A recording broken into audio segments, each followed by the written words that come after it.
Wish I could say I was finally over you, but that's not the truth. Everyone always keep falling in love again. The fuck's wrong with them? I don't understand. Maybe it will pass by, someone save me. Before I pass out, I'm too lonely to be done. I'ma drink at this page. Yeah. Why am I the only one who's left in the rain with nobody to hold on to? Why am I the only one who's feeling this pain when there should be two of us? And yeah, I know we both wanted different things, but letting go just comes easy to you, don't it? Why am I the only one who's left in the rain?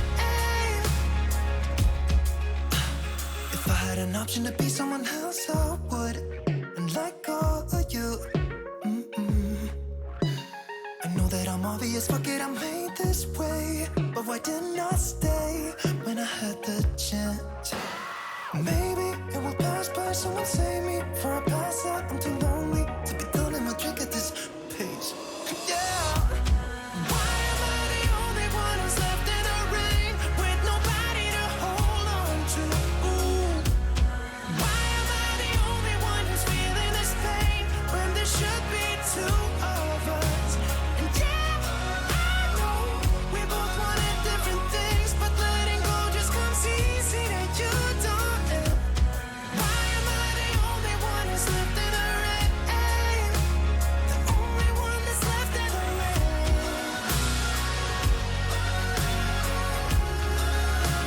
The only one that's left in the rain.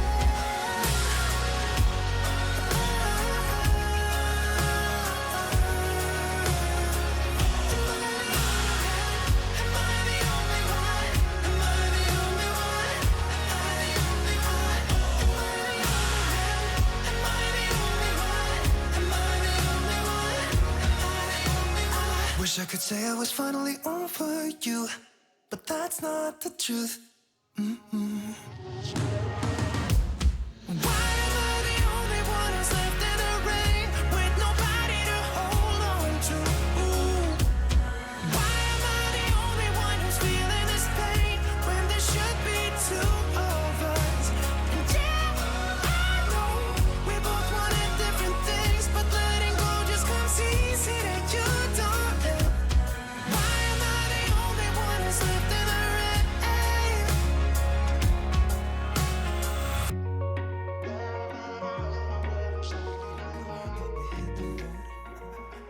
Doesn't matter where we go and destination unknown.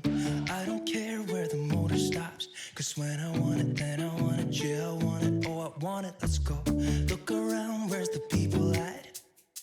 I want a taste of the good life. Hit me with it right now, I'm in it. Cause when I want it, then I want it. Yeah, I want it, oh I want it, let's go. And I won't look back, yeah. I don't care about the bad shit back home. It's Cincinnati, baby, I just wanna let it go.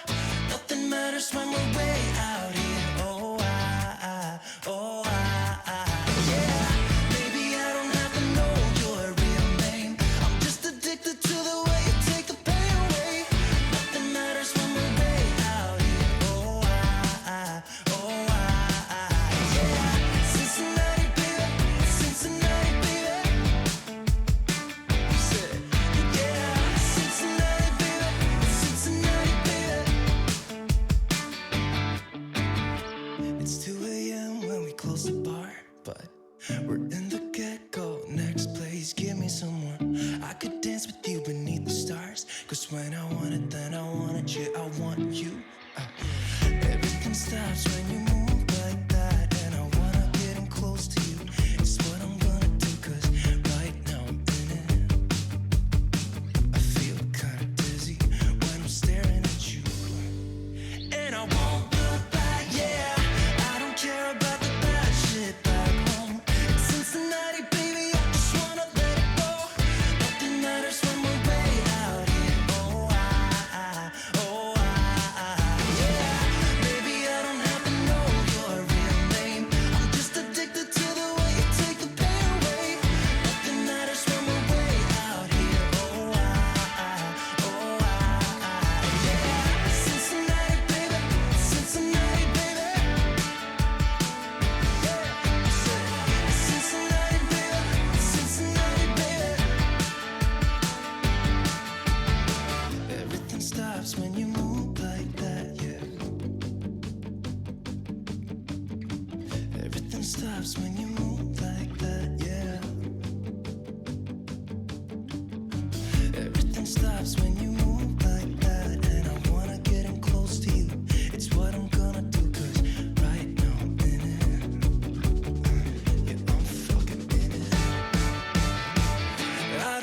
about the bad shit back home. It's Cincinnati, baby, I just wanna let it go. Nothing matters when we're way out here. Oh, oh, yeah. Maybe I don't have to know your real name. I'm just addicted to the way you take the pain away. Nothing matters when we're way out here. Oh, yeah. Cincinnati, baby, Cincinnati, baby. I said, Cincinnati, baby, Cincinnati, baby.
Take everything we got, give it an honest shot, turning it on and off, we've been sliding, riding the highest dream, keeping the fire real.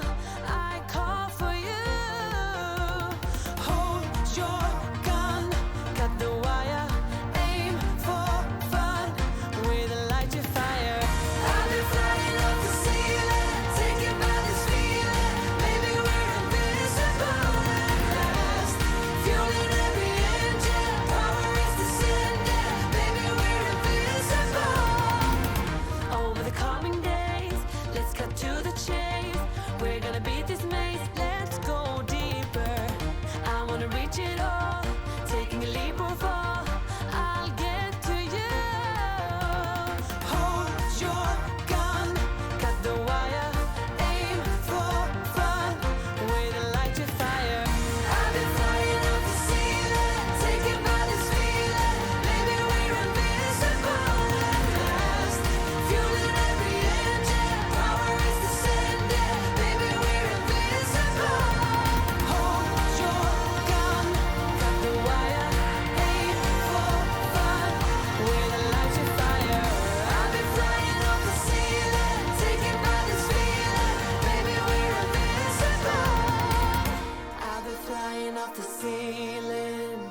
and maybe we're invincible.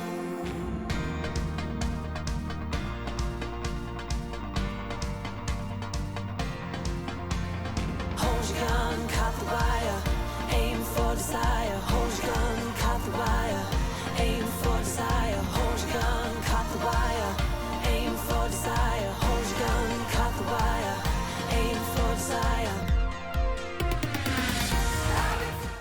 To make you believe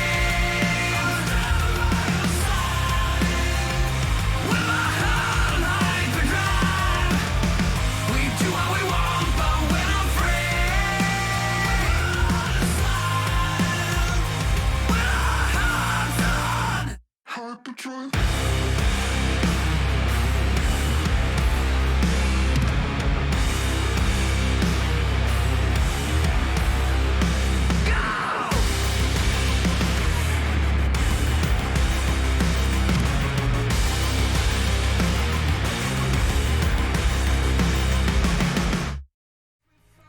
Hello, chatto! It's Thursdat, and coming up today on Building a Nation with MTK Budapest, the Champions League returns as we enter the competition as the reigning champions. Can we do it all over again? We have 6 games today to find out. The other Hungarian sides will, of course, be in action, 7 of them in European competitions. That could mean bad, that can mean good. Today, we will find out. Seri has been sold, I've not been able to replace him, all that and more. Coming up today on Building a Nation with MTK Budapest. And we're dancing!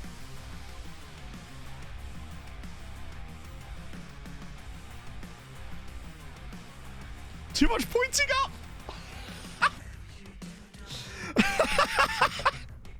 Things are looking up. Things are looking up. Ah, heretic indeed. You've got to break the trend occasionally, chatter. What can I say? Oh my lord, let me just turn that down a little bit. Not press the wrong button this time. There we go. See, I didn't trigger a second intro. The eyes roll. No, you gotta get the full, like, gotta hit him with the eye roll. How else will you know I'm being sassy, I ask you? No double intro, I know. Just realised it wasn't even so much the button was in the wrong place. I just straight up pressed the wrong button last time. Classic. Oh, the ceiling is just, I mean, dusty. Honestly, there's a Fulham scarf on the wall, on this wall, that you can't see, obviously. And it is dusty, mate. Like, seriously, I don't think I've touched this scarf in too long. Not since I've been streaming, that's for sure. Get to keep your job. It's always important. You love to see it. Ulums, thank you so much for the 3 months, my friend. That is very kind. I nearly pressed the wrong button again, though. We could have had another intro.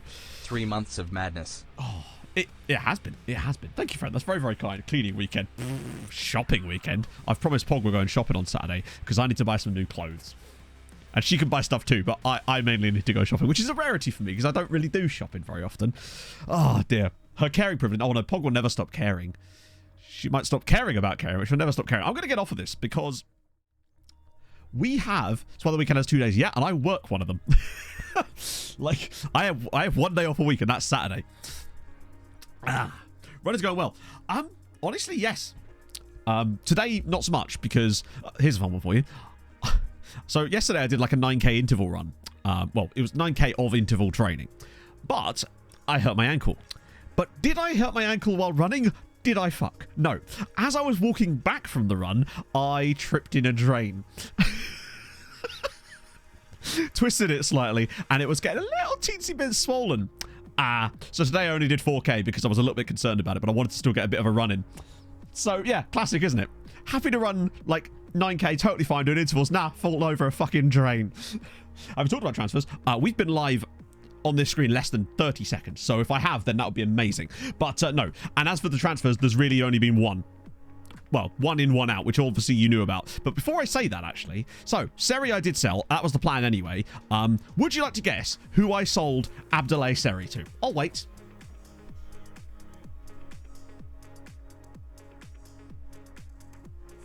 Yes, that's right. It was, in fact, Dortmund. Of course it was Dortmund. Who else is it going to be? Of course it was Dortmund.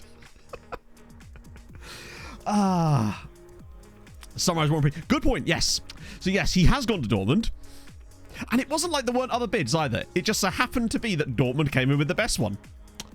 Now, obviously the plan was sell Seri, sign Giddy. So, having sold Seri, I then went, let's sign Giddy. Triggered his release clause of £17 million, put what I thought was actually a very good contract on the table and would have had a lot of nice clauses on there that could have taken him up to £40,000 a week. And then he signed a new contract with his current club in Brazil, because basically the logic the game used was that they offered him more than he expected, and we only offered him a good amount, even though ours was more than double what they offered. So that makes total sense. So he has now signed a new contract with them. Now, what it does mean is that his release clause is now 21 million, which isn't that much more than it was before. We just had to wait 6 months and try and sign him in January. Oh, how much did Seri move for? I think it was 53? Yeah. 48 rising to 53 in the end. It was the most we were going to get. That kind of stalled out at that point. Prince! 10 months watching the most okayest streamer ever. Proud member. Thank you for the 10 months, Prince. It's very kind of you. Your Royal Highness. So yes, he went for 53 million in the end.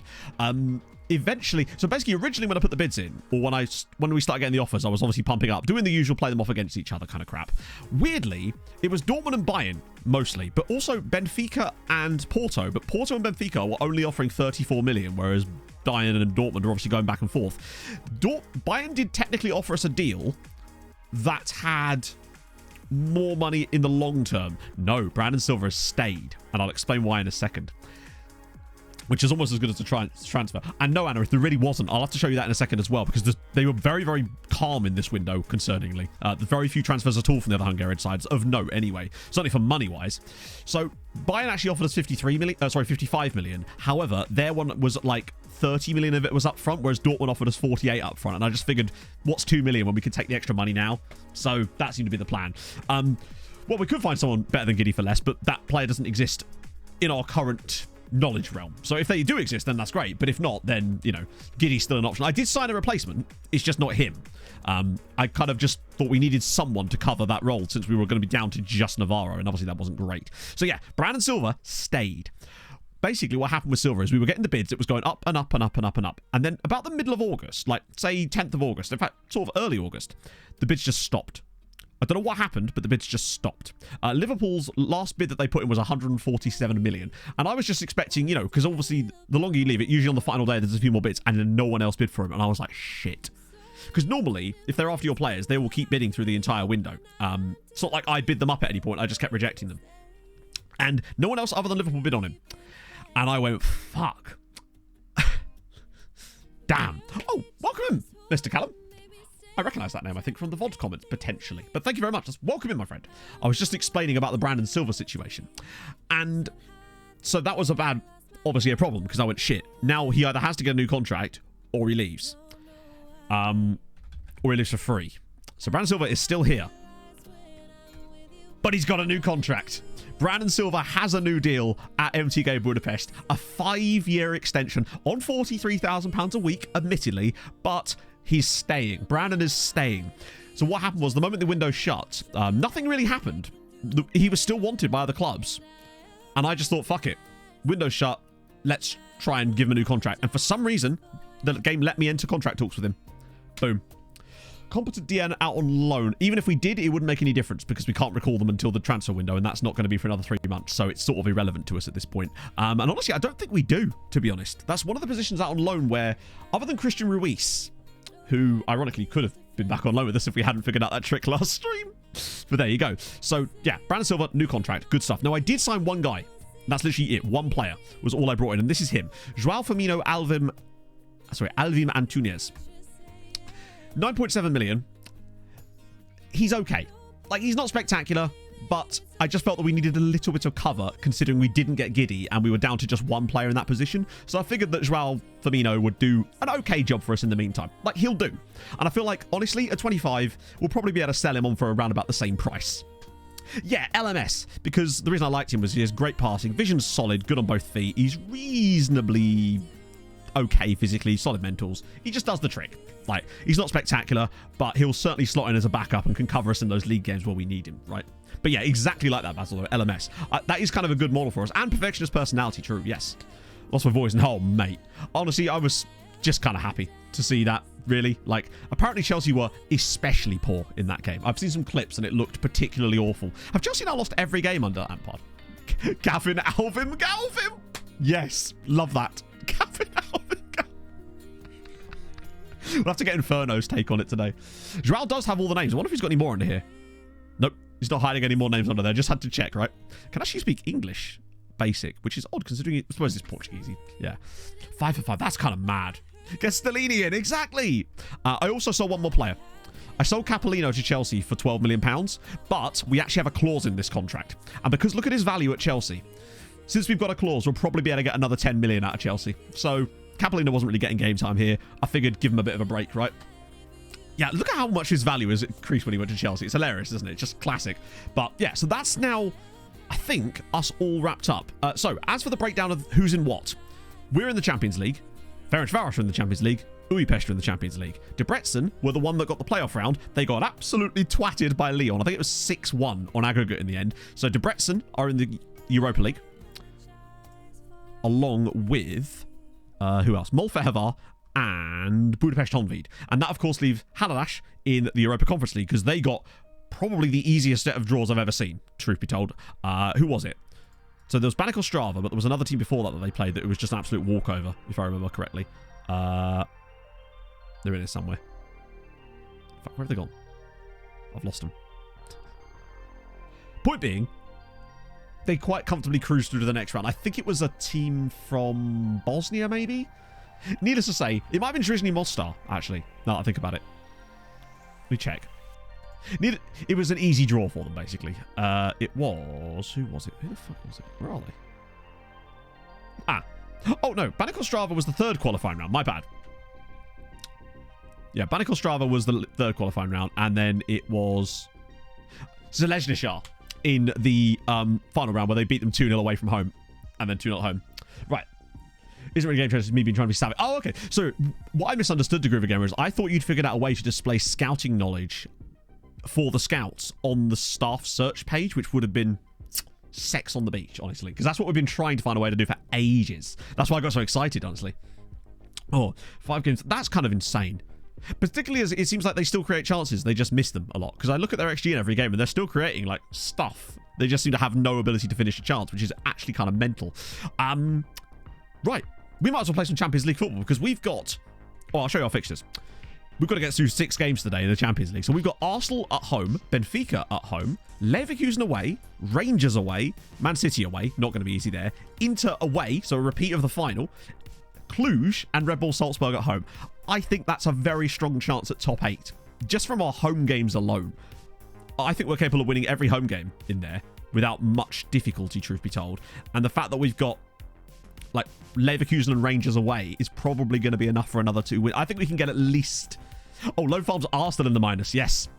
Because we got that cheeky little trick from the last stream. We're at minus 122, which means we're at 134 at the start of the season. Which is exciting. Oh, dear. Hungary teams Europe. Oh, my God. Right. Okay. We're going to be here for a while if we go through all of these, but we've got no choice. Came in first, going to have the other clubs already buy some. Oh, right. They haven't. There's been. Hang on. Let me do this first. Basically, no. The other Hungarian sides have been very... The problem is they get a lot of the money from European football right at the end of the window. In fact, some of it's actually after the end of the transfer window, which means it's almost impossible for them to spend it straight away. And that does kind of hinder us, I would say. But I think over the next couple of seasons, we'll start to see it ramp up a little bit. But really, there's not been a lot of big spending for Hungarian sides. That doesn't mean they haven't been bringing in players, but it doesn't seem that it's been anywhere near as like... We're not seeing 1 million, 2 million, 3 million pound signings, unfortunately, like we were last season with Ferencváros, especially. So as for the other sides and their fixtures, Ferencváros will play Hoffenheim, Rangers at home, Real Madrid, Roll away from home, Anderlecht away, Atletico Madrid, and Manchester City. Oh, and also PSG. Oh, we also packed Seri off to the B team of Dortmund as well. That's true, yeah. So that's not bad for Ferencváros, honestly. I think they've got a chance to get some points on the board out of that. Újpest. There's one I think was tougher. Yeah, Juventus away, Shakhtar at home, Real Sociedad away, Chelsea at home, Napoli at home, Konyaspor away in a repeat of the Conference League final from a few years ago, Inter at home, Barcelona away. Not easy, but there's still points to be gained there. I think they could both make a play for maybe top 24 potentially, if things go right for them. I just think it's going to be tough either way, but we knew that was going to be the case. Now, obviously, Debrecen avoided all of this by not bothering to qualify for the damn thing. Not that it really helped them that much, if I recall. Molfehvar's fixtures. Club Brugge at home, Villarreal away, Zagreb at home, Gladbach at home, Olympiacos away, Sporting at home, Besiktas away, and Ludogorets away. Those are not easy games. There's no real, like, banging, like, absolutely clodded team down there, honestly. I think the Europa League's pretty stacked this season. So that's Molfehevar. Budapest. That's when you mix them up. Budapest Honvéd. They've got cups. That's a winnable one, potentially. PAOK away is definitely doable. Fenerbahce at home will be tough. Young Boys away. Slavia Prague away. FK Sarajevo at home. Antwerp at home. But Antwerp have been historically quite good in this save. I think Honvéd might have a bit of a chance at potentially qualifying at least. There's some good points available for them there, I'd say. Hey, Ginger. Oh, dear. Hello, Aiden. We were just looking through the other fixtures of the other Hungarian sides for Europe. And Debrecen, theirs is Gladbach at home. Maccabi Tel Aviv away. Eindhoven at home. Club Brugge. They play cups as well, but away. PAOK at home at least. Porto and then Young Boys at home. This could be a very, very testing season for us. We might have to look at this year as a we get lots of money for the Hungarian sides type of season and are less concerned about how they do in Europe. Maybe look at it as kind of this will allow them to build for the future, perhaps. I don't know. I'm not expecting us to exceed more than about 13 points this year, which is a real shame. Luckily, Germany, we still gain on Germany and France because they've got like 20-point seasons to lose. So yeah, Sombor Haladash as well. They will play Midtjylland at home, Kerper of, I believe, Slovenia or Slovakia away from home, Hapoel Beersheva at home, Lincoln Red Imps away, Slovan Bratislava away, and Anorthosis Famagusta at home. Haladash have got a chance here. They've got some very strange teams to play against. Oh, wow, okay, here we go. We're going to go to the staff search. Okay, staff search. Staff search, right. Additional filter for nation knowledge level. Oh, yeah. So, like what I've got set up here. Obviously, this is set for sports scientists because I was getting, I was sorting out the backroom stuff early before stream, so it was just set as a scout. Essentially, for each region of the game, I've put down the countries that are in that region all down to the list and put them into the top population from highest to lowest. Countries with a higher population, it means that 75% of the time the scout will have knowledge of a higher populated country due to there being more people. I see. I'm just not entirely sure what that adds. I'm trying to see what that would, how that is not different, but obviously it's different. What that allows you to do that we couldn't just do by looking at this. Because if it... Although I do like the idea of having like individual filters so that you've actually got all the countries from certain regions listed on here, which would be kind of cool. I'm just not sure what that changes. I guess for filtering it makes sense, but I'm happy. I'm curious though, because clearly you found some use to this. Oh dear. Right. But I know Forest winning a game of football. Do you think they sort of took advantage of the fact that Brighton were a little bit done over as far as the what was it, the semi-final went on the weekend? I felt so bad for Brighton because they played so well in that game. If Matoma could just, he of the massive controlling of a football, could just control a football a little bit better than that one chance they had in extra time. God, it could have been so different. So, Kontravakas has started this season extremely well. Not to say I'm starting him, but he has. Or does he deserve it? So, Kontravakas has banged 6 goals in his first 2 starts. He's also got 2 assists in that period. Santos and Montiel, Velázquez and Navarro, Silva, Tex-Mex, Malero. God, who starts? Look at Labros, by the way, is 4 stars in this team now, which is kind of astonishing to me. Let me just get rid of that as well so we can see who's actually available. Oh, Castillo's got a slight knock. That would explain it. Do you know what? If Castillo's got a slight knock and Bobby Tree has not really impressed in the first couple of games of the season, I'd be willing to try Labros. Oh, just throw them down for. Yeah, I mean, the bottom of the table does not seem to be getting any more. It doesn't seem to be getting any less murky. Just as you think a couple of sides, like Bournemouth, for example, are just starting to pull their way away from it a little bit. The rest are just kind of, it's like crabs in a bucket, isn't it, really? Just pulling them straight back down again. I mean, it keeps things exciting from a neutral standpoint, but I can imagine it's absolute hell for anyone that isn't a neutral. Let's see. Yamin. Don't know what his passing attributes are like. 14 and 15. He can cover the role, but he doesn't have anywhere near. His passing is not as good, like, evidently. He's. Yes, we did. Little Dragon Chelsea. Yeah, this is the thing. People said, oh, Wolves and Palace still not out of it on 37 points. It's like Chelsea are on 39. Obviously, Chelsea aren't going down, but that would be hilarious. I mean, they could lose every game for the rest of the season. Who are they playing next? Aren't they playing like Arsenal or something? Playing another save. No plans for another save specifically, unless somehow we were to hit number 1. The plan is to hit number 1. If we can't hit number 1, then we can't, right? Central America, for example. Central America, Guatemala, yeah. Countries populated order. Basically, a scout who knows Guatemala, because it's got a high population, has more chance of having knowledge of Honduras, for example. Really? That's interesting. Okay, I'd have to have a look at that then. Hang on. So why is that the case, that if he knows about Guatemala, he's more likely to have knowledge of Honduras, though? That's what I find interesting about that. I had no idea that was the thing. In that case, that is interesting. Famous last words. I mean, hey, it's no skin off my back, is it? I just want to finish above them this year. That's all I'm concerned about. It's Fulham and Brentford for the West London derby here. I think Lampard is gone. Wouldn't that be amazing if 2 different interim managers were sacked in the same season? Like, that would be incredible. Considering Stellini was the first ever. And that would happen again. I just don't think they will.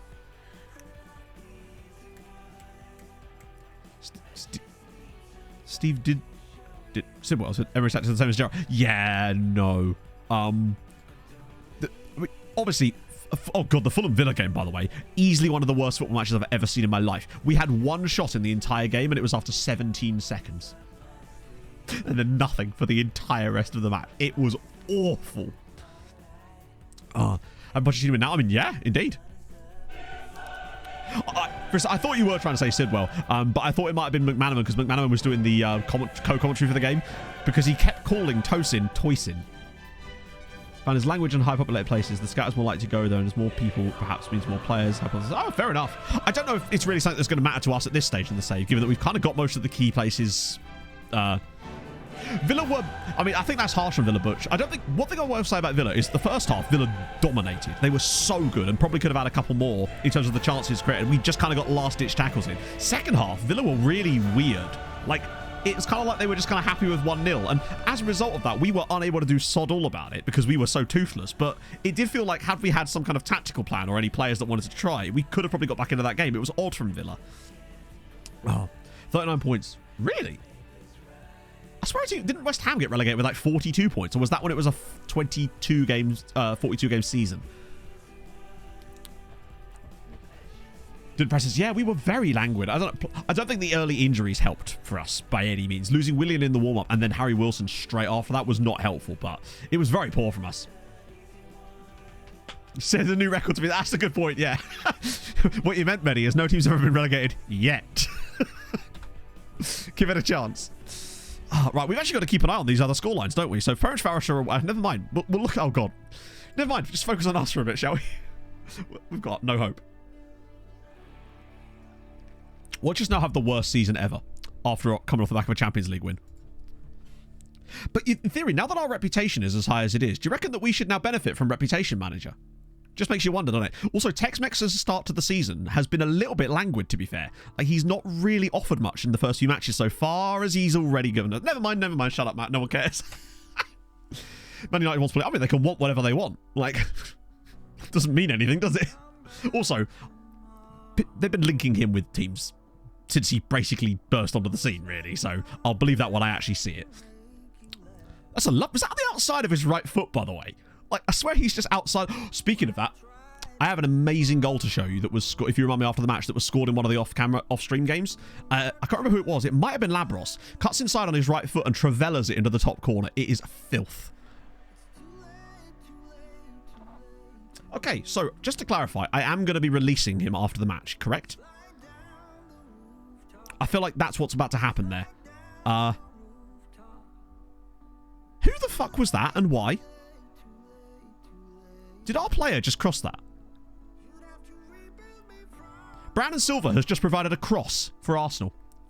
He's just crossed the ball into his own box. Well, that's the new contract for you. Aren't we glad we gave him that? Definitely worth the money. Oh, great. Well, that's gone well. So, yeah, he's like, I've got my contract now. I don't have to try. Juventus winning against Újpest. It's like he didn't even try to move to Arsenal. Okay, so we'll just pretend that didn't happen. Upgrading to Patia. Well, like, name the keeper. As always with these things, it's a case of if you can name a better player that we can sign right now, then crack on. But, like, if he hasn't appeared to us, then we can't sign him. The one thing I will say is there's a guy out on loan at Ferencváros who was a potential option, but I was willing to give Patia a little bit more of a chance, just on account of the fact that he did play really well in the Champions League final. And I think he deserves that in many ways. I think he deserves a second chance this year. But I must say, he did make some very strange decisions last season, as we all saw. So he's on thin ice. I think it's Benitez. Or it could be Takare. I can't remember. Maximum number. I don't know. I've seen 10. Also, you're right. How is Silver on a 6.7? Is that not a mistake leading to goal? The decisions are a bit weird in the Euro games, aren't they? Oh, please not again. Unless we can get the breakaway. This is going... Oh, hang on. Right, now. Here we go. It's 3-on-3. Touch it back inside. Come on, Tex-Mex is right there waiting for you. It's almost sounded like a song. I'm just quoting lyrics now, I think. Oh, we look a bit languid at the moment. Look at the touches. They're just a bit poor. Here we go. Go on, Darla. Show a bit of that pace and acceleration we know out of you. Come on, get to it. Yes. This is better. Put a bit of pressure on them. Oh, my lord. Tex-Mex is in again. Okay, that was awful defending. That was like Rob Holding last night defending from Arsenal there. Good lord. Just allowed Tex-Mex through, and he nearly scored another one. God, that's a dreadful cross. Unless Velasquez can ping it. Oh, he thought about it. He's highly motivated. I bet he's highly motivated. He's got a lot of holes to dig himself out of. Oh, I don't really... Arsenal is the team that we should be beating at home. If we've got any chance at qualifying. Not qualifying, but if we've got any chance of getting top 8 again. Then again, maybe a little trip out of the side of the top 8 could behoove us as Tex-Mex. Velasquez, please slip it through for someone or go alone. He's all the way through as... Oh, it's the last person you want. Should have watched his run. Yeah. I mean, what were they expecting Portier to do? Like, do a diving header at it or something? Maybe. I do find that sometimes players don't get punished when they should do, and they are... Sometimes you'll see goalkeepers unfairly punished for certain chances too. So, like, a normal shot will go in, and the game's like, mistake leading to a goal from the keeper. It's like, well, no, he's just not saved it. Like, yeah, PSG only 1-0 up against Ferencváros is surprisingly slim of a lead. Oh, go on, put it back to him. Go on, Ham. Oh, ball in. Oh, hang on. Wait. Oh, my God. Arsenal cutting it fine, playing out from the back here. If we can keep the pressure on them. Go on, get in on him. Yes, Emil. Here we go. We've definitely improved in the second half again. I'm beginning to wonder if turning off work ball into the box permanently might actually benefit this team now. I find I'm doing it way too often in games as Labros is in. Oh, no, Labros. That was such a nice piece of play as well. I mean, he's in the team for chances like that, and he's failed it. Okay, he's coming off. That was such a good chance as well. Right, Bobby's in. Brandon Silva's fallen a little bit further, but not by much, surprisingly. Navarro's actually doing okay. It's... LMS is actually having a bad game. Yeah, it does seem like it. Is the other game still 1-0? Oh, please don't you dare. We're going to get absolutely... Oh, bloody hell. I don't know why he's cleared it out there to the one Arsenal player that's still out. Oh, come on, Thomas. Jesus, we're cutting it fine here. Uninterested. Yeah, the wing-backs are not bothered. Who needs a wing-back, eh? Budapest have now got a red card for Tyler Morton. How's it going for Ferencváros? I can't imagine it's doing a lot better. Oh, no. Oh, no.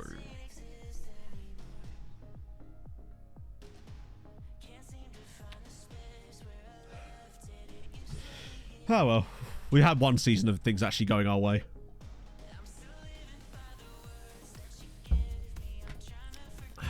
The moment I saw the free kick from that angle. Like, what is that dive? And unfortunately, I don't even consider that to be a Portier issue. That's just a FM goalkeeper issue. Good. Isn't it great when you can see those types of goals in Europe? We're back to this again. We had like one season of just like decentness, and now we're back to this nonsense again. That's a shame. We continue to push on. We've still got 15 minutes, but lordy lord, that's full on ME stuff, yeah. I've never seen Portier do that. Like, oh my god, how have they not scored another one there? Yeah, he dove early to pretend. I think what the match engine is trying to illustrate with that is that he's actually trying to dive onto the ball, like to recover from it, but it's so far away from him. No goalkeeper in real life would ever behave like that. I probably should make some more subs, shouldn't I? That is disappointing. Jesus. Fuck, wrong button. Typical, isn't it? You can almost write this. Oh, go on, please. At least get a draw. We've actually done the right thing, I think, in the second half. We've stepped it up. Oh, go on, Velasquez. He's going to... Actually, he can take his man on here. He does. He's into the box. Can he pull it? Oh, for fuck's sake. What is he doing? He's an anchor with shoot less often on.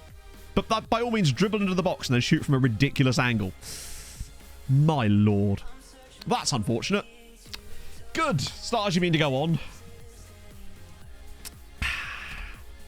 It's going to be one of those seasons, isn't it? Fuck me. So, just to clarify, yet again, 2 nonsense goals where our right winger crossing it into his own penalty area and weird match engine glitchery. Good. Just let us lose normally. Oh, it got a bit out of hand for Ferencváros towards the end. Good year for Hungary then. I told you it was going to be a tough one. Although I was kind of hoping that we wouldn't. You'll notice that I've picked up a load of coaches, so we should be signing those over the next couple of days. Went down with 42 points. Yeah, to be fair, when West Ham went down with 42 points, if I recall, though, that was in a 42-game season and not... Oh, that was a 20-team league. Was it really? In that case, fuck, that's insane. Imagine getting relegated on 42 points. Thank God we're just about safe. Oh, that's a bad start. Thank God we've got a lot of games to get through today so we can pull it back again. Happens very often. Really? I've never seen it up until then. That's the first time I think I've actually seen that happen. Hopefully this for the last time, but it won't be, will it? Let's be honest. Wow, Eater, thank you for the 28 months, friend. How are you? I always pause after any time I hear a resub noise now because I'm expecting Russell to take over. A couple of guys here, potentially. That's insane. It would be funny, but also... We play a crazy goal by Labros. Yes, I think it was Labros. Oh, Christ, which game was it in? Oh, no, I think it might have been Tex-Mex, actually. One sec. Fuck, I can't remember which game it was in. That's the problem. It definitely wasn't... Ah, shit. I can't remember what game... Oh, by the way, we lost the Super Cup to Spurs. It might be in this one. Blackburn starts with... Oh, really? Oh. Red Star Striker. No, he was too young to be loaned out. He is now old enough to be loaned out, but obviously with the window being shut, he can't be loaned. I think it was one of these two. No, it's not. I know for a fact that it was at the other end of the pitch. Might be this one, actually. The 81st minute one from Labros, potentially. I know that it was shooting towards the other direction. I don't know if it is this one. I don't know if it was even Labros, honestly. All I know is it was just a very nice goal. I don't want to waste too much time looking for it, but... Nope, it's not this one either. All right, never mind. It was just a very good goal. But yeah, Milovanovic is still here, but he is now 17. He is actually wanted for loan, as it goes, by Pakshi, but obviously I can't loan him now. But ignoring the red arrows for a second, he's solid, although his training rating is actually surprisingly low for someone who's driven. But maybe it's just a case of he needs to get himself together. I think he had a slight injury at one point too, which has probably affected it. Debrecen lose 3... Oh, there you go. Budapest Honvéd, showing us how it's done. They're the only Hungarian sides to have got a win so far, as Molfehovar and Debrecen both lose at home as well. This is going to be a really trying season, I feel like, in terms of Hungarian and points. But Budapest Honvéd at least grabbing a 3-0 win. That's what you like to see. Proof of what, exactly?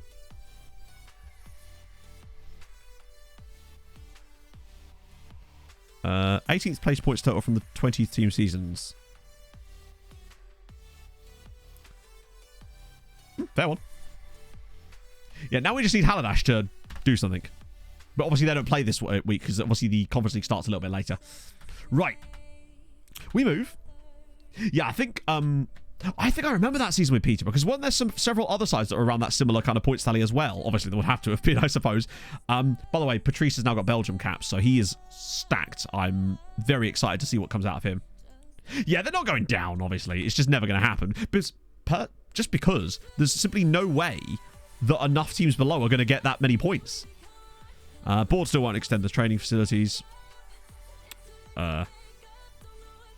So why didn't they say that? All right, fine. We've at least got training facilities sorted now. The billion in the bank. It would be funny as fuck, but it's just not happening, is it? Come on. I mean, I still think they're going to struggle. I don't think they'll finish above us. I really don't. What? Oh, not this again.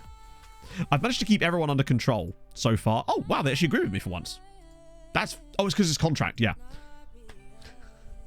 Whenever it's contracts, they always agree with you.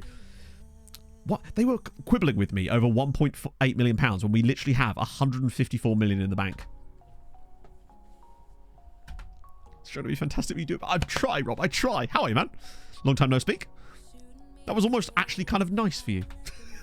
Are you all right? Let's get some guys in. I also signed up 4 sports scientists because we didn't have any. Not that they do anything, but we've now got some. I've also got a new head physio. I've got a guy called Nick Chad, I had to sign a Chad. Oh, how's the new role going? Maury's in as well. These guys, I would show you them all, but basically they're all just kind of good. Like, people like this guy, Adam Weig. They're all this sort of level, basically. All of them as just some decent coaches. That was the plan for them. A lot going on, but okay. That's what, as long as it's going all right, that's the main thing. Get them on intensive language content. He already speaks it. Richard Smith. Jake Bidwell's also quite a good coach. Like, these are the quality of coaches we're picking up here.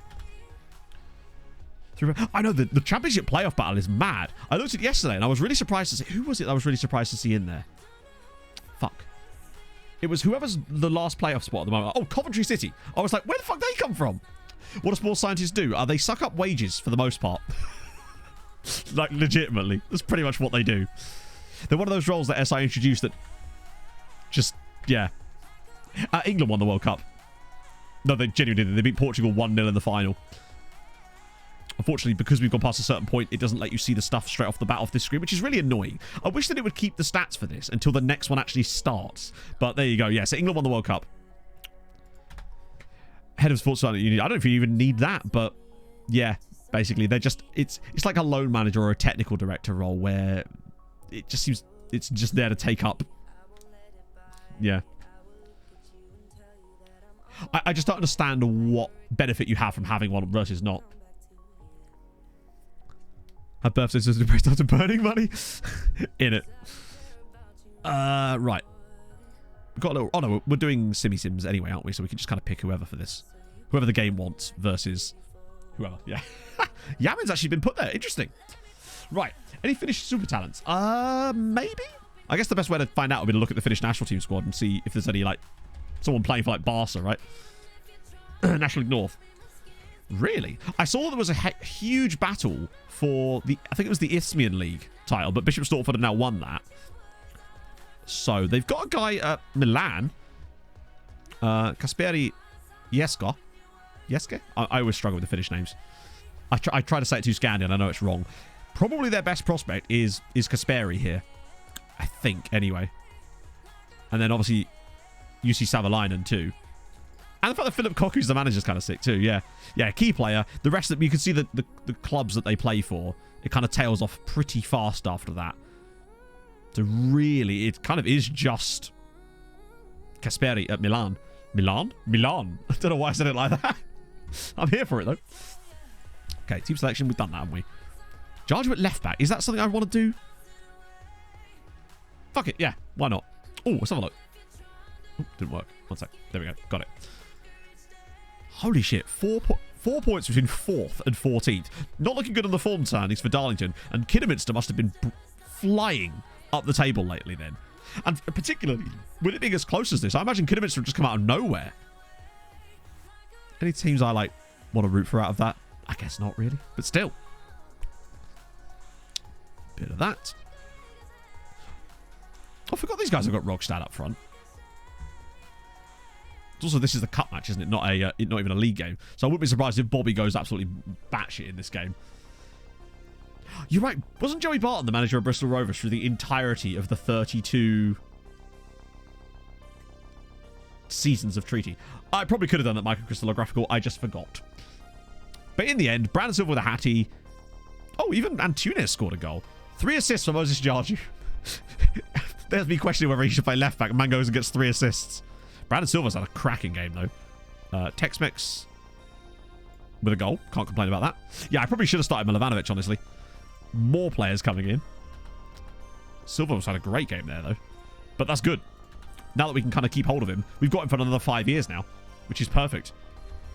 Joey Borton in it. Bayerton. Find a Serie replacement? No. We didn't get the Serie replacement because he didn't sign for us. Like, I think I put it in Discord, basically. Is he gone entirely? I think he's just disappeared, which isn't the worst thing for everyone, but he seems to have been... Yeah, he's just gone entirely. But yeah, no, the Serie guy wouldn't... He signed a new contract at his club, so we're going to have to wait like 6 months to try and pick him up again, which is unfortunate. Colo. We're now on to Chile, by the way, as far as... Oh my god, he's 18. Luka Genkovski Please tell me he's got Polish second nationality. No, of course not. He was born in Nunois. Lovely. Recap your incoming signings last window. Yep, I can show you a quick recap. Recap complete. He's the only player that has joined us since last stream. This was the guy that I ended up signing as a stopgap since we couldn't get Giddy.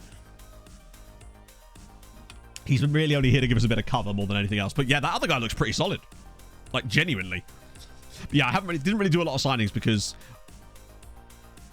I wanted to make a lot of them with chat. And because with this new scouting method, at least we don't have to do a lot of them in the exact same period. Now we can do them slowly over the course of the year. I'm excited about Jankowski or Jenskovski. Jenskovski? Love that. Sold a lot. Oh, we sold Seri. That's it.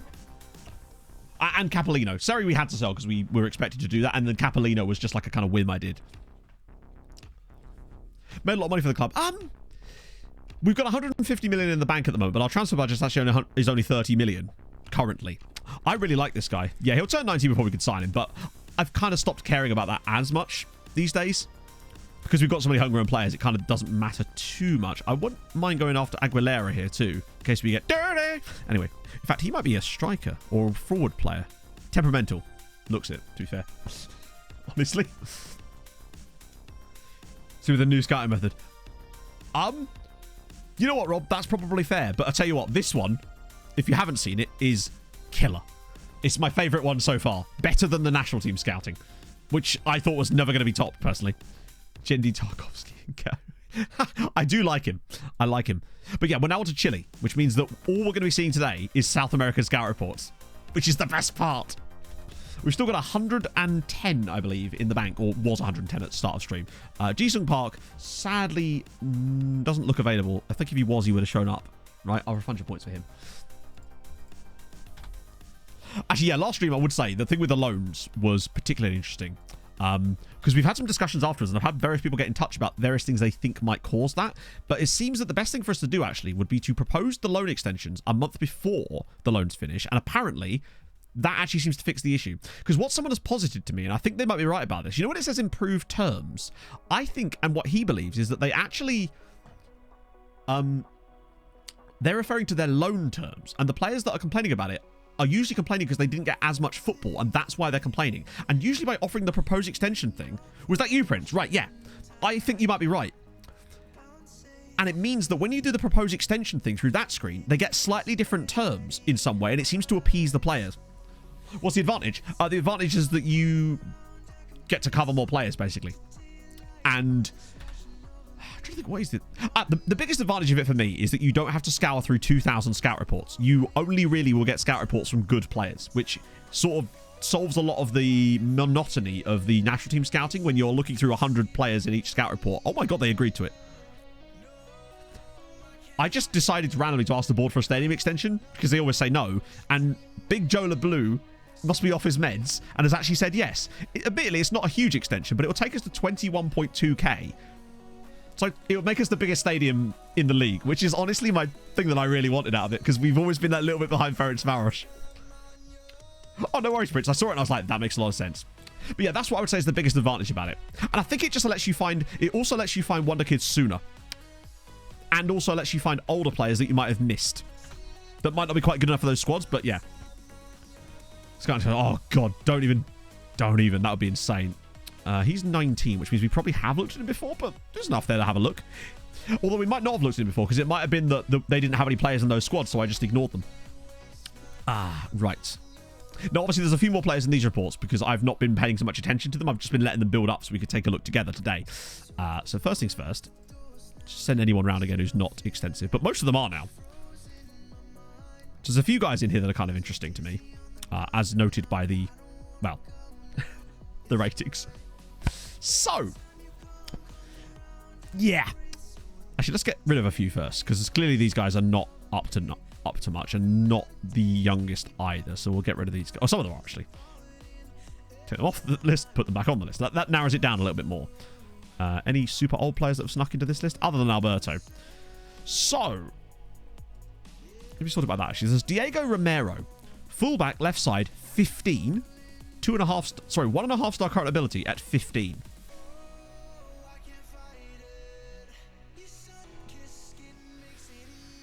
really nice tackling. Great technique. Concentration is appalling. He's like me. Consistent, though, which is a good one for a pretty young age. The fact that he's this good at 15, though. He is very intriguing. Very ambitious personality. Now, whether he'd actually sign for us immediately or not is a different question. No. But that's fine. I think he's definitely one for the shortlist. For sure. He's one that we look at. I think at least we can keep an eye on him and watch his development, because he'll probably get some... I don't know if he'll get game time for Pumas, but he's certainly worth a note. I mean, the fact that he's come up as A- is surprising. I mean, he's 15 years old to be that good. Don't mind a bit of that. Good scout. That's true, actually, yeah. When the report comes back through, we'll send him back to Seagrist again. Chris Rigu came on to score against Fulham. I know, I felt for him, but at the same time, I didn't. If it were any other game, I'd have been like, Chris, I feel sorry for you, friendo. But at the time, I was like, so Pretzel obviously is still knocking about, but I'm honestly just not sure how much I want to drop like kind of money on someone like that at this point. Although he's still only 18. There's also Gavin Osborne. Remember Big Gav? Way too much money. I just thought it was interesting that Gavin Osborne randomly popped up in this save. So this is Isaiah Giddy, obviously the player we were trying to sign this summer and then couldn't. Let me just see if he's actually available again. I think he'll probably still say no, but just don't think enough time has elapsed yet. So there's this guy, 9.2 million, B-rated, Alvaro Diaz Campos. Marking's not spectacular, but he does have good tackling. Resolute personality, £9 million, 18 years old. Would he... Fuck, he'd be 19 by the time he signs for us, unfortunately. Good on both feet. Some... Super Scout. We do actually have another couple that are pretty solid. I just always use him. Yeah, it needs development, but he is resolute, which means he'll probably get it. I think you're right. We'll send him around again with Seagrist this time. I might have already done that for all I know, but it can't hurt to do it again, right? So those two out the way. And Campos with him. Carlos Alberto. I had a look at him earlier. Now, the issue with someone like Carlos Alberto... He's very good. He's 26. His wages are very high. Study abroad for you. Nice. Whereabouts abroad? Or he's just like, no, Matt, I'm going to a country called abroad. There really should be a country called that. We'd obviously call it Abroad, eh? Hey, gamer guy. I suspect... Oh, Dubai. Wow. I suspect the wage would be the main issue. Like, I think he's good, but he's not put him on the highest wage at the club good. I actually do like him, but I don't want to randomly pop him on the highest wage at the club. Like, he's not as good as Tex-Mex. I don't know where he'd actually slot into this team. He can't play on both sides, so he'd have to really play here, and I don't see him being better than Tex-Mex, and it's not a position that we're particularly needing it. And he's 26. Well, £11 million actually is probably fine if he was like a bit younger and had that potential, I would say. Like, we've paid way more than that for players that are worse than him. Like, Patrice, for example, cost us 27, but he's already worth 50, so that's fine. I think that's just a bit of a no-go. Chavez now at Pachuca. He's kind of a bit... not really our type of player. Obviously, I'm happy to go for the loan farm too, but I just don't think he's that good. I'm curious about this guy because he's B+ rated by the scouts. Oh, we could absolutely get better. Good price for loan farm, maybe, but I think he probably wouldn't have talked to us anyway. For me, he's okay, but he's 20 and injury prone, and would be £4 million and is on. Yeah, he's also wanted, which is fascinating. I believe it's Arsenal. Hilariously, let's have a look at David Palmer. Oh, he's 24, that's why. He's also on £43,000 a week. Like, signing-wise, he'd be perfect. But look at the wage. He'd probably want 50, 60k, if not more. Or... Bruv wants 90 grand a week. Yeah, no. Sorry about that. Not happening. Like, he's fine. He's actually solid. Aerial reach is decent. One-on-ones is good. Reflexes is good. Rushing out tendency isn't that great. Isn't that high, which is good. Eccentricity is low, which is good. I think the Chilean keeper we had a look at... You're right. It probably is the Arsenal... Do you know what? You might be right. The thing is, even if Arsenal weren't interested, his current wage means that he's probably still going to want around that point, but I might shortlist him. Also, the shortlist of demands there wasn't exactly short, was it?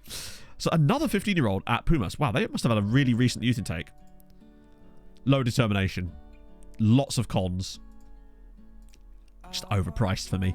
Romero. Okay, San Lorenzo. Terrible reflexes, terrible aerial reach. Okay one-on-ones. Driven personality, but that's about it. He's not spectacular. I feel like these guys are probably not going to offer much either. Low. What was his value, though? I mean, what was it like? If it was like 200k, then fair one. But if it's like a couple of million, then he's still not worth it to me. Mercenary. He's actually not bad, but I feel like he's got no potential, and he still costs us like 2 or 3 million quid. Luisinho from Palmeiras. No crossing ability, but he is a striker more than a... There we go. Terrible composure and would probably cost too much money. I feel like there are just better players. Inamura, another goalkeeper. Oh, that looks like... For some reason, I thought that surname reminded me a bit of like a Japanese name. Reflex is good. One-on-one's poor. Eccentricity low, at least. But just way too expensive. The Spinelli underneath. We'd like to take a brief recess now. And Spinelli's actually wanted by someone. Don't know if it's the Ashleys. Who's this? Benfica. Physically good. The problem is, as a wing-back, he really lacks that technical ability, and he's just too expensive for me. We'll get rid of you. And then add him back to the list. Hernan Moreno. He's a wing-back as well. 21. He's a bit older. I think he's just a bit too expensive. 6'4". Yeah, he's more of a centre-back then, but still. Oh, yeah, the Bokken. He's actually okay. Attribute-wise, he's not bad. But I wouldn't want to drop that kind of money. He's got 2 Argentina caps. Hang on a minute. This feels like another job for Siegrist. I wonder if this is incorrect. Let me just check who actually got this report. Sorry? The fuck? Hi, can I, like... What the hell? One recommendation, and yet the card is that. Can I... If I click this, it's not going to randomly acknowledge the player. Oh, thank God. So it was Ayub Amloud. He's decent, but I would still like to get a second opinion from Gonzalo. Because if this guy's got better potential, maybe, he might be worth a look. Consistency issues, be damned. No need to shout about it. Oh dear, another injury. Also, Francois Javier Hardy tore his hamstring, which isn't ideal. That'll probably end up encouraging Arsenal to build a many. Oh, hang on, I need to look up. He's extremely uninterested, but he is actually interested. But so you're saying there's a chance? I've never... This man just loves Fluminense. We could still... There's still a chance for us. Oh, yes, of course. He's still here, isn't he? No, it says extremely uninterested, but he's still willing to chat. Now, he'll probably demand absolutely ridiculous things. But if he doesn't, then I'm willing to pick him up. We'll probably get purpled, yeah. I am excellent, Jason. How are you, my friend? So, you know what? He just continues to impress for Utrecht. One of his best seasons ever last year with the 15 goals. He's a fantastic striker. It kind of baffles me that he's even got a Netherlands cap. Hasn't been snapped up by another side at some point, truth be told. Because attribute-wise, he's clearly very excellent. I must respond. This is funny, right? Let's see. Play for your club. He's looking... Okay, this is truly ridiculous, by the way.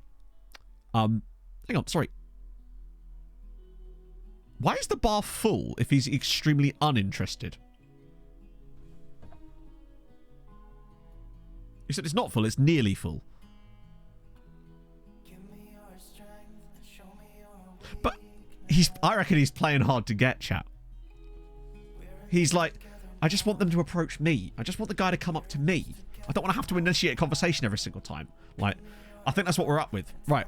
Isn't convinced by the prospect of playing for your club. He's looking for a following as a starting point. Regular starter. Oh. Wow. I reckon it could be his agent. Yeah.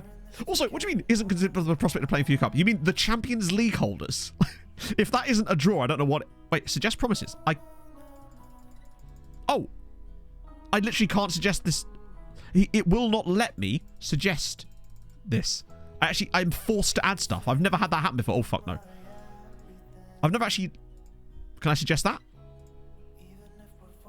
Well, this is new.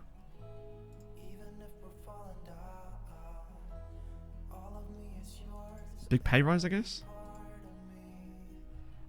The fuck is this nonsense? You can't put anything about...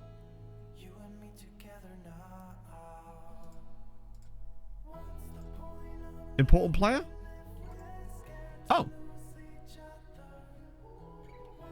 This is a new one. Where was he talking about? Oh, that was in the actual scouting inbox itself, Sans. I'll show you in a second. So we've actually got in here. That's literally less than I offered him before. Oh, you God almighty.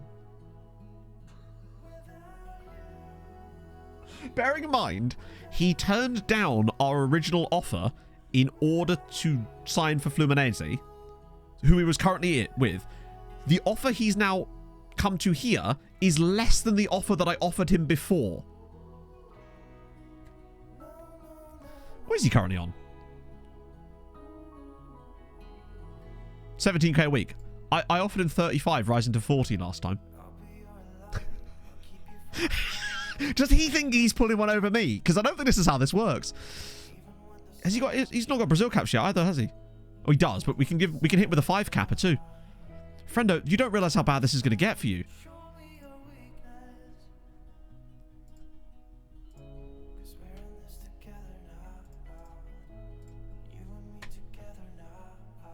I've just saved 10 grand on the same deal. Now, he may well get those caps, but if he gets 5 caps for Brazil, then he deserves it, you know? I would like it if there was a button that kind of just said, like, what do you want? Yeah, he's literally, him and his agent have just sat there like, no 3-year extension. As if I'm getting a 3-year extension on him.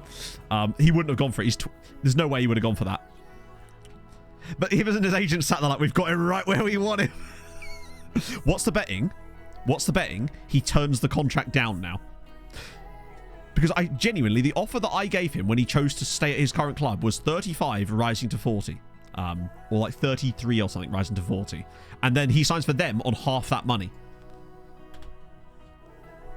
Navarro, new contract for Navarro. How long have you got left, bud? You've got 3 years left, you're fine.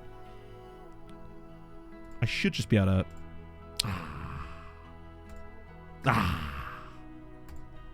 You've got 3 years left on your contract, friendo.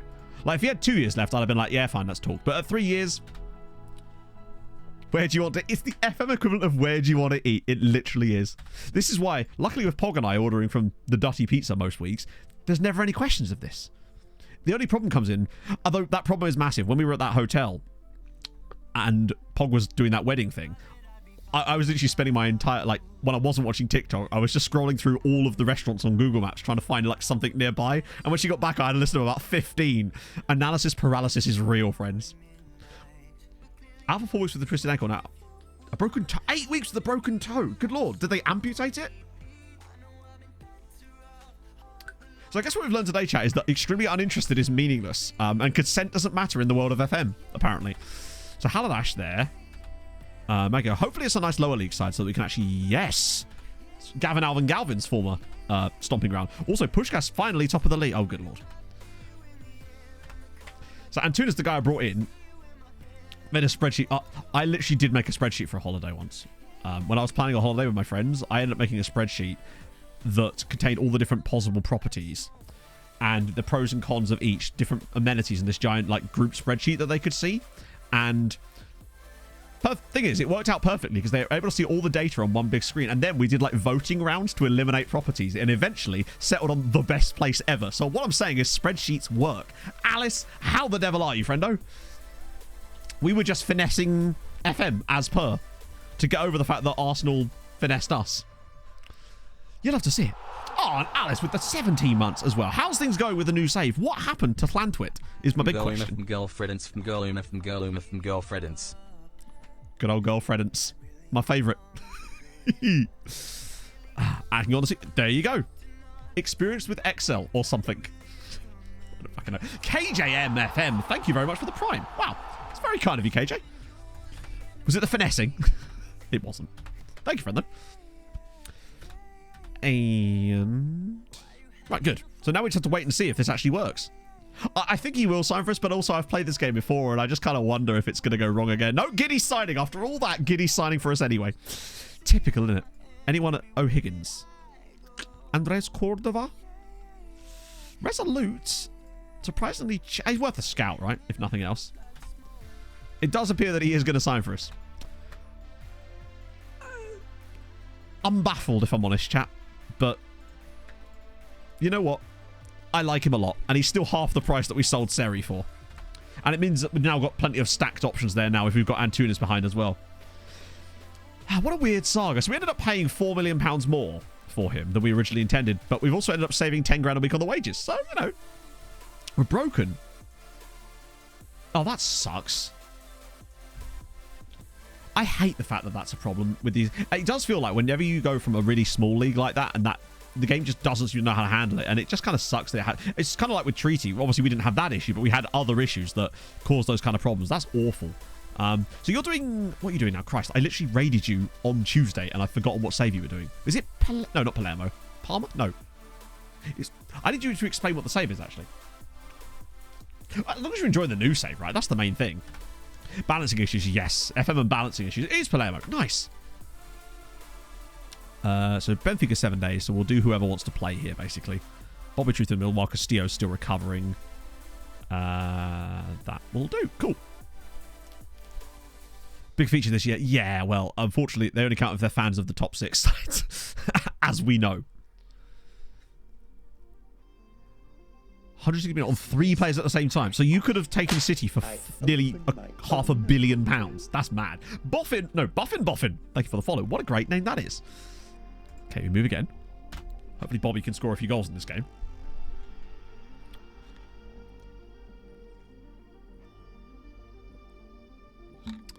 Oh, I'm going to. It's just a question of I want to make sure that we like at least sort of keep establishing ourselves in the league and keep the form up while we can do. Tex-Mex again, Navarro and Santos. Yeah, Bobby's struggled to start this season. I don't know why, but he's not been firing on all cylinders yet. But like I said, I just explained it. Like, I'm not going to play him in every single game, but I will play him at some point, you know. We can't always play a 16-year-old up front in matches that we quite like to win at some point. Like, I won't start him next game either because it's Ferencváros. But he'll get some game time as much as a 16-year-old should really get. I wish I'd got him out on loan, but unfortunately he didn't turn 17 until it was already impossible. And the fact that he's already wanted, though, for a loan is exciting because it makes me think in January is an instant, easy loan out. De Silva. Oh, Colby De Silva. Sorry, I was thinking of the other De Silva. Espanola. Okay. Scatolaro. Fair one. We move. I could indeed. There's many things I could do, but I don't. And sometimes I do. As you know, I give into impulses. Oh, this isn't where I parked my car. Bradster, thank you for the follow. And more injuries. I suppose we're seeing loads of injuries, but then I also have to think about it as saying that's all of the players at the club, including the loanees. So in actuality, it's probably less than normal. Genuine world-class number. Oh, yeah, it's like I wouldn't sell Montiel for any number of money. And to be told, now that Brandon Silva signed that new contract, I don't think I'd sell him now. He's now established himself. Now that his consistency issues are gone, he's getting better and better each year in terms of his output. So I'm quite happy to keep him now. Hey, head heart balls. Historically, with top flight size have fallen hard. Oh, okay, sick. I do like a good save like that. That's why I enjoy my Red Star save so much. No absolute dons knocking about Universidad de Chile. We're at 134 loans at the moment. Or, sorry, we're at negative 122 loans. Because buffer overflow and whatnot. Ah, dear. One thing I have noticed, but this is a weird one. Over the last few days, on the, the most recent scouting video, I've been getting a lot of comments, essentially to the effect of, just use FMRTE, it's a lot easier, or wouldn't it be easier to just play it without the attribute mask? And I'm like, yes, of course it would. Just like saying, wouldn't it be easier if I drove a car in the marathon instead of running it? But that doesn't really, like, how is that helpful to anyone? Like, Jesus. Oh, I'm super proud of it. Just the levels of brokenness. I just didn't think we'd be able to get this high up in the loans, but now that we have, yeah, he's a bit excellent. And he's only 21. That's filth. 200 loans might be possible. I think the sheer volume of players that we need for that is probably what makes it difficult because we're just not signing players. Yeah. Yeah, I know exactly. One of the comments I literally just responded, but like, yes, of course it's easier to do that. And obviously it's a single player game, but do what you like. But at the same time, why not just use the editor to make all your players 200 really PA? Busy with work and late and Orient, so I haven't had the time to you're enter the a fan. stream. but I couldn't miss my 30-month anniversary, so thanks for all the amazing content you provide me. Thank you, friend. And thank you for the 30 months. And also, congrats to Lorian. Lorian, yeah, who looked pretty much nailed on the title, right? Surely. Actually, for a few of your players. Sure, but you're probably going to have to be a bit more specific because otherwise, like, we're going to be here for a while. But if you want to see any specific players, absolutely let me know. Hang on, I've got to set this team out anyway. I might honestly start... Oh, Christ. Castillo, is he back? He's still not really fresh enough yet. I think I kind of want to start him here. It's not ideal, though. And then...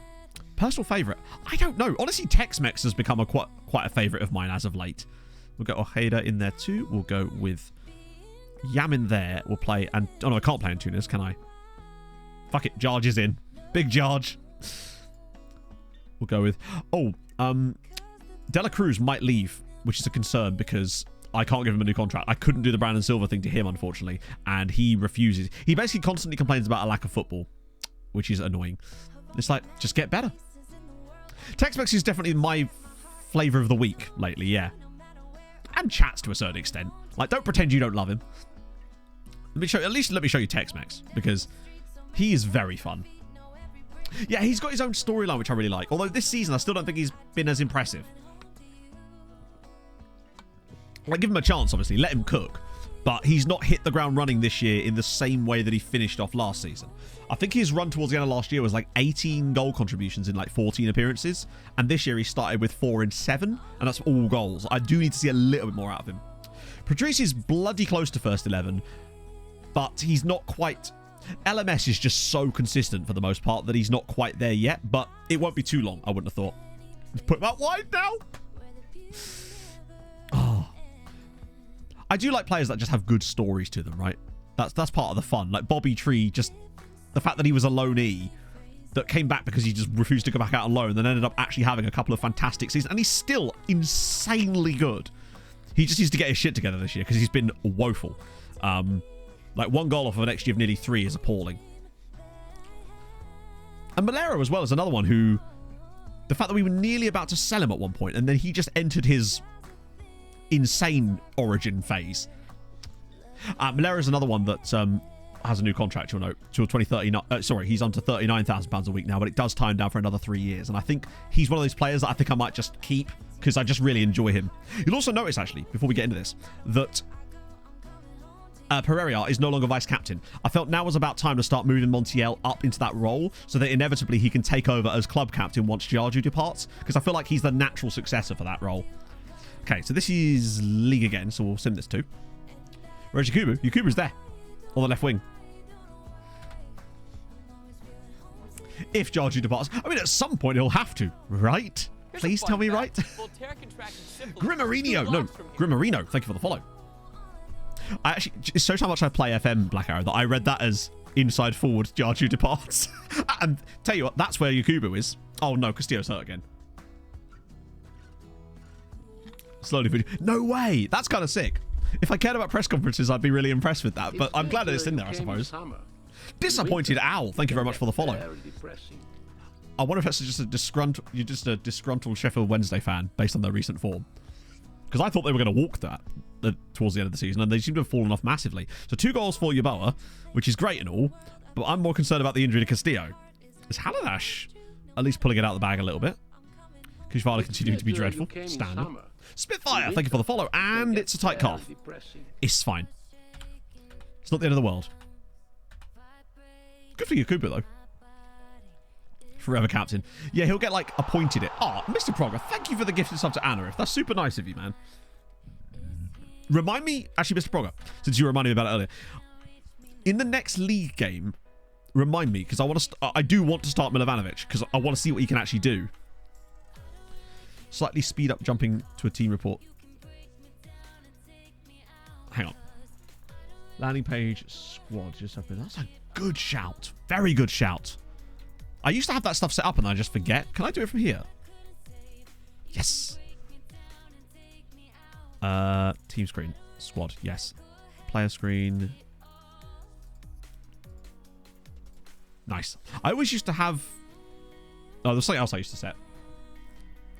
Last night was fun. Oh, yeah. Congrats to the Blades for coming back up again. Everyone's kind of got lost in that with the whole Burnley thing. Oh, good lord. That scares me every time that happens. To win their league title. Did you... who was it? Was it Josh Brownhill that was giving it large with the trophy in front of the Blackburn fans? Oh. Has improved a lot as a footballer. Slight improvement off the ball movement. Okay. Complacent after signing a new contract.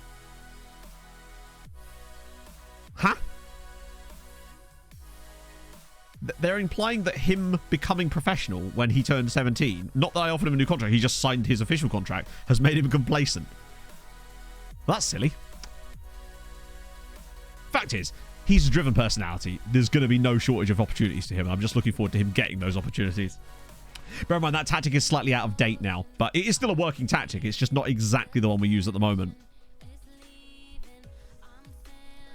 Yeah, Rotherham seem to be doing... Well, they were doing a lot better at the start of the season, but do you think they'll stay up? Because the Championship is looking mad. I thought QPR were going to get relegated at one point. And by thought, I mean hoped. But it is looking like they're probably going to be fine now. They seem to have pulled it together, finally. But they were on some insanely poor run. Oh, wow. The Universidad. Oh, no, it's not the Catholic daddies. My bad. It's the wrong set of daddies. This is a different set of fathers. New sponsorship deal. Another one. We're getting quite a few of those lately. We got a training kit sponsor the other day. It was for no money. It was like £300,000 over 5 years, but still. Yeah, we'll send these guys around. Is that a German dude then? Cool. That Valton looks like it could be intriguing. Actually plays for them? No way. That's awesome. Who's your cousin? You don't have to tell us, obviously. Reading do be looking messy, yeah. Quite probably Reading. Yeah, look at the rest of West London sat up looking down on it. Even Chelsea. Right, okay. Hector Rangel. Oh, an A-, £6 million. Ah, this was a guy I looked at earlier. I'd kind of identified this guy as a potential option for us. So we'll see. Oh, Jack Robinson. Oh, yeah. No, that name does ring a bell. Wasn't he injured quite a lot during their last Premier League stint, or am I mistaking him for someone else? I think, wasn't his injury part of the reason why they struggled so much? Right, so Hector Rangel, 16 years old, DM, can't really pass or see very well, and his tackling isn't great either, and he's quite expensive.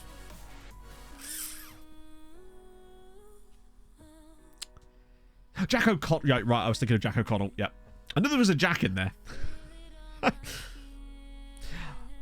I like him, but I think that he might be...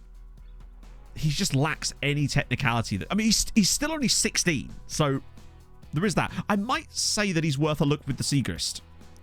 Because maybe if he's got 5-star potential, we could have another look.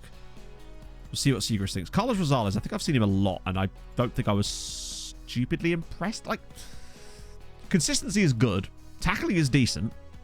Marking isn't great, but that's fine. That can come in time. 17 years old, though. He's a bit mid. I mean, the thing is, with that range, if he's on, like, the under £1 million side of that range, then he's, like, worth it. But if he's on the high end of that range, never mind. We'll end up scouting him again in a few years here. Okay, this is the guy that I was actually more interested in. Now, ignore the fact that he's not got very good marking, because that's a thing that we can actually improve. He does have good tackling, and he is 6'2" with 16 jumping reach. 6 million, but he's intriguing to me. And he has a really cool surname. I don't know if he's just pure Swiss. He's born in Bern, or Bern in Bern. He's evasive and reserved. I just don't know about him. Aggression's a little low, which is ironic considering he still has a competitor. Oh no, that's the dirtiness, isn't it? So he's probably a bit dirty, which is just as well that he doesn't have super high aggression then if he's a bit of a dirty player. Physicals are solid. Determination's decent. Tackling's good. Positioning's okay and heading's okay. Marking will come with time. I'm just not sure if he's 6 million good. Because that clears to be a... Pablo is a bit of a... Yeah, because it is a release clause, presumably. Oh, he's just signed a new contract. Never mind. For the moment, anyway. He'll come back around. I'll acknowledge him so he still comes back around. Brian Garcia. Another guy from Pumas. Reflex is good. I don't know about him. He's a bit... Close to 19 years old. Yeah, that doesn't matter to me so much. I'm not so bothered about that. Never move. That is completely untrue, as we have signed tons of them. Literally all the time. it just depends on various factors in the game, such as the reputation of your club versus theirs, how long ago they were since they signed 16, how close they are to 17, their contract situation. As always, there's variables, but it's not a complete rule at all. We do it all the time. It's slightly harder, I agree, but it's definitely not a rule. Acevedo. It's weird. He's a natural left back with not really a very good left foot. When I saw that, I figured, oh, he's just one of those guys that can play on both sides, but he kind of isn't. He's a bit... I don't know. Other Europeans, I would say, are more likely to move, but we've signed tons of South Americans before they're 18. In fact, if anything, it feels like 16 and 18 is when it's easier. 17 seems to be harder to sign them. He is a winger, you're right. Yeah. And not a particularly good one for what we'd want to do anyway. Nice one, Matty. What were you studying? Review. So I can then add him back again. We'll leave him for a second. This is the... I still want to sign him because I see enough about him that I really like him anyway. Just signed a new contract. That's a pain. But I still do want to sign that chap. See if they want to at least treat. No. Just to clarify, I cannot stress enough, you can sign them when they're 16. We have done it so many times in this save. I want to make that very clear. You can do it.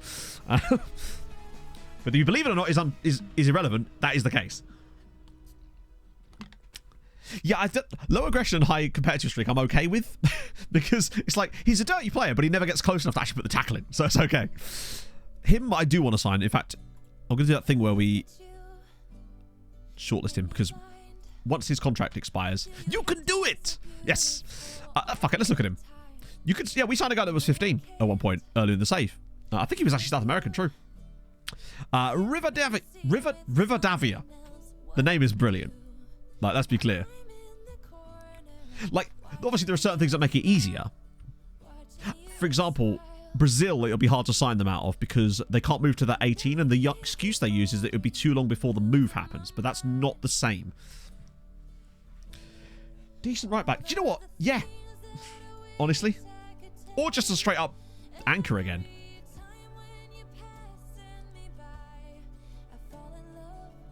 God. Worst thing about this is he's actually really good.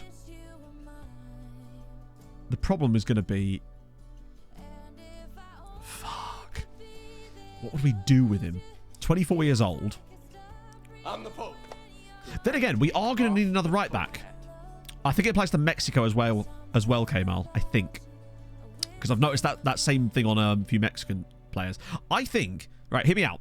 Follow my thought plan here. Connor O'Sheen, thank you very much for the follow. This is my thought plan.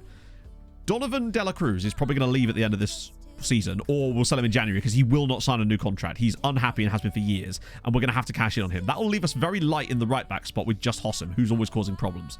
I think we get Rivadavia in as the long-term backup / successor / competition for the role with Hossam Abdel Nabi, then sell Donovan in January as soon as we can for like £10 million, and that would cover off the transfer fee for both of them. I think that's got to be the play here because I think he's really good. Hey, Phil. Dreaded FM crash message in my bar. I say, oh shit.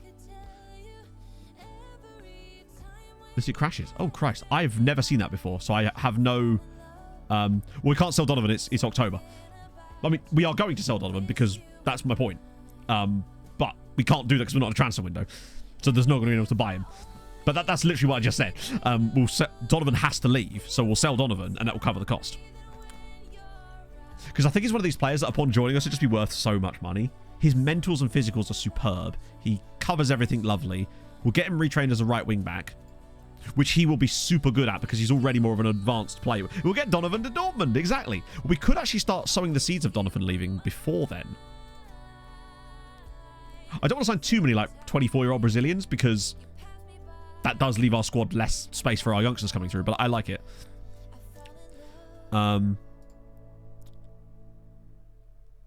Right, so Donovan. I want to see what I mean. I think we could get roughly that same amount of money for Donovan. Like, Donovan's good, but he refuses to sign a new contract. Has done for ages. I think the thing he didn't like is that he wasn't an important player. I mean, he's still played 84 games, but he's always been a backup. So I think we could probably start working on getting Donovan out.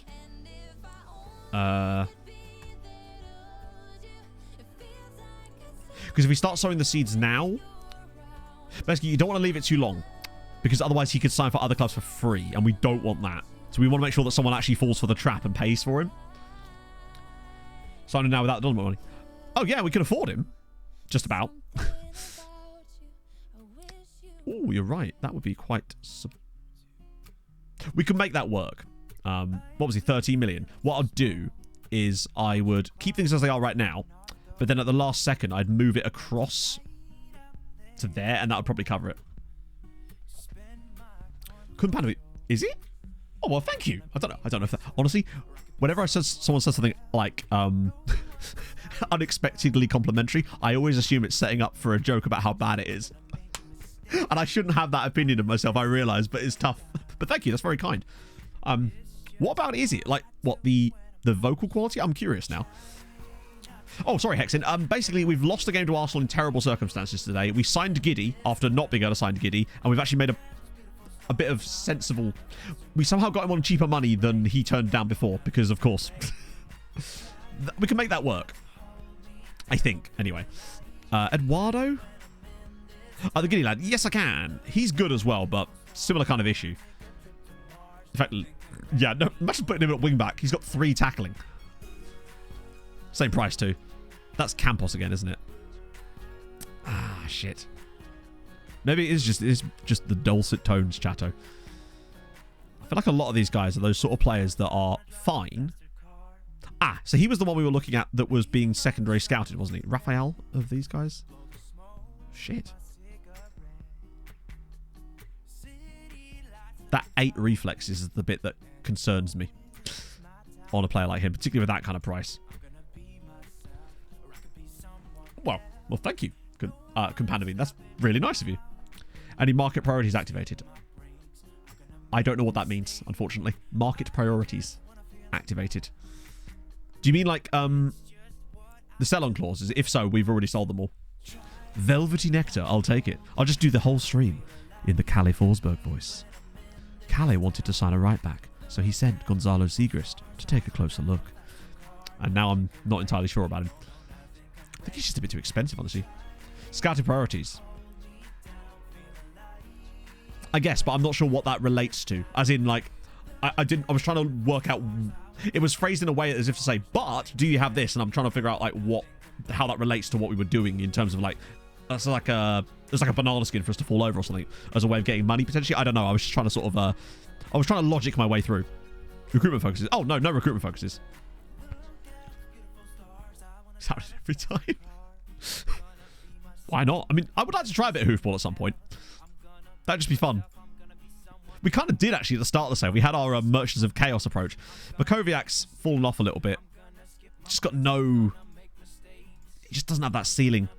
Bruno, striker, Gremio, probably quite... He's great, but so expensive. There is going to come a time where we'll have a nice big transfer budget, probably at the end of this season, where we can actually start going after these guys again. But we don't have that much money to spend currently. Have any observers around the world watching on players to buy? Oh. Sorry, yeah, we have scouts. Yeah, sorry. Yes, we do. We have scouts. Sorry, that's my bad. It was a bit of a misunderstanding. Hernan Moreno, I'll shortlist him. But at the moment, I want to make sure that we keep our money available for the other chap, because I think he is very good. And he's just a bit too much for me. Money-wise, anyway. A new 3-year sponsorship deal worth £375,000. There's a lot of these popping up that sort of just... Like, we have quite a lot of sponsorships now. I love how they're just general. But what are they sponsoring specifically? Just the team. I guess what they are is like subsidiary partners, presumably. Hey, Ollie. The fact that he's 21 as well. I love that. Generate interest from other potential... You stop it, Elias. Goddamn. City sponsors. No. If that was the case, we'd have like an airline sponsoring us for like 100 million a season. I'd be well up for that. Trust me. Right. What does he want? Big money. We kind of knew that anyway. I'll get rid of the big pay rise one because that just... Weird. Yeah, we've got Bang Energy, after all. Future great. They know what's coming. I quite like the fact that he's kind of got a left foot about him as well. Hungarian mattress sponsor? I'm trying to think of like what a name for a Hungarian mattress company would be now. It would actually be kind of interesting, Stanley, if that was in the game. Or something along those lines, anyway. How many caps have you got? None. If he wants to put that in there, honestly, I'm okay with that. He's 24, so I can't really get away with the other clause that I would normally look at. Silent Night! Superb. That is wonderful. Dreams as well. I like... What about Bengsons for beds? Surely that's got to get in there too. Trying to sell the team. Wait. Oh, you managed Palermo too. Barwick's... Oh yeah, by the way, Chris Barwick. Finally back at Kijvada. After a 2-year break. Man finally agreed to... Oh, sorry, after a 1-year break, he's finally back at Kijvada again. I totally forgot to mention that. Was there any other players I forgot to mention that we finally got loans for? No, I think about it. Oh, Pushkas is back at Debrecen. Alaku's at Kekshmet. Barwick's gone back. I think the rest were kind of ones you already knew about for the most part. But the key ones is that Alaku got a loan. How's he getting on, actually? 4 starts so far. I'm excited about Alaku. I really am. Can you go to scouting for a moment? I just want to see one thing. If you tell me what the thing is, then I can show you. But if you... I'm not just going to sit on the scouting screen until you can tell me what the thing you want to see is. But if you tell me what it is, I'll happily show you. No, Capolino's a permanent signing for Chelsea. Because he never really got much game time for us. And when they offered us £12 million, I thought, you know what, screw it. Plus, we've got a clause in that deal, which will allow us a load of money. Because he's worth like 70 million at Chelsea now, which is awesome.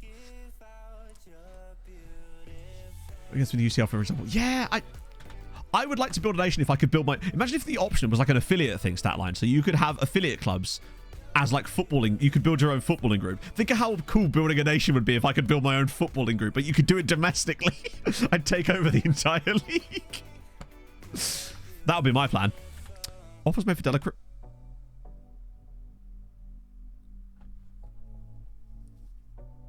Okay, he's going to complain. I thought he was going to complain. It's weird. He said he'd be unsettled, but...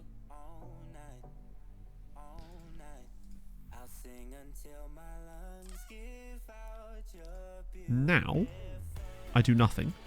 But now we can offer him out without upsetting him. Not that I would have upset him anyway, but now we can offer him out and we should be able to negotiate these bids at least. Although, usually because you're outside of the window, you don't get a chance to negotiate. But still, if we got anything like that, I'd be totally down. Truth be told. If it's anything close to the money that we're going to get for the other chap, then... God, look at the number of 5-star or verging on 5-star players. Particularly the fact that Haladash have got 4 of them. And Fabricio's already got 12 for them. Also, when did he turn 5 stars? Holy shitting fuck. No wonder Pushkas are doing well in the 2nd tier this season. He is playing for a 2nd division side in Hungary. Look at the state of him. Good lord. £6 million from Palmeiras he was. I think that Pushkas might just get promoted this season if they've got him up there. Banging in goal after goal. And Jordan Ross at Giamot too. Christ, he's good. You forget how good some of the lone guys actually are. Because you just don't see them very often. Benitez is 3.5 stars. I'm telling you, he might be the replacement for Portier, honestly. And then you've got, like, Stevenson Farine. He's not bad either. Little so Fabrizio. Yeah, but he does a bit. Did Mihail get a loan? No, unfortunately he didn't, which was annoying. So he's just sort of swanning around our squad. He's in the first team, but I don't believe he did get another loan. No, he was one of the few guys that didn't, sadly. Oh, there's Ronaldo Ebanks.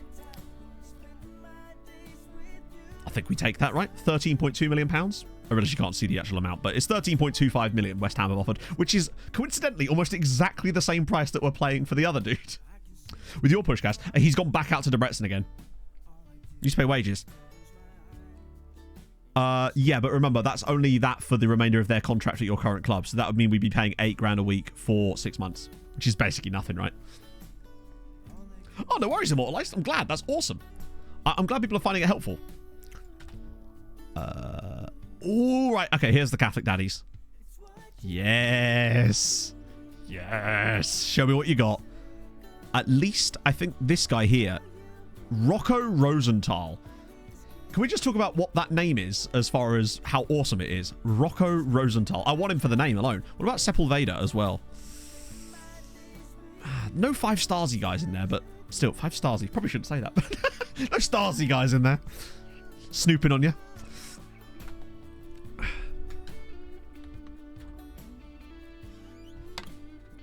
Right. Did I... Oh, shit. Wait. Oh, shit. Shit. Shit. Do you think it will let me use the... If I can get the Donovan deal done super fast, do you think it will let me use that money? Or is the game going to, like, completely fuck us, where it doesn't let us use money that we've already attained for things like that? Any clauses? No clauses, no. Vindogo, which translates to Windeye. Windeye, I like that. Oh, Grovel to joke. Could I ask him for a little... He's in a good mood. So maybe I could just ask him for a little bit of extra transfer budget, considering how much money the club has. Come on, Joe. No, don't get back to me shortly. I want to see you now. Yeah, that'd be cool, actually. Just, like, building a different continent up, but not actually playing in that continent. We could do the Beng Energy group. Borrow money from Jarju. True, I feel like Jarju's the kind of guy that would invest in, like, some random company. It'd be like Flamini or Thomas Gravison. Conte Rakitic again. I mean, Castillo's injured. Bobby Tree's struggling. I think it has to be Labros again. Dial up Monster Santos. Yeah, that's fine. I don't think we have much choice in the matter. I mean, Labros has proven that he can do it on the European stage in the past. It's just whether he can do it this time around. Classy Netneck's still there. Oh, yeah. Did I tell you guys that Suhi's gone? I think Suhi's at Bayern now. Yeah. £37 million they sold him to Bayern Munich for, and now he's not playing. I mean, how long till he just ends up rocking up back here? He's still only 25. There's every chance he could just rock up back here again. Oh, I didn't look up Nathan Jones. Didn't Nathan Jones disappear from this database?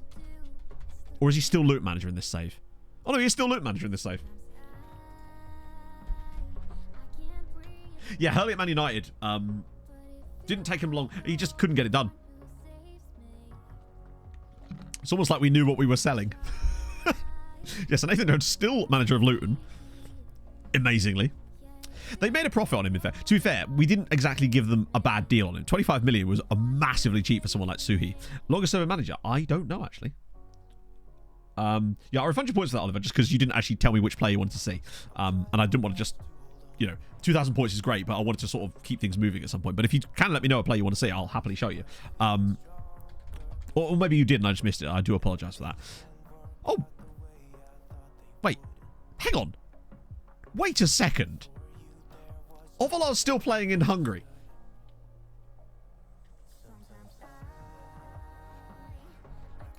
I did not see that coming. I have no idea what league Jasperenia are in. Hungarians, help me out here. I'm guessing 3rd tier or lower. Yeah, 3rd tier. Hello, Pog. That's kind of hilarious that he actually stayed in Hungary. No, neither of them are managers. They're both retired as far as I'm aware. Right, let's move. That's the lineup. Bit of highness on those guys, but it is what it is. I'm so disappointed with that Arsenal result, which means this one has to be better. I didn't even feel like we got particularly lucky in the Champions League last year, actually. We had that lucky win away at Chelsea in the group stages, but we also had that unlucky result against Lyon, so it kind of goes both ways. Hopefully this year is not going to be full of bad luck when we really don't need that. Yeah, maybe he found himself a nice Hungarian lady and then settled down. Other teams do. The Champions League teams both lost. Only Honvéd won in the Europa League, and then Haladash haven't actually played yet because they're obviously with the 6 games. They start like a week and a half. I think they'll start this round of matches with their games. So, Ferencváros host Hoffenheim, Újpest host Shakhtar. 2 matches at home as well that I feel like there's a chance they can actually get some points in. And they're going to have to, because I'm concerned that we're going to end up with like 12 points this season or something. Oh, hang on, slipping through. Oh, it's the wrong pass. Still finds him though, Tex-Mex. That's a big save, but that's where he needs to be looking for the pass, where he used to all the time. Still, the run was good. That's the main thing. He made the good run. He would be Ervalor. We can't afford to lose another Champions League game. Not this early on. Considering we didn't lose a single game. Oh, no, we did. We lost 1 time last time, and it was to Lyon, of all people. Shit. Just, like, let us score a few goals. Let us not concede any silly ones. That's all we need. Skyvink just scores for 1-0. Ferencváros 1, Hoffenheim 0. Here we go. Hungary's back, baby. They'll lose 4-1 at home now. I've already jinxed it. Good clearance again from Dollarite. Breakaway chance. Here we go. On the chest for Abdul Nabi. They're not going to catch him. He's the fastest man in the world. But he's going to have to turn back inside because he's not using that left foot, is he? Let's be honest. There we go. He's on the wrong side entirely, but he could catch people out. Silva's through. Come on. There we go. Brandon Silva 1-0. Celebrates the new contract with a goal and another assist there for Tex-Mex. Better. Yeah, I've got to stop jinxing people. That was a nice piece of play, though. Really composed finish from Brandon. Good work from Labros, actually dropping deep. And Tex-Mex providing the assists, at least. Better from him. That's what we needed. Good start for us. Got to pull this back now. Start getting a few more goals in. See what I mean about in Europe? We just seem to be lacking a bit with that work ball into the box turned on. We just seem a bit... I don't know. The equaliser from Mukoko. We don't seem to be anyone... I just think that it maybe makes this system work better without work ball into the box on. We just take our chances a bit more. We're able to be more proactive on the counter-attack. We kind of just... I don't know. We'll try. I think I might try that for the second half again. And then, honestly, how's it supposed to go? If I scroll down, it won't work properly, will it? So we'll just have to accept that we're probably not going to see their scoreline straight away. Oh, come on. Not this shit again, please.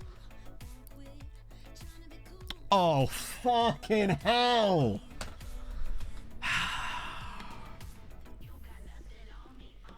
That would make sense, Tabarabi, I guess, because most leagues tend to split up as they go further down. Like in Spain, it's like, what, third tiers like that, isn't it? This is just going to be our season, isn't it? It's just going to be this shit the whole year.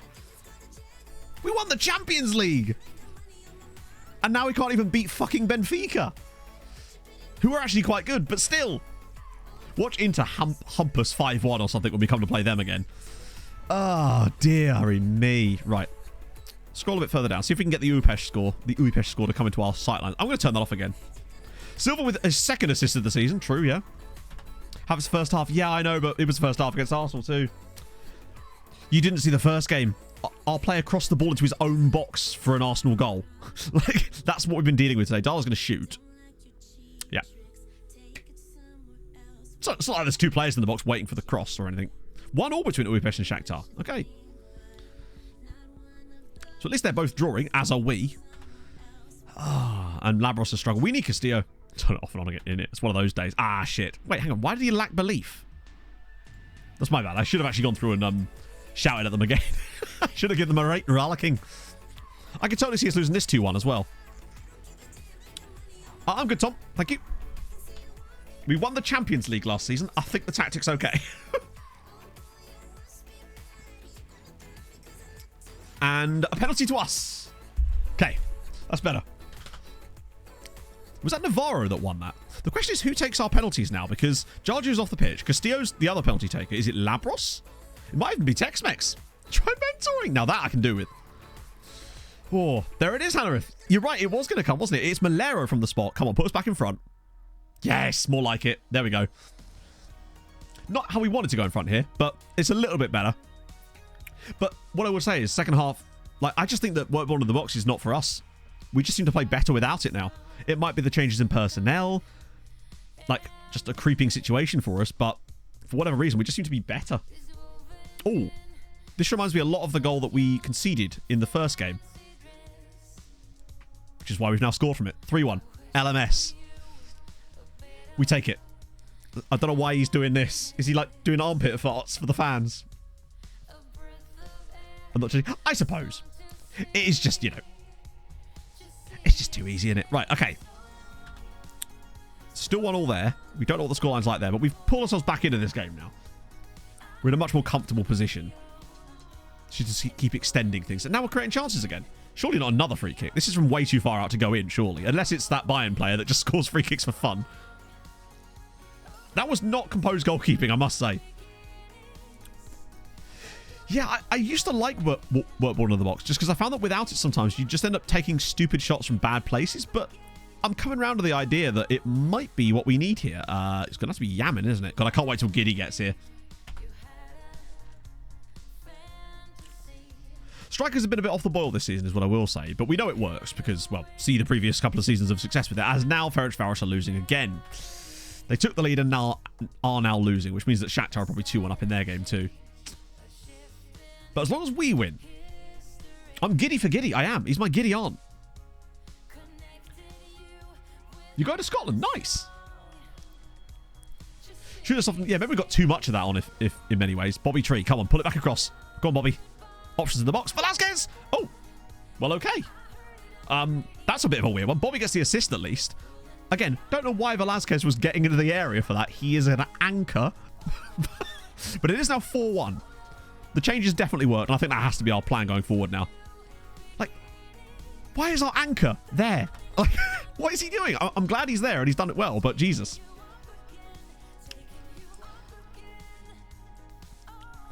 Going to recruitment focus in the scout priorities, the question save. Really? Huh. That's not ideal. I would say have you put it on the forums or anything, but yeah. Fat logger, that's going to do, sadly. Get Ojeda on for a bit. We're a bit tired in some of these positions. Let's just freshen this up. I could even try out De Bruyne at some point. Maybe, because he's here now. Robbie Tree to Tommy V. You love to see it. Oh, one more maybe? To really compound that being the right tactical decision. Slip him in. Velasquez says, oh, lovely pass. It's a great ball through. And Pereira scores. I think that's going to be offside.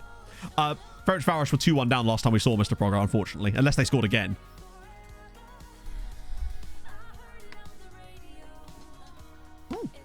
Okay, I thought he was offside. Maybe it came off the defender. It's 5-1 to MTK Budapest. This is much more like it. We've really killed it in the second half.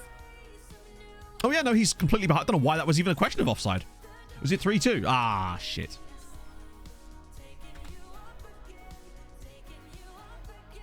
Oh, shit, you're right. Oh, no, they equalised and then in the 95th minute. We've looked so much better with that little tweak. I assume that Shakhtar probably... I mean, okay, no. Positive thoughts. Budapest are going to do it. I'm trying to be more positive about this. Let's crack it. We've done well in the second half there. Let's see if Budapest can continue it. This is a money season, but I still would like to at least not lose all of our progress. Come on, come on, come on, come on, come on. Yes! Positive thoughts, my friends. Papa Fey, of all people. Budapest with their first win in the Champions League groups. That's more wins than Ferencváros got in the entirety of last season. Come on. Did Milan get ham? God, they did. 5-0. Christ on a bike. Papa didn't want to go back out on loan, he says. He's back. The Papa is back. Him and Radojic doing mad ting.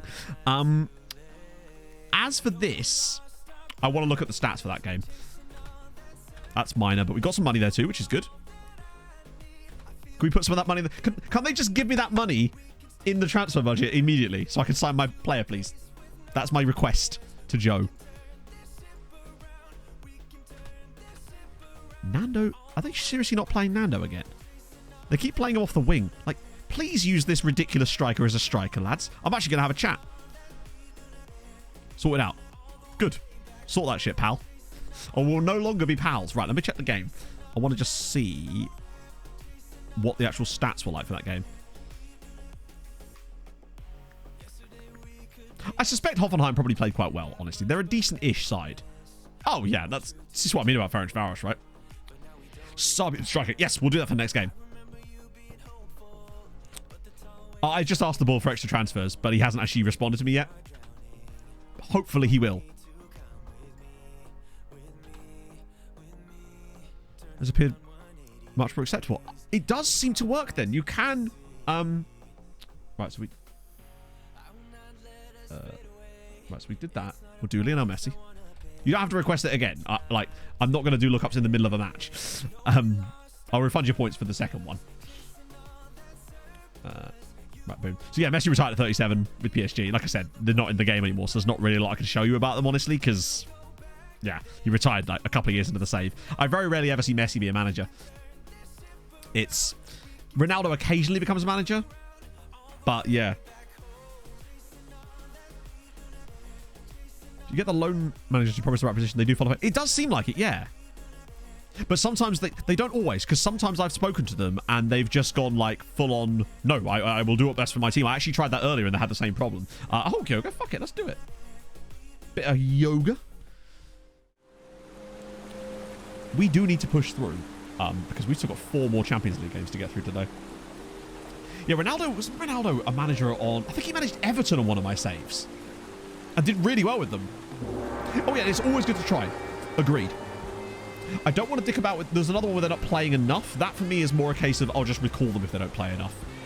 Because I don't want to disrupt the team, especially teams that are in Europe and stuff, because they tend not to listen for that one anyway. Oh. Right, let's... Here's a fun fact. Voltaire Oh contracted god. syphilis. Fudge Dudge. I'm sorry. Thank you very much for the follow. I'm going to have difficulty saying your name. I'll call you Fudge. Greenock Morton. I don't know what you can really see because obviously... not Greenock. Greenock. Well, I'll tell you what you can fucking see. They're in the Premiership. That's what you can see. Fair fucking play to Greenock Morton. Okay, I was not expecting that. So yeah, Greenock Morton, top flight in Scotland. That's awesome. Love that for them. Considering they were in League One at one point in this save, and I spent most of it in the Championship, and now top flight in Scotland. Massive. That's actually quite surprising for a league that isn't switched on. Let's just quickly check the Premiership so we can see if there's any other mad teams in there. Stadiums. Yeah, literally. Celtic, Rangers, Hibs, Hearts, Aberdeen, Dundee United. No Dundee, notably. Motherwell, Greenock Morton. Yeah, mad. 11,000 seater stadium's not bad, is it? What family? Oh, my family are Hibs fans. Try and drown me. Actually, I used to have a hydrate option. I also used to have a stretch option, which is how Hulk Yoga actually came about. So the stretch option used to be really, really cheap, like stupidly cheap. So no Scott Brown, sadly. And one sec. One day, I think it was during a showdown, at the start of a showdown stream, we'd had like a load of gifted, but usually a lot more channel points for like gifted subs before, and we had a load the previous day, and basically chat tried to murder me by making me stretch for like 15 minutes straight, so then it just looked like I was doing yoga. Hence why when I do it, I do like basically just a load of stretches. That's where it came from. He does. Is it just a Portuguese thing, perhaps? Or a Benfica thing more specifically? The neckery that's going on. I think he might have played against us last game. Actually, maybe not. Oh, no, he must have done. Yeah, he was literally in their lineup, wasn't he? Stretch Matto? Oh, don't talk to me about merch. Jesus, I'm still working on the Beng thing in the background. I'm getting there slowly. I just need to go and see a doctor. That's the truth of it. I feel like I'm never going to be able to get that shit done until I can actually go see a doctor and get that stuff sorted out. Maybe she'll make my merch for me. Rego means, of course not. I don't speak Portuguese. We do have Scouty Net, yes. Where's Wongman? Oh, okay. Sorry, we really would like to get the Champions League matches done. Oh, this guy. I love how Mason Mount came up when I typed in Wongman. I'm okay. You can either tell me or don't, but like, you know, that's up to you. Wongman Wah. That's the guy. He's actually from Macau. Fair one. Probably doesn't get a lot of games because it's always the one man, right? Okay. Please, Europa League, be better. Pull the string on the back. Have you seen my news? Hey, I'm not the one that says that. People just keep saying it's good. And what am I supposed to do, eh? Argue with them? Probably. I do like an argument. Oh, let's try it again. Right. Outsiders played a lot. Does the position really matter? Yes. Oh. Sick. Okay, cool. I don't really care about him specifically, but still. Did they win? No. Ferencváros lost 3-2 at home. Hello. And Újpest did in fact win. Yes. Aponte. I tell you what, some good goalkeepers knocking about. So we're on to Colombia now. He just comes with spinning arms and says, we're dancing. Now that I can get behind. I'll have to get Pog to book me an appointment again, because otherwise I'll just never do it. That's what happened last time. His ass crack. Is it really? That must be great for newspaper headline writers in Portugal, and when he has a poor game. Player players do more crazy shit. Yeah, it would be cool, actually, to see that sort of stuff a bit more.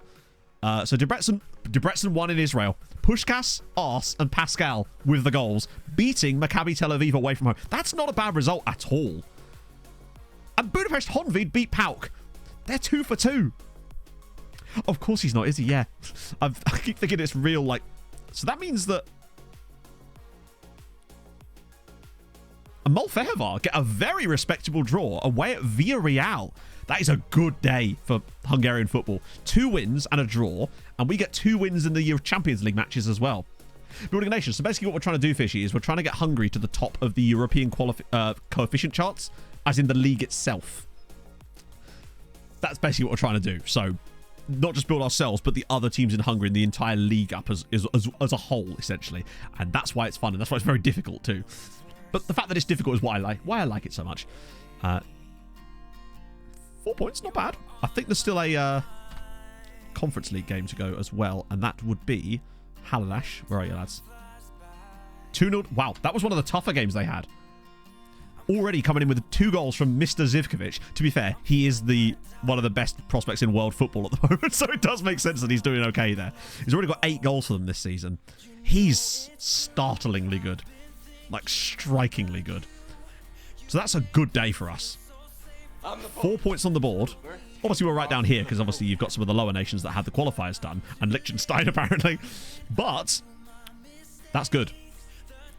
Still behind France and Germany for the year, annoyingly. Well, that's so much behind, which doesn't make a lot of sense, considering. But whatever. We're still miles clear of France, so that's fine. Fishy, thank you for the follow. Cool. Right, that's a really... expecting amount of football. We could try it, see if they give him a bit more time. Yeah, see, this is the thing. The one where they're not playing enough, they just do not ever play them. And there's no way around it. Because we've still got that Donovan situation coming up as well. Oh, any random Hungary call-ups? Zoltan's still called up. Mihail as well. He needs a loan so bad. Oh, Alexandre Batista as well. Yet another random guy that's now Hungarian. Is anyone not Hungarian? I think we've all turned slightly Hungarian in this save chat. Right, so Serbian kid is starting next game as well. Already capped as well, yeah. Oh, great. Come on, a little bit more.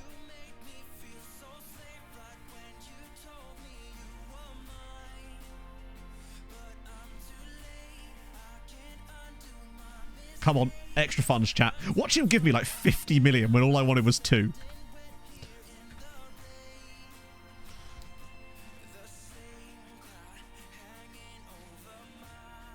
Joe, I needed 2 million, bud. Do you know what this is? The energy that this has. Zafastia, thank you very much for the prime. That's very kind of you, friend. Yeah, Pierluigi, but we have lookups for stuff like that, so I'm not just going to keep showing random players because you request it, because otherwise we'll never get through the stuff we have to get through today. That's why we have the lookups. But what I was going to say is that the energy that this gives me is... Okay, this might be a niche thing. It's like... You're like 16 years old, you're going out with your mates or whatever, and you're like, Dad, can I borrow like a $5 or something? He's like, here's 50. Go on, have a nice time. Let's see what Joe's doing right now. Yeah, exactly, Mr. Frosty. Oh, there's no gift for you. He's got your coal. And then, so Zoltan, at least he's appearing here now, is there. My dad's a bit like that. He always just does, like, whenever he does something nice, he always just does something extra nice. He's a good guy. My dad is basically James May. Like, I've realized he has very similar mannerisms to James May. Here's a 10 don't tell your mum. Exactly that energy, yeah. Oh, Zoltan.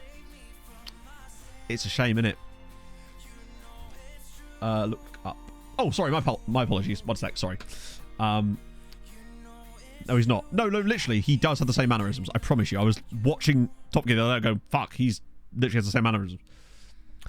Yeah, Zoltan's not doing great, is he? We used to have Jizz Hornkamp as our scout.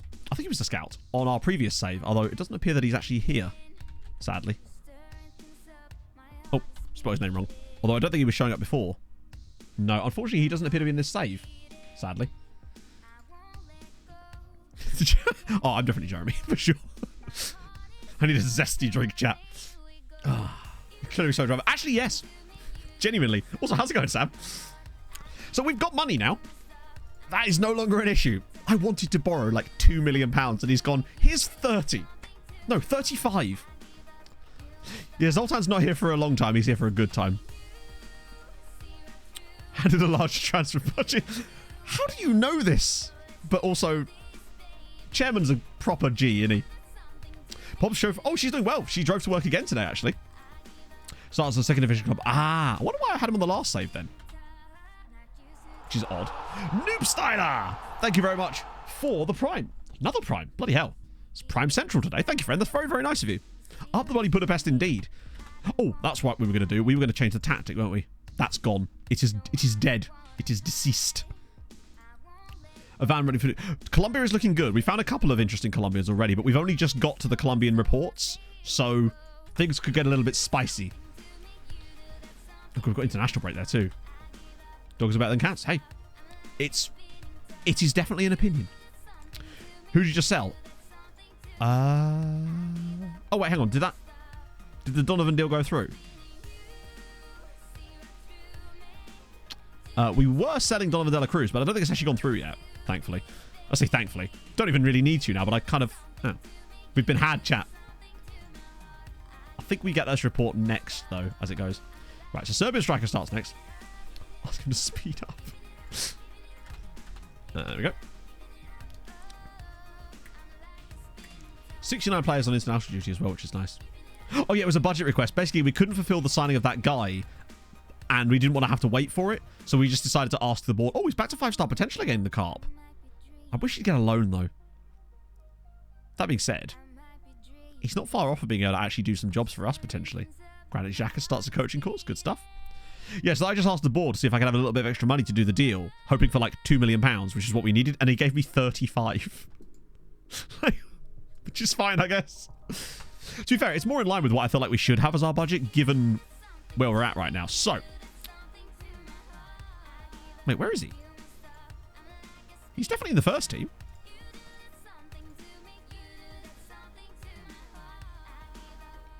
Wait, you're in the first team and I didn't... Did I? Oh, fuck's sake. Okay, he's not starting this game. He's starting the next game, chat. Normally I set them available, but that's normally because it's not on the same day. But, oh well. We could start De Bruyne, actually, yeah. He has scored for us this season. I brought him off the bench in a random game at the start, which obviously one of the off-stream games, and he actually did score a goal. Tex-Mex looks like he needs a rest. So we'll go Silva. Malera through the middle. Can't go wrong with that. I was like, yeah, maybe he just misheard me by a factor of 10. It's easily a possibility, right? See how De Bruyne does. At least we've got loads of strikers to sort of go with.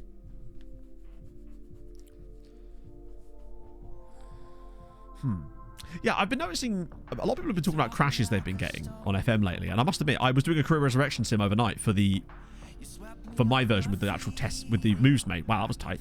And woke up to a crash for that, so that was fun. I think one of the things that causes crashes with long-term simming is that, I don't know if you've noticed this, if you're doing a long-term simulation and you've not got a club, your manager will randomly take over international teams. And if you get sacked from that international team job, it seems to crash the game. That's what I've noticed in the past. Which is weird. Is Emmett still angry? That's a good point. It's time has passed now, right? What should be at Ferencváros now? Come on, Emmett. He is not having it by... we can't bring him in as the assistant, can we? Because that's Thies' job. Thies has done nothing wrong. Here we go. National Under-20s. Jesus Aguirre. Now we're talking. That's more like it. Thank you, Jesus. Did I actually click that? Yeah, we did. Cool. That's better.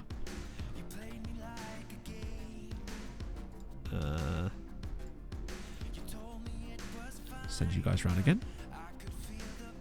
It does feel like there's certain players you just never get any... We could have a second ass man. That's true, actually. So. Aponte... We're going to sign Aponte, right? Because I believe that this latest scout report was done by my man. We'll check in a second anyway. Middle Road League 2 side. I guess you could, but it's just like... Then you'd have to have League 2 switched on, which means you've then got to have League 1 and the Championship switched on. Which just slows the Sims down for no reason. Particularly when I've already got a lot of stuff turned on. This song's really loud, man. He's just too expensive and a bit naff for me. But I think we actually was one of the guys we sent to Rodrigo for a... Rodrigo? To Gonzalo. And same with him, I think. And Hector Rangel... Right, let's see. Was this report from... Oh, it wasn't. Okay. So we'll send a Ponte. Shit. We just cancel that assignment. Do it again. I'll send him to Gonzalo Siegrist. Wait, was that one of those things that tells you when you were about to start scouting a player? Or did I miss that? Right, there we go. I just want a proper opinion on him. Because he's a player I would very much like to pick up. Particularly at that price. If he'd actually sign for us. 17 straight. Nice. It's a Gen 1 Stream Deck and capture card for £75. Wow. I don't know what Gen 1 Stream Decks are in terms of... I don't know what Gen I have. So I couldn't tell you whether... I mean, Stream Decks are brilliant as far as streaming goes. But bear in mind, don't feel like you have to have one. For the first year of my streaming career, as it were, I used to use this tablet here with an app called Touch Portal that basically just turned this into a Stream Deck. Now, Stream Decks are still better than that because there's other functionality that comes with it. But it's not a necessity, really. Oh, 15. I mean, the one I have here is... yeah, I have the 15-button version. The app is called Touch Portal. You can turn it into a... Can you turn it into a... Probably not, Dean. Honestly. No, I can't. I wish I could, but I can't. Yeah, Man City have been keeping tabs on him for years. Just tabs. Just tabs and vibes. Nothing else. Dela Cruz move delayed. I can't believe that West Ham are actually falling for this. We're getting 12.5 million for a player who is literally going to be free to them in 3 months' time. I always like to, because this was a gift from Pog's parents during Christmas 2020. I just randomly got it from them, which was really nice of them, obviously. But I was quite happy without it, and then I wouldn't go back now, let's put it that way. I really love having one. It's just a nice piece of kit. As far as streaming kit goes, I just think that it's one of those... Not an essential. I don't think anything is essential when it comes to streaming in terms of specific equipment. I feel like, obviously, microphone and camera are essential, but the quality of those is not entirely essential. You don't have to have a Shure SM7B and, you know, or anything like that. You don't have to have a mirrorless DSLR or DSLR camera for streaming. It's really good stuff that can be done with webcams these days, and you can make some very, very low-budget microphones sound extremely good. Oh, thank you, Adam. Welcome in, my friend. God, that's been happening a lot lately, and that makes me feel all wholesome and warm inside. But welcome in, Adam. Hope you're having a good day.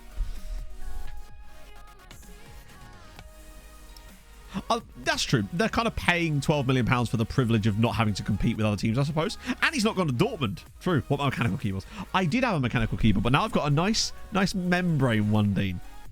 And if this one breaks, I'll use that one that Cyberpower, I think it was Cyberpower sent me. These guys are... This is a fresh youth intake, so... I think I'll definitely get a report on these chaps here. The other guy's 20, so he's probably not as good. What if I sound boring and awful? But you see, that's just the quality of the mic. You still gotta have something to go into the mic, which is always my biggest problem. Besides, like, nobody's good at this when they start. I'm still not good now. But if you listen to like my early videos, like very early videos, then it's still night and day. Or actually, no, it's not night and day. It's night and like early morning. Buttons, thank you very much for the follow. Auto hotkey. Yeah, what another sort of budget idea would be potentially an external numpad. You could turn that into a Stream Deck too with some. I actually considered doing that. I actually bought an external numpad for that exact purpose. Budget option anyway. Yeah, there's some really good microphones you can get that are really cheap, and a USB with the right EQ compression on it. You'll have a great. It will sound perfect. Well, not perfect. It won't sound amazing, but it will sound 90% of the way that... Like, this mic sounds better than my previous mic. I would fucking hope so. But it's only, like, a small amount of improvement, but it was enough for me to consider it worthwhile. That, and also it's just one less thing to have plugged into a USB port. Yeah, I mean, I had a Blue Yeti. I used a Blue Yeti for the first sort of 5 years of making content, right? Donovan money got added. Yeah, but now we've got it for Hinsky. Now we get to spend more money. Oh, they're not injured, are they? Shit. Luckily, Terra Nova's one's not too bad. It's the Abdul Nabi one that concerns me. Luckily, Donovan can't leave yet. That's the only thing we've got on our side, is that Donovan's actually going to have to play some football. Not that maybe he'll be happy now that he's got his move, potentially. But no, Yeti's good. I had a Blue Snowball, ICE, and then I had a Blue Yeti, which I used from, like, 2015, or, like, Christmas 2014, actually, all the way through till... Fucking hell, when was it? It was like April last year? No. Maybe. Honestly? No, I think it was the year before, actually. Still. Got a lot of time out of that. I think it's still around here somewhere, actually. I can see the stand up on top of that wardrobe. Oh, hang on, wait. Oh, Otero finally did get that cap for Ecuador that we were... He got 2 goals in his debut as well. Not bad. And Omar Ben Salah with his first cap for Tunisia too. How's he getting on? Seems to be doing okay. He's actually playing a bit more this season for Haladash. I can't imagine why he would... Oh, God, that's another injury. Head start with things like... Well, yeah, exactly. It's... I think that's one of the things that people just take for granted a little bit, is not knowing how to set stuff like that up, because you can make a very good... No, a very bad mic sound good, and you can also make a very good mic sound shit with the wrong settings.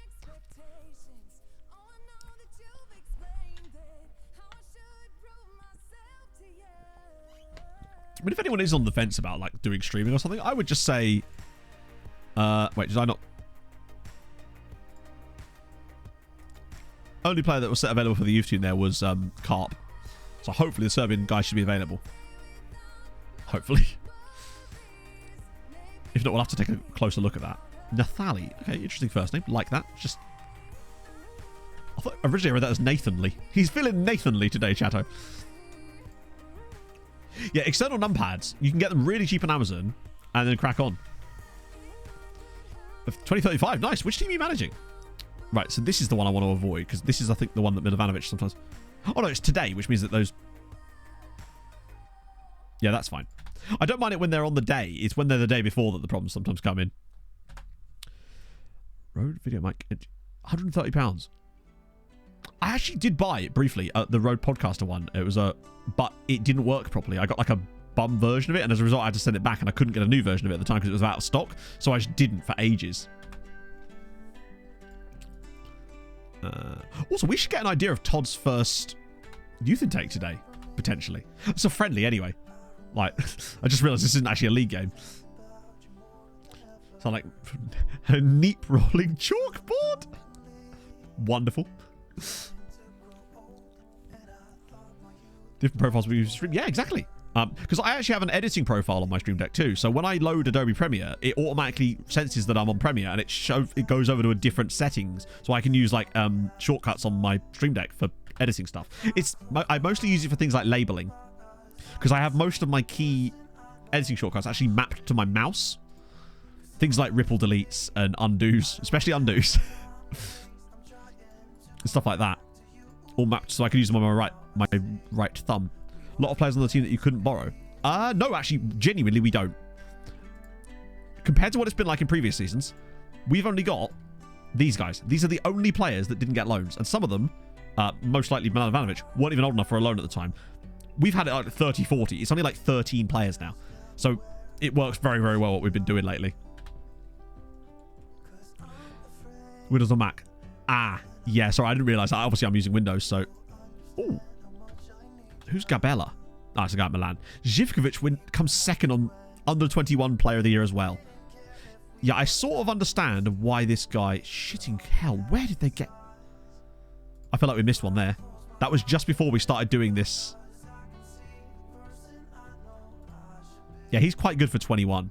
Also Austrian, surprisingly. Close to your mouth to get a rich sound. Yeah, I just like my microphone. I don't intend to change it anytime soon. Portillo comes third on the Golden Glove. Wow. To be fair, he did get 33 clean sheets this season, so I can hardly complain. Third on the Golden Glove. He's still... At least his value is starting to go up now. He's still only on, by the way, £1,000 a week. He's a starting goalkeeper for a team that won the Champions League. He's 26 years old now. And has just come third on the Golden Glove, and he's still only on £1,000 a week. I feel so bad for him, but I don't want to give him a new contract. Actually, you know what? I kind of do want to give him a new contract.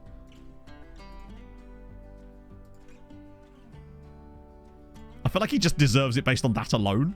Plus, it'll give us more chance for... What the fuck, Brad? Like, I'm trying to do him a favour, and now he does that. Number 15. That's 15k is fine. I think he deserves it. 122 on loan. Nice. Yeah, I think that you obviously don't want to keep all of them. Every year we let a few. Raise his value too. Yeah, I like to think that's the case, but on FM23 I find it's a bit weird about that. Yeah, his agent hasn't done a fantastic... Like, it's fine when they're like 22, but he's 26. Man just needs a new contract. I still think he could be long-term what we need. It's just he has had some very strange... God, this guy's still here. I've always kind of liked the idea of Harrison Badman, but it might just be because of his name. I'm willing to believe that that's the case as well. Yeah, some of them just get permanent clubs anyway. Oh, the Catholic Daddy reports are coming in now. Most of these guys are still going to need... There's another Nando. We could have a second Nando's chat. Is that too much? Are we overindulging in Nando's if we have a second one? So Sigris is back now with his report on Maximiliano Aponte. I still think he's worth signing, but I'm concerned about the red injury prone because he's so cheap. I think the value alone would be okay.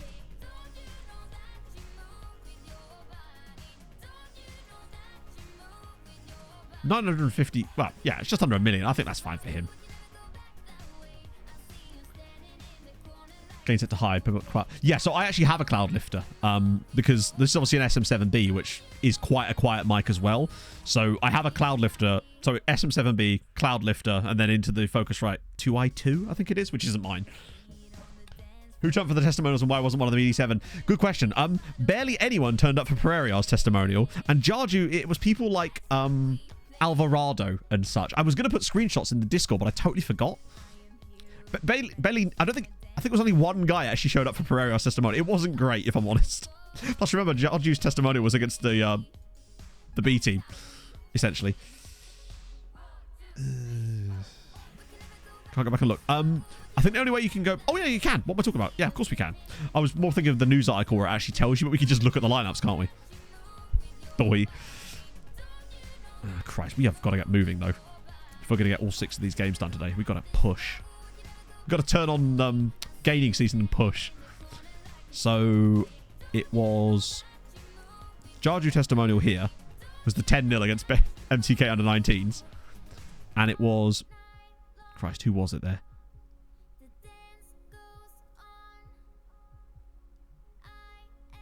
I don't think any of them actually got in the squad. I think because it was a friendly, I just set the same lineup so they...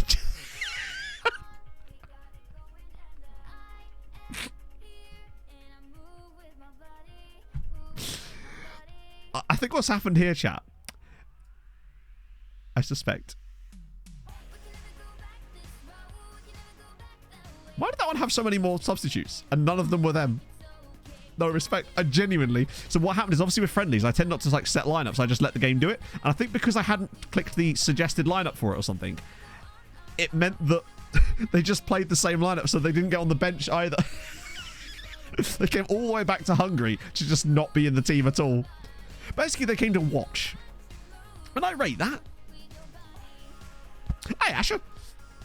Oh, wait, hang on. Did he put those back in again? All right, fine. Oh, no! That's an oof. Oh, I have done oofed there, chatto. But what's done is done. You got to live by your mistakes. There we go. Came for a DAT trip. Looking at very little stuff. You're right, yeah. Maybe? I'm going to say yes. That's what the reason is. And it isn't anything to do with me. Didn't use the players? Yeah, pretty much. It was friendlies. I was busy. It's a very long stretch, basically, from after the transfer streams to getting it ready up for this stream. It's like 3 hours of work after stream to go through that. So at the time, I wasn't particularly bothered about it. I was just trying to get it done. Training for the Sunday. Wait, what? Which Sunday? Ah, shit.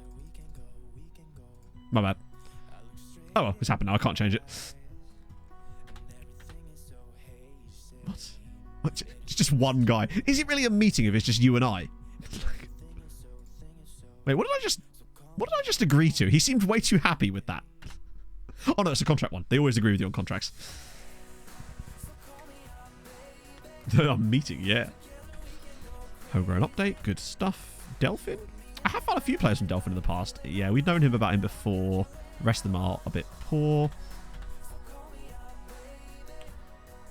He's got their legs broken in consecutive games. Oh my god. Is someone out to get them? Now, we do have more team leaders than that, I think. I hope. Yeah, Montiel, Jarju, and Darla are the current team leaders. Pereira's lost a bit of influence on account of no longer being vice captain, and I'm actually okay with that. Maybe Darla's a guy that we can get to convince people to stay.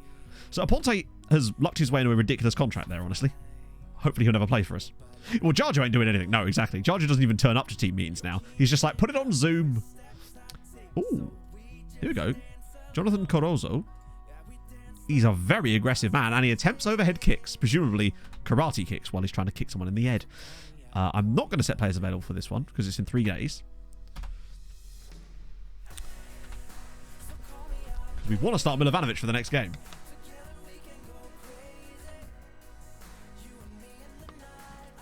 Very fast. I've actually started this. Oh, I was going to say this. Like, look at Kekskmet, by the way. Second in the league. They're killing it. Surprisingly and somewhat worryingly. And Kishvara have even woken up a little bit. I don't know how I feel about the sudden rise of Kekskmet, but Portia's got a new contract. Does that improve his value? His value is not for sale. Ha, that's unusual. I mean, it's true. Just, you very rarely see that on your own players. Uninstall or reinstall the game. You might not need to do that, but there's a thing you can do where you can verify the game files in Steam, and sometimes files randomly go missing or don't get installed properly with an update, and you can verify it, and it will install any like missing files. I've had to do that before. It didn't actually work for me at the time, but I know that it could have worked. It's not for sale because it's just, yeah, I know, but sometimes it still shows you a value though, even when they've just signed a new contract. So, for example, Brandon Silva had a value straight away when he signed his new deal. It's just such a big surprise that he signed a new contract. Gah, Alaku. Not liking this drop in form here. Man just needs to play a bit more for Kekskmet. Hopefully we'll get the news article about it. Then again, if it's playing time, then it won't matter, will it? Okay. Kekskmet now lose, as I just praised them. Kishvara are looking a bit more good again. The in-gooding. Yeah, having to do the name fixes is a bit of a pain, but I suppose it's worth it just to make sure you get the good names back. The only reason I actually implied the name fix, because I was quite happy with Roma being called Capital One, but I had changed it because of doing the Career Resurrection videos. I didn't want it to be like a thing. It's all very well for us on our stream little Insular community, but though the Career Resurrection videos tend to have quite large viewership, which is nice, and I'm very glad for that. Speaking of that, tomorrow night, Career Resurrection. It's going to be fun. Right, here we go. Hopefully Milovanovic is actually available this time. Yes, there he is. Good. So Silva. Mark specific position. I'm sorry. What? When did that get added and why? Was that a thing we did for one game? Or was that a thing we deliberately put in? Anarith, it feels like this is something you would have been involved in. Oh, okay. So I was just confused because I thought it might have been something we put in for one game to like test something, or because we felt there was an exploitation there. But as long as it's something that we're fine with, then that's cool. I, for some reason, just never remembered it. Yabala? Christ, who does start? I might start Labros here and then start Castillo next game. And then Ojeda is back fit. Navarro can drop out. We'll play Antunes there. Yaman could actually do... Yaman and Kraus as a pairing isn't the worst idea in the world. Darla at right back. No. As much as I detest him at the moment. Is he still unhappy? At least he's not unhappy anymore, which means he might actually be playing better for us, potentially. We'll go with Jarju. And Patrice again. What a pairing that is. The dream team. Yeah, cool.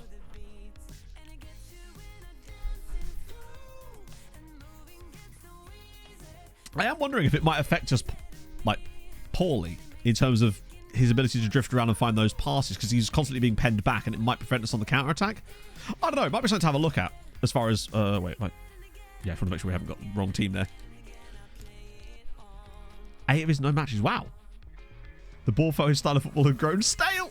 What were they after? Good lord. I'm glad we don't have that board. I'm actually quite proud of what Joe Labou's been doing lately. He's got off of his meds. He's letting us build stadium extensions. He's giving us an extra 30 million in transfer budget just in the middle of the season. I, for one, welcome him. First goal. There we go. Oh, nice one. Millionaire. That's awesome. Which one specifically? The one I'm using right now? Because obviously there's the old one that I use as well. I'm glad it's working for you, though. Well, the Champions League. Ah, you see, you got me, Anarith. Was I backseating? I was back chatting. I was backseating chat to the stadium. He extended the state. It's only a small extension. I want to use it now. Nice. I'm glad it worked. I'm glad it works for someone else as well, because that proves that we've actually got something good. Occasionally, I've developed things that kind of seem to work really weirdly in a vacuum. Yeah, we beat Inter in the Champions League final. Yeah. Hey, Slugs. What have we missed today? The biggest thing today, I suppose, would be we did in fact end up signing Giddy in the end, but for a little bit more money and on a worse contract for him, like £10,000 a week worse, because he tried to like 500 IQ us and ended up getting absolutely backed into a corner, which was fun. I appreciated that. Right, so there's 11 guys here now. They all look a bit mid, honestly. Even this guy, Jason, down at the bottom. He got Giddy. It's true. Jose Rodriguez. He's resolute. I wouldn't be opposed to... Actually, I'll keep him on the list for the moment. We'll do them all at once. Press X to Jason.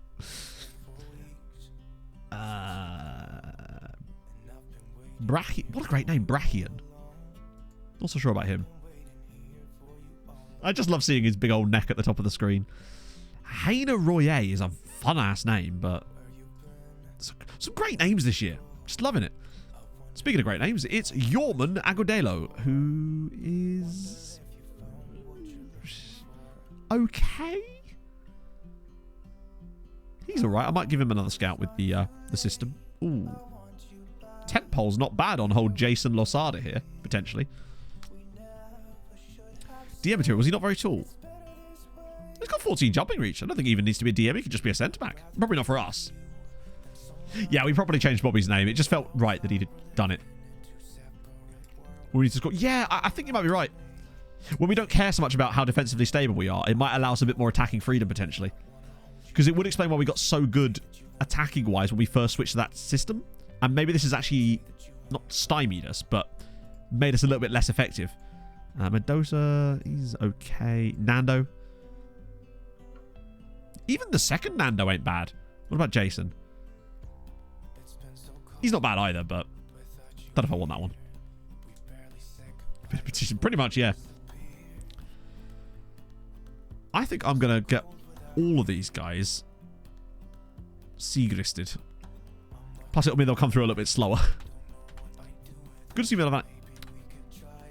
You're right, yeah. No, I think if we can get ourselves in front against Leverkusen, that would be a good sign. I think turning off work ball in the box, maybe that's why we've had to start turning work ball in the box off as well. It might be that actually what we should have done is just remove that instruction, but we'll see. What's more important? We'll just play better. He says this every month, and I just say, we're playing games and we're winning well. What do you want me to do, buddy? Orense?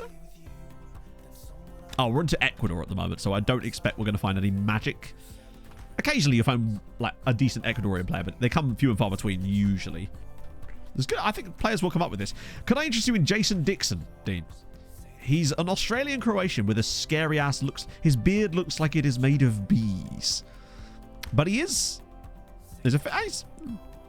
He's good at the motivating side of fitness. So he's good at yelling at people. But that's all you'll get out of him. Pure yelling. Right. Got another injury. So Milan versus Stade Rennais. Because obviously, presumably that means both Milan teams were drawn at home that week. 7-1 to Milan. They lost 5-0 to Man United in the last match down. Now they've won 7-0. 7-1 rather. Also, who is Sam Cresswell? Oh, he's 27 now, annoyingly, but damn. Rangers absolutely killing it there.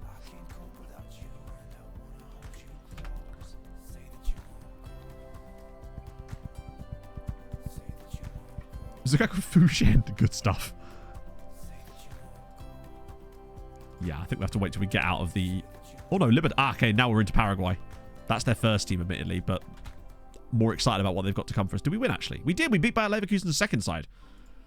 We've sort of fallen off a little bit on the under-19 tournaments. Right, okay. So Castillo, Silva, Malero, Tex-Mex, but like that. Velázquez, Navarro, Dala, Santos, Montiel. Interesting they swapped them over. And... Wait, no. Is Abdul Nabi... Yeah, he is out, which means Dala's in, but we play Terran over there. That's cool. Not really, no, Jason. I don't think we've even actually had an Australian in our youth intake, but it might be that our agreement with them is different. I don't know. I can't remember if we've got the same agreement with them. I might put Mihail on the bench here for no reason other than that I want to. And sometimes, chat, that's reason enough, right? Is that Junior Macias? It is. Oh, no. Jose Juan Macias. I suppose there used to be a guy called Junior... Or was that Junior Moraes? There was a guy who played for Chelsea, I think, had a name similar to that. Oh, we've got Betancourt, the perennial Wunderkind. Let's go. Oh, it's the commercial one, you're right. Which I don't think we've seen much commercial benefit from it yet, but it is what it is. Okay, Champions League. Let's go. I think FM... I think it generally does quite a good job at balancing things, but it would still be nice to see occasionally a decent player at least generate at another club that's a little bit unfancy, because obviously the development will come from the bigger sides, but it would be nice to see if players, you know, just locally. Junior Moraes, I think was he a former Chelsea player? Because that's who I'm thinking of, I think. So, Budapest away at Real Sociedad. Ferencváros hosting Rangers. That's very, very interesting. No, oh, in that case, I have no idea who I was thinking of.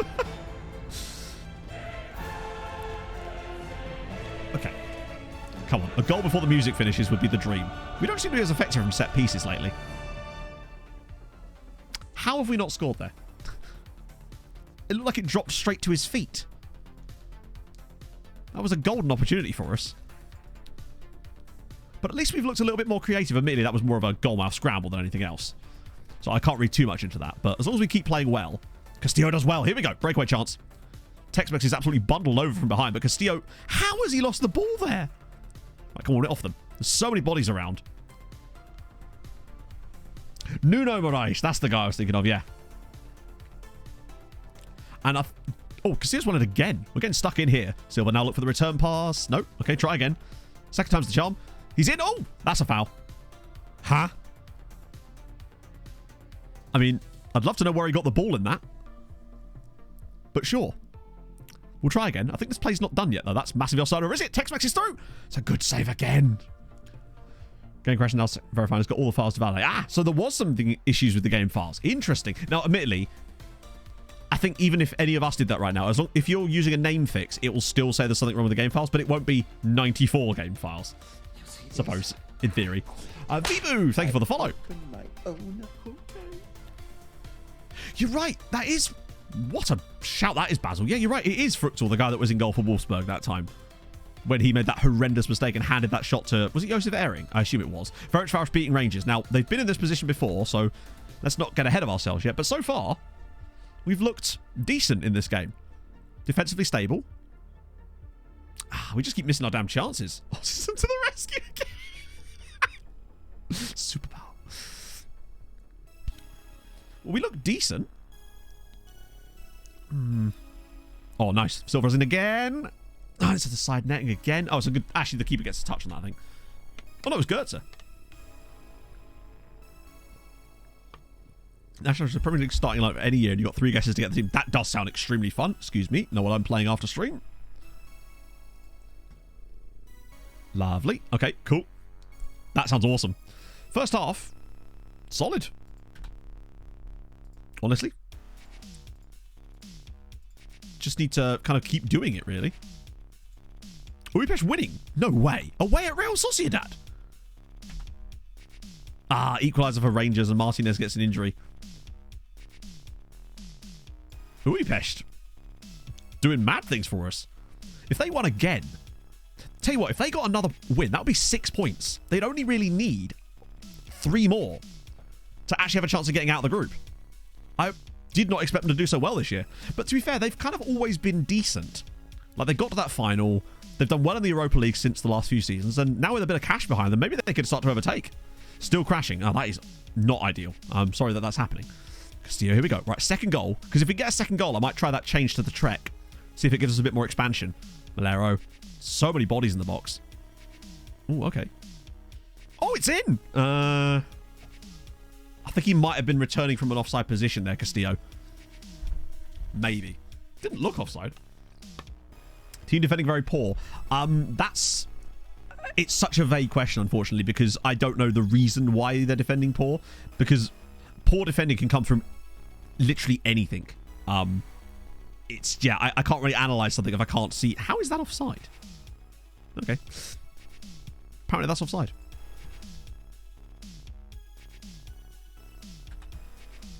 Also, for some reason, I was under the impression we were winning this game, and we're not. We were drawing 0-0.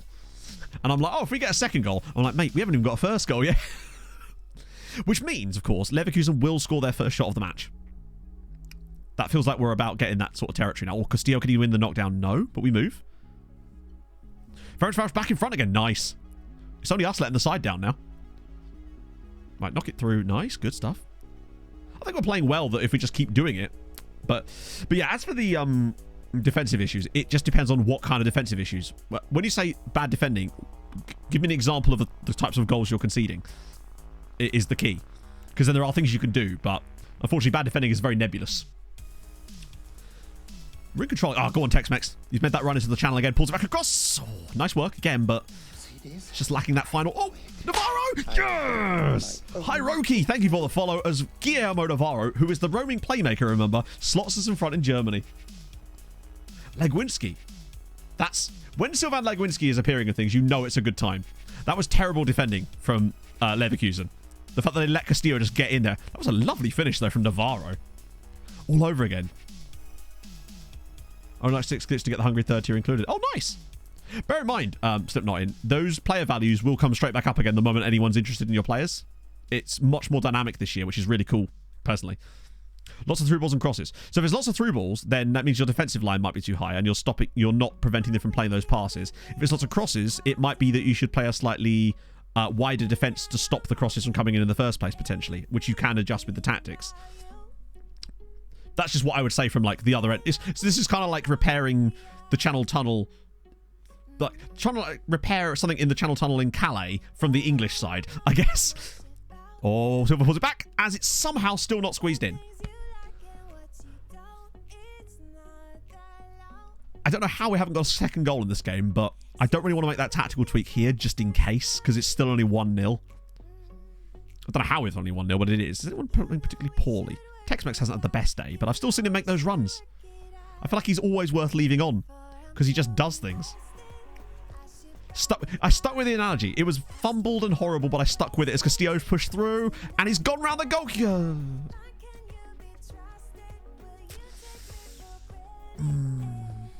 Don't know why he went with the outside of his left foot there. Like, just score. Have a shot at some point. Yep, centre-backs could be too slow for a high line. But one way that you could compensate for that would be by dropping the defensive line. Or just getting faster centre-backs, of course. There's a lot of things you can do in those situations. Yeah, look at this. 3.23 and not a single shot against us yet. We've underperformed it, of course, but creatively, we look far better. I'm going to get Castillo off, honestly, for Bobby.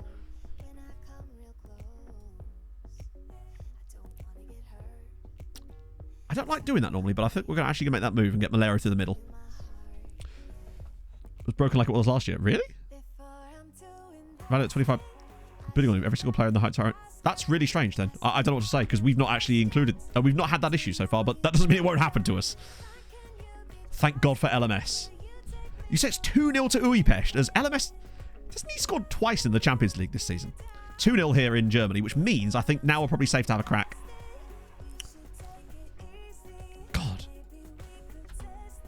That's an insane result. Where did you see that? Or was it popping up on the thing on the bottom corner? Regardless, I'm going to just turn that off.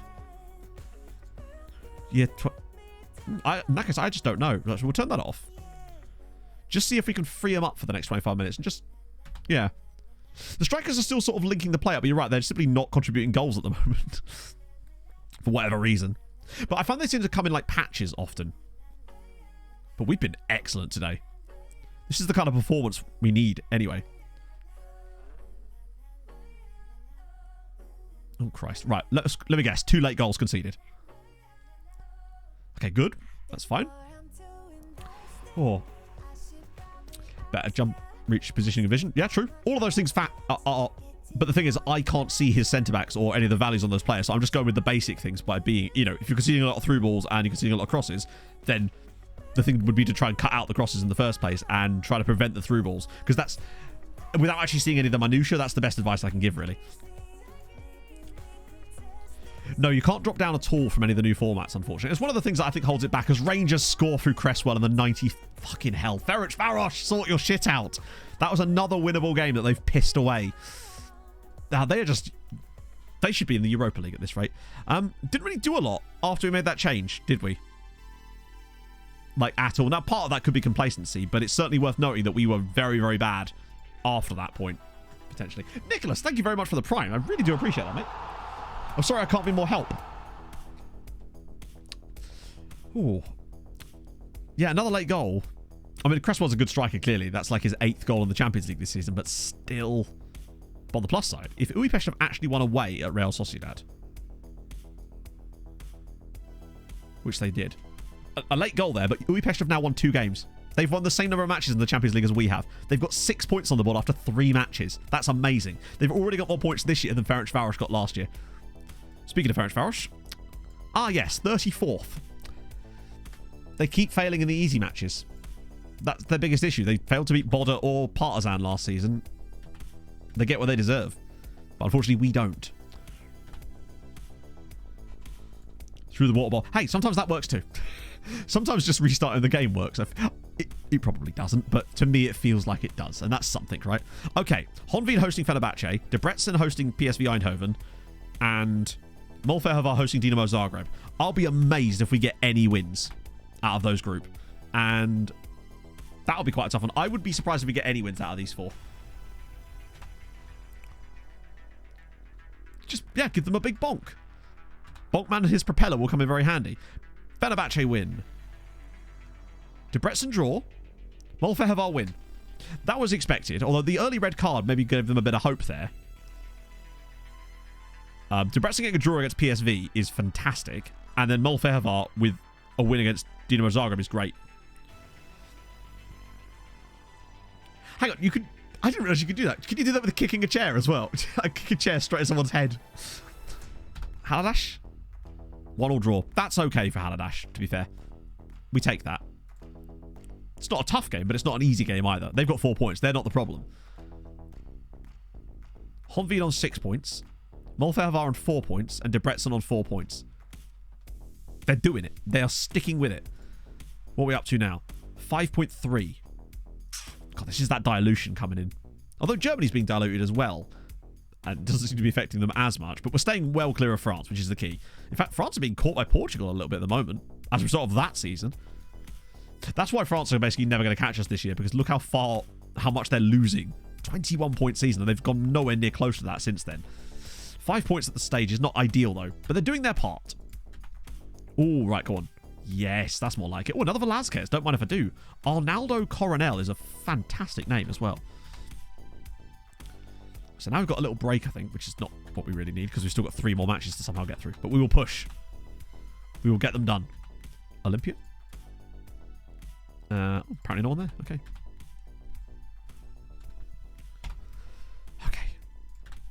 There's Premier League football tonight as well, isn't there? I think... Is it Spurs Man United tonight? That'll be... intriguing. Who's actually taking charge of Spurs, by the way, now? Like, who is currently the Spurs manager? Or have they just kind of gone, someone? Ryan Mason. Okay, that makes sense. And when they sack him, because inevitably, like, at what point does it become like the kit man? I mean, I actually think that it might be... I genuinely don't know what to think about that game. I don't know. Ledley, yeah, get Ledley. Give it Ledley. Southampton Bournemouth is big. And Everton Newcastle. I mean, Everton are looking shitted again. Right, we'll switch those 2 over again.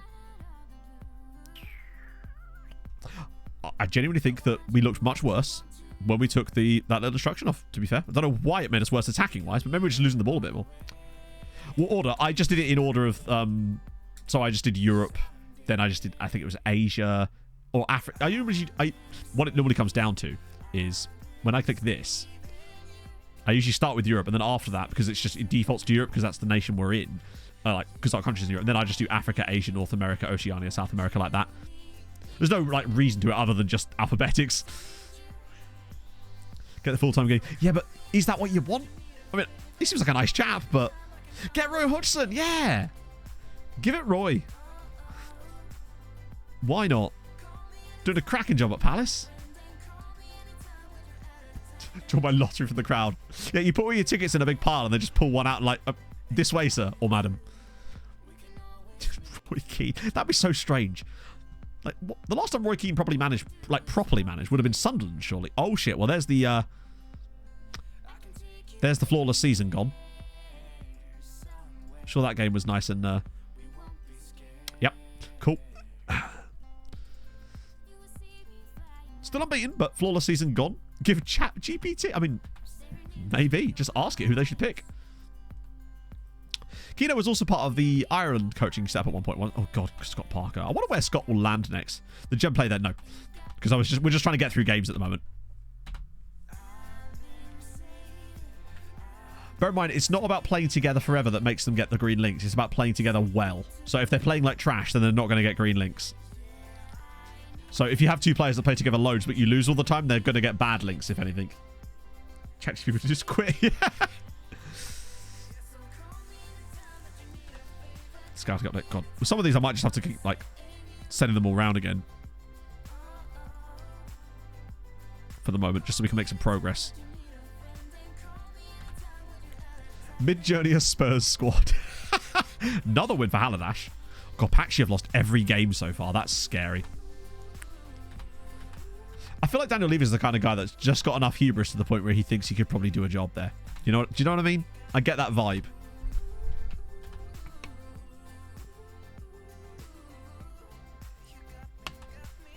I think they're just defrosting Big Sam right now, just to see if someone wants it still. Presidente Hayes. Wow, what a great team name. No decent players for us, but still not a bad team name. So it's Rangers there. We got this.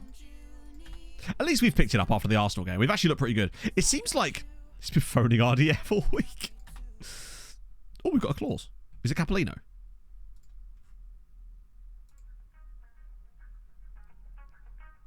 Profit. Yeah, I'm just going to take that. It's not a lot of money, but the fact is, 20% of the profit, even if they sold him for £80 million, we'd still only get like 5 and a bit million, and there's just no. I bet you they don't. I might as well just take the money. I was kind of hoping it was the Capolino one, which is actually a much more worthwhile clause. Clause? It's a clause, chat. It's just going to be me intensely pressing the space button loads. San Lorenzo. Ooh, come on. At least it's a new. Oh, look, these two. Wait, is this their first team? Oh, okay. This is their first team squad. So, God, that little thing of having this landing page be their squad is a real nice touch. I might start Milovanovic for this game because we can, and I've remembered since he's available. Might as well give him a little bit of game time if we can while he's. He will definitely get a loan in January though. We could try. Problem with Mihail is that he has no ability to play on the other side, so he's going to get absolutely wrecked. In fact, I don't know where he is. There he is. Like, his ability to play on the left is... We should probably start training him then, now that he's here. I'm just concerned about his lack of ability to actually play there. But we could start him here. It's only Kekshmet. What could possibly go wrong? Explanation. We're much better than them. So, we press them more. And we now press them even more. I probably don't need to have it switched on, but I just do it in league games now. It's more of a habit than anything else.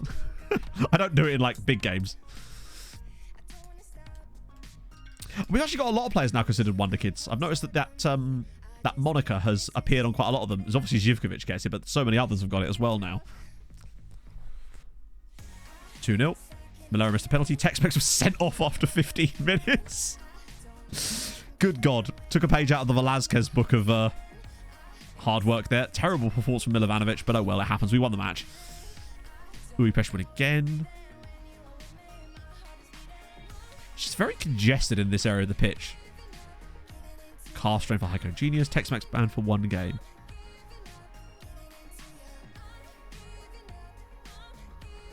I kind of want to see what he did. Oh, is this going to be one of these highlights where it doesn't actually show you what he did and you just get a random shot of the middle of the pitch? Oh, no. Yeah, that'll probably do. What's he playing at? What did that guy do to him in the first 20 minutes to make that a thing? He's got the appearance fees off, yeah.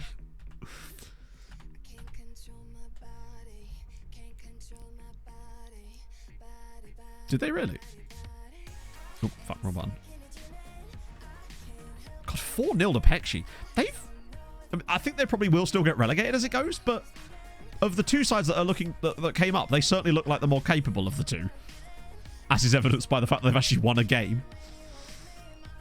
But as always happened in the Irish League, whenever we thought there was going to be a team that were going to go like winless for the entire season, they'd always like get their shit together right at the end. Hello, Mohar. Look at that ability level.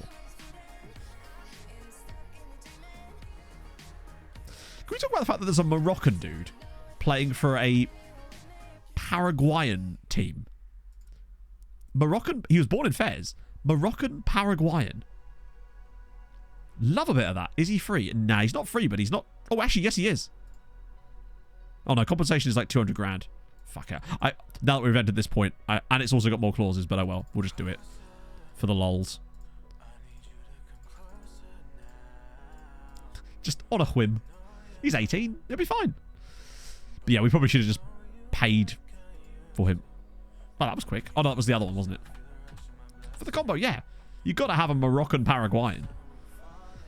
He's still not as good as the Albanian Caymanian. I don't think anyone will top that so far this save. But he might actually be decent, whereas the Albanian Caymanian is anything but. Jose Benitez is okay, but he's also 20. We're getting to this Rangers game pretty fast now. Nando loan position update. Has not made enough appearances. Interesting. Wait, hang on. Oh, he's not made any appearances for them. Oh, it's because he's been injured, you melon.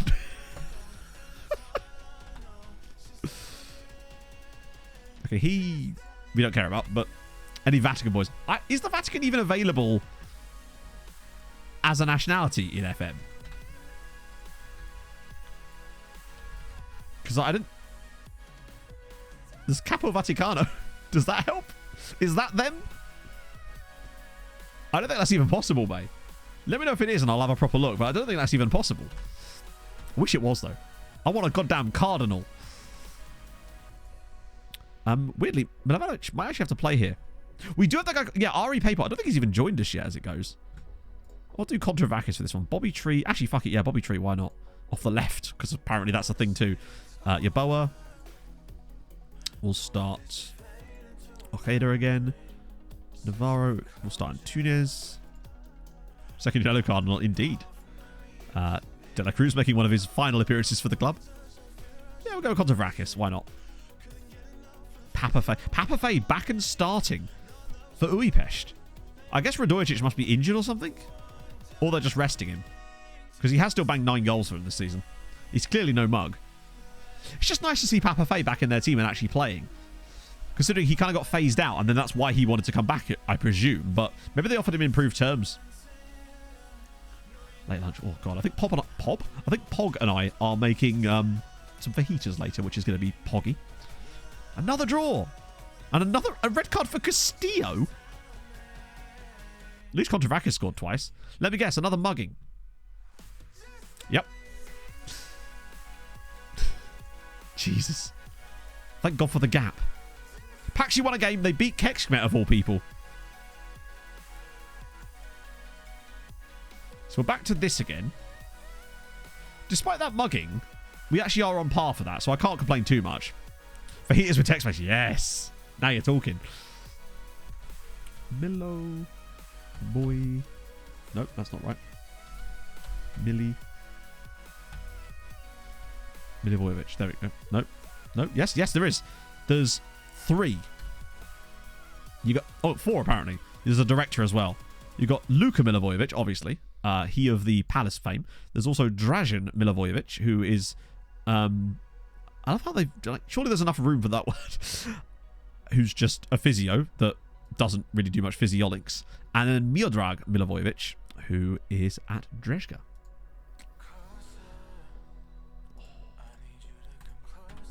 Castillo's now back. What did he do? Because that looked like a straight red card as well. Like, why do our players keep getting random red cards here? I mean, I'd rather them get them in the league than in the Champions League, to be fair. So he's got the ball. Oh, fantastic. Terrific. Cheers, FM. We were actually losing this game as well, which is mad. Well, I'm glad we've seen that. Thanks for that. Why even have that as an option? When half the time when you click that, it doesn't even show you the highlight properly. I remember we tried to watch a goal on it one time before. It was a Regan Booty goal, and it just showed us the pitch from the halfway line, and you couldn't see any of the players. Strange. Oh. So we're getting Moha. Wait, delay?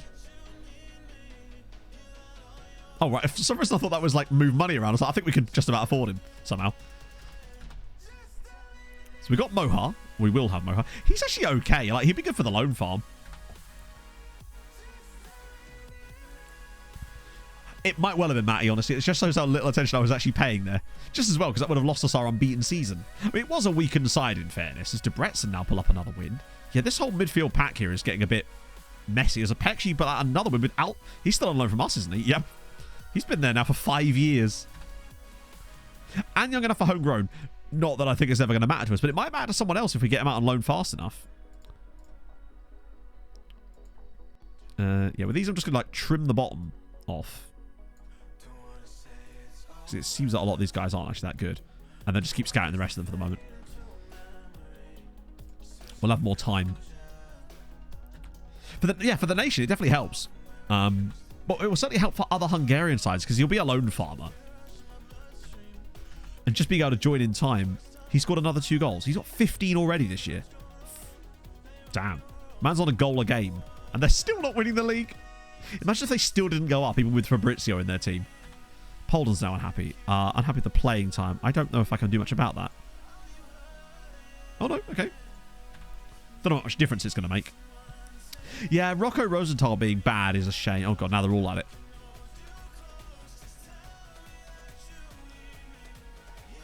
I love how these are promises when there's no, like, you can't see the promise or anything. But maybe it's a promise on their end or something. That's messy-ass hair for a region. Sir, get a comb out or something. Right, Rangers, we're back. We're heading to Ibrox.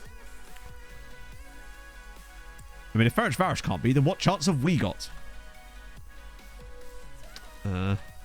We just love farming.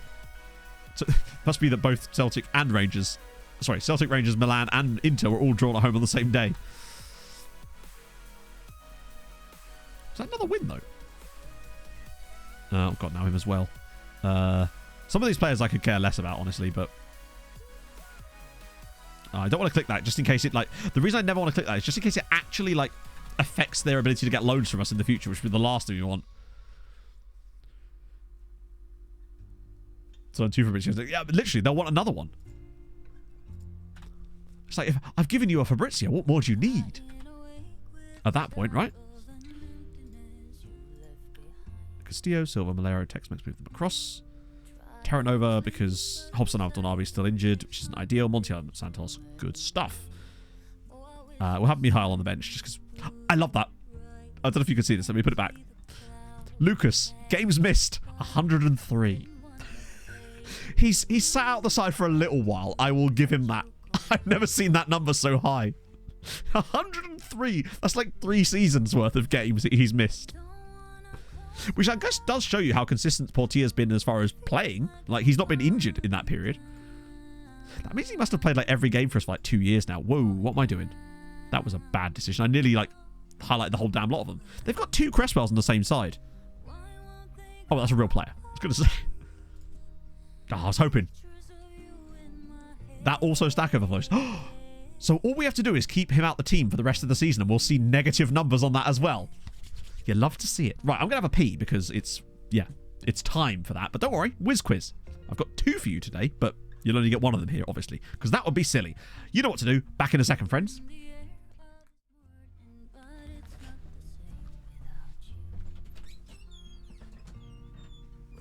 Here's a fun fact. Voltaire contracted syphilis just 2 blocks from here. I can stand to feel this way.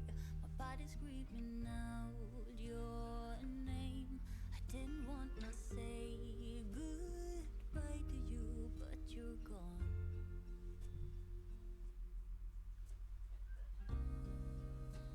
I don't wanna close my eyes. It feels like I'm falling down.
like I'm falling down,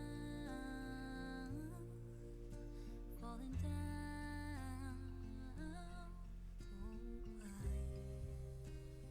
Why won't they go away? Pictures of you in my head.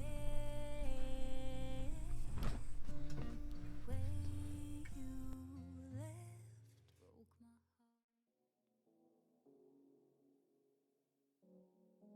broke my heart. I'm looking for a brand new. Sorry, I actually was muted and I didn't believe you. And now you just missed all my sass. Ah, God. Do you know what it was? That was me scathing you for not putting FC Voldemort in chat there. The correct answer was, of course, Stoya, but I'm expecting someone to come along and be like, well, actually... Yeah, I thought it looked a bit like Basil's one, personally. Okay, let's go. Oh, didn't do you drink opening ASMR either? Still muted. You can't get me on that. I can see the goddamn bar. It's not that easy. Nothing gets by this guy.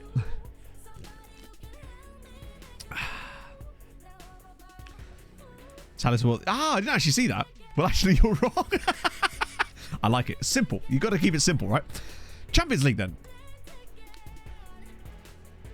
Oh, I forgot to unmute and leave. That's weird. I didn't press the button. That way you'd have heard, I guess, nothing other than maybe me closing the door. You heard the door open? No. God, now you know I have doors, chat. I wasn't supposed to be revealing this information. When I actually told you. No, I did. When I saw the word muted written in chat, I immediately unmuted. Well, heard the piss. Oh, yeah, you did. I know, that's doors. Doors are for losers, chat. Dorksing yourself. Oh. Oh, I've got doors. Oh, show me your doors. Yeah, I know. That's all you need, right? Now you know I don't live in a tent. This isn't actually a giant yurt. Contrary to popular belief. You got to prepare for everything, comrade. It's just as well I didn't actually switch on toilet cam, right? Right. Ferencvaros hosting Real Madrid. Never mind. Budapest hosting Chelsea. Never mind. Although it's Chelsea. You never know. I think it's probably on us today, friends. I suspect that they're probably not going to be able to hold their end of the bar. They're at home, at least. Which might give them hope.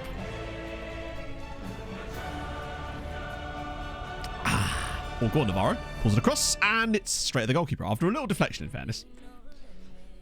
Yeah, I would like to get a situation where I could get a second mic for Pog. So when she does come in, she at least has another mic to use. But I just don't own another mic right now. This does have another input, though. So I could get another mic, but I don't want to have to... I'm not going to get like one of these. I'll get like a cheap USB mic. Not USB mic. A cheap XLR mic. If there can be such a thing.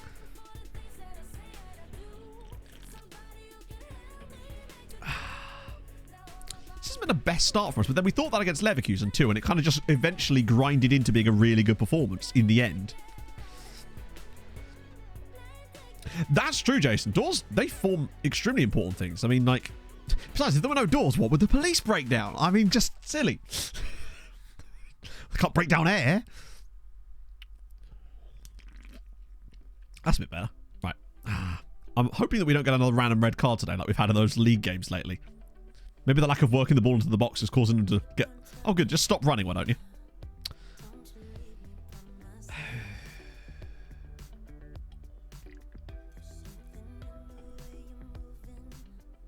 Cool.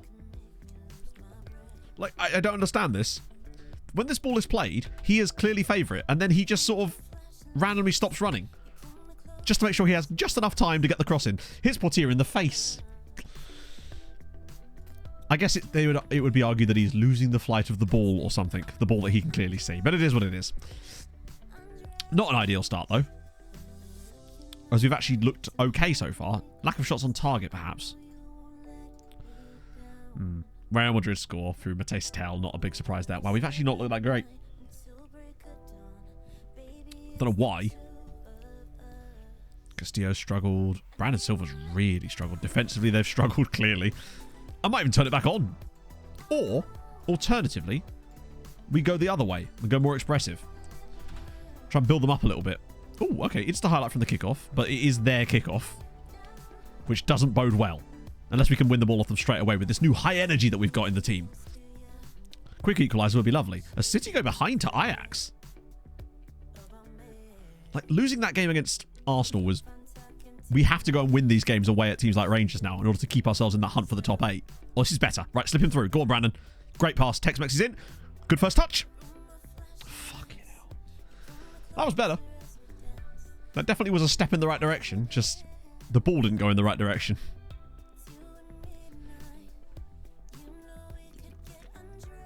A Scottish superhero. I do vaguely remember that, yes. Can we backseat this guy poorly? It's going fine. We're playing the better football. What are our UCL games? I can't remember off the top of my head because we're not on a screen that I can show that information at the moment. But it's I would say it's a good draw. For the most part, Castillo's been dreadful again. We are once again getting Scotlanded. No, I'll leave tech. Oh, God. Yeah, Kontovrakis, fuck it. Why not? Terranova's been piss poor. But you know what? Georgiou at left back. Why not? In for a penny and all that, right?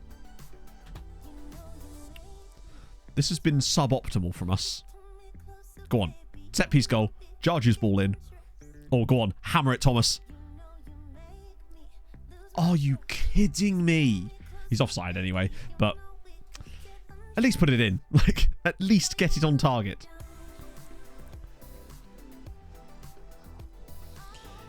It's that bloody Glasgow atmosphere getting us again. How is things going down at Budapest? Because I still haven't actually seen a goal go in there yet. Like, look at this. We're playing fine, but it's just standard this season in the Champions League for us, really. Create loads of chances, can't score. And then lose to the one opportunity that we've really seen from Rangers in the entire game. Right, yeah, look at the space out wide. Yes, what a pass.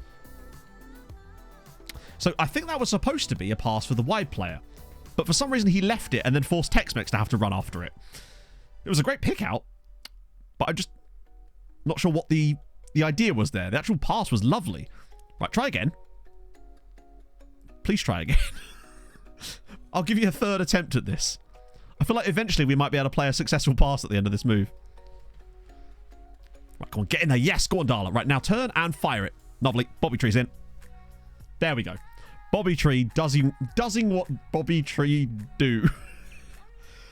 Oh, they've actually achieved all they can. I mean, it's possible, but not in this game, because as far as I know, that is not a feature of the Football Manager. And if it was, that would be hilariously stupid. Because it doesn't seem to apply to any other team. It's a lovely pass and a great little calm finish from Bobby. Was that Georgiou? Of course it was Georgiou. Did he get the assist for that, or was that Kontovrakis with the assist? Ah, Budapest and Capolino. What I've done there, Chad, is I've accidentally provided them the ammo to score.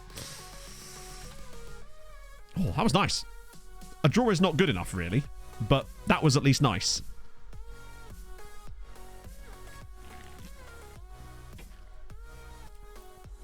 But at least at the moment we're not losing. But never underestimate FM's ability to then throw us back into the defeat of this game. Hurley scores for United. Watch him now be a world-class player for United. Maybe he just needed the right setup, the right team. He just wasn't getting that either here or at Real Madrid. Oh, hang on. Ah, I was kind of hoping it might deflect or something. Georgiou, I mean, he isn't really of the level needed. Bear in mind, he's playing at left back today, which is, I would say, arguably his third or fourth best role for this team. As you now see an example of it. I swear to God.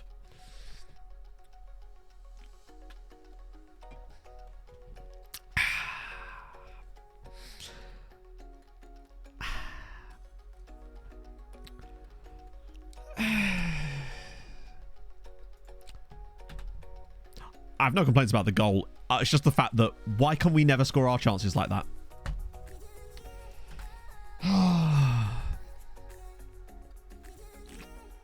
It's not great. This would be our second defeat. We've already lost at home to Arsenal. If we lose at Rangers as well. It's just the way we can see goals in these games that we lose is very irritating. But that's just... Okay, Georgiou's made up for it. Montiel with the equaliser, Georgiou with the assist. You know what? He's back to neutral at best. I still don't think he's even back to neutral after that mistake, but he's at least put a solid corner in which Montiel has managed to bag one for us. We could still win this. It's a good header. Terrible goalkeeping from Majecki there, I must admit. But it's their fault for putting a jet ski in goal. Right. Okay, come on. Few minutes left. Demand. Again, demand more doesn't do anything. That's why I don't do it. Also, stop back City. Christ. Like, Jesus. Please don't give away a penalty. Please don't give away a penalty. Oh. Like, there's really no need for it. You know that I'm not going to suddenly start changing what I normally do.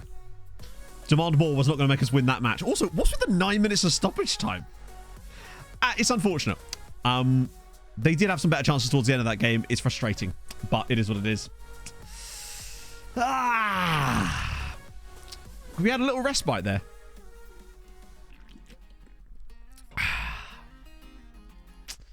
Demand less. Now that I can do. Believe me, I can do that. Budapest lost 1-0. Ferencváros 1-0. To be honest, losing 1-0 at home to Real Madrid and Chelsea are not even awful results. There might have been like an injury in extra time there. Oh, it's only a bruised thigh, but like Christ. Annoying. Like, that is a game we should have won.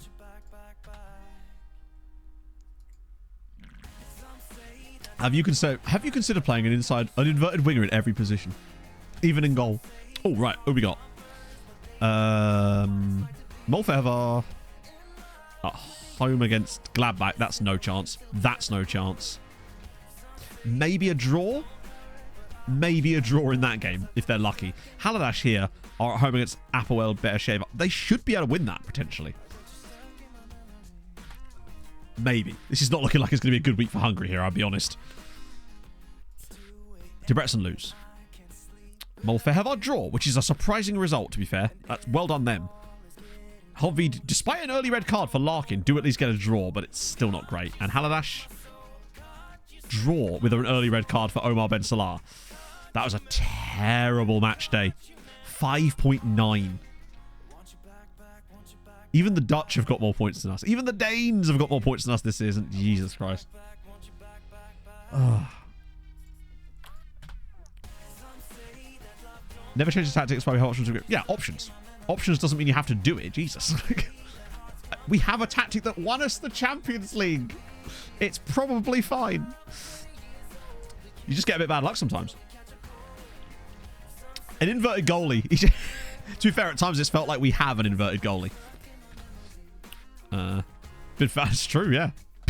I used to love that back on the old days on YouTube when you'd play really well one season and then the next year you'd have a bit of a struggle at the start and all the comments would just be like, oh, they found you out. I'm like, that's literally not part of the game. It's like, oh, I forgot Yoshi was at bloody Man City. I also love how he's now, god damn it, what could have been, eh? Just play Christmas Troop of Doom, innit? Did I say Christmas Troop? Christmas Troop of Doom, chat. Everyone's favourite Christmas Troop. Oh, no, that's not the Hungarian national team. That's the second side. The second side. The under-21 squad. Set up Potania. Give me the next Ovalard, damn it. They're just variants. Yeah, there's going to be variants. Like, at best, one of the arguments you can see is that sometimes teams will change the way they play against you the following season because you're a better side now. And the reputation, they will play slightly differently against you because you're slightly higher rep. Now, that can be a thing. But with the whole kind of, oh, they figured your tactics out thing, it's like, that's literally not a thing. That one used to really get on my tits.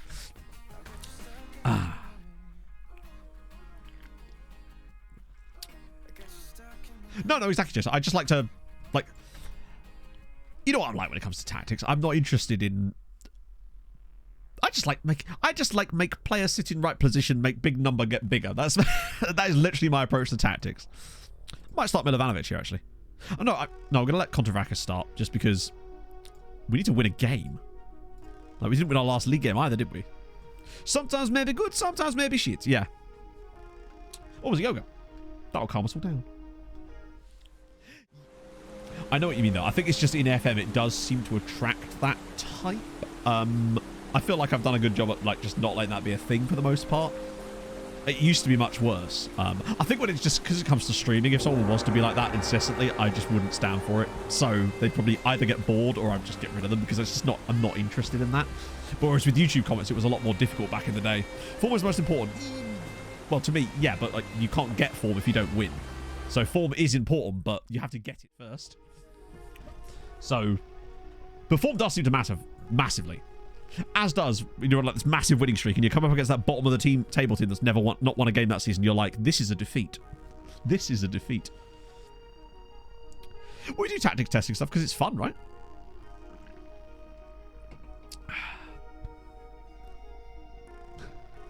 Solskjaer. Hang on, let me just quickly do it before the game. I think he's still manager of Manchester United. Oh no, he's not, is he? Because hasn't he just disappeared entirely? If I recall, I think he just disappeared. Yeah, wait. Oh, yeah. But I think he isn't actually currently in the game. Yeah, you can see, because otherwise he'd show up here with where Noah is, which I believe is his son, is it not?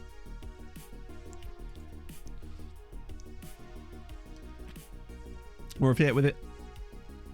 Well, every season you can change the tactics. Bear in mind, you can see the tactical familiarity up here on any team you're doing. But oh, I forgot they got Quivanino up front. And they've got Wout Schmitz as well. God. That would explain why they're doing so well. You've got big Wout, you're in for a lovely old time. Maybe the work ball in the box thing does actually work for us. It's just that it's certain games where I just feel like we always need to turn it off.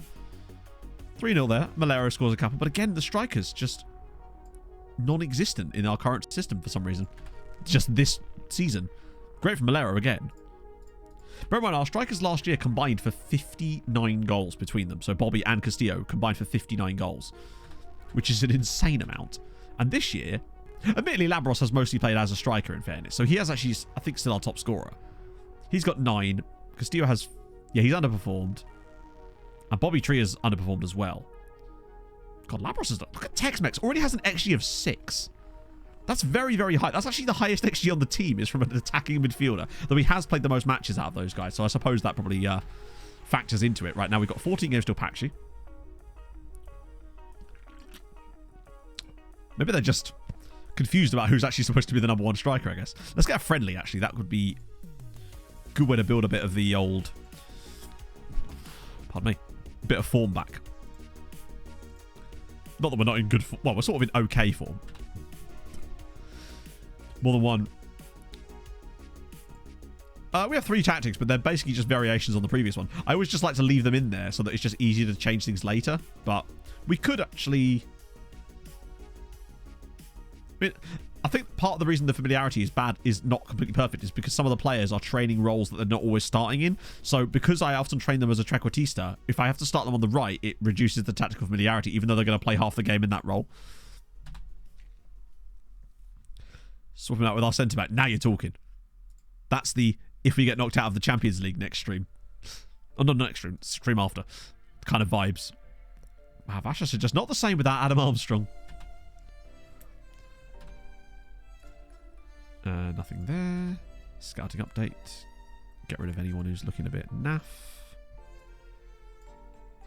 God. I still find the fact that you can't discard people that are already on the discard list, like, slightly odd. That might be just because, as usual, I'm using it in a function that's not really designed for, but still. Why don't things work the way I want them to? Damn it. I ask you. Yeah, I know it does, but like our team is not lacking new. Like we don't really have any new players in the team, as far as I know. These again are all just. So you could see it up here. The only thing that's missing is the positional role duty, and that's because of the fact that players start in the wrong positions because of the switching wingers for the most part. I think he's probably retired, right? He wasn't the youngest when he was at. You know what? I'm not sure that's him. I don't think that's him. I wish you could swap more. I feel like being able to swap fullbacks when you've got some of the fullbacks we've got would be nice to be able to do. I feel like there's more reason for me to want to do that than there is to swap my DM and my striker over, which you actually can do. Unless you just do it to mess with the match engine. Oh, Pushkas back on top again. Erd have lost all 15 matches. That is an impressive season from them. They've actually got more letters in their name than they have points. So Noah Solskjaer is playing for a team called Spjelkavik, who, despite doing that entire 30-odd seasons in Norway, I've never heard of.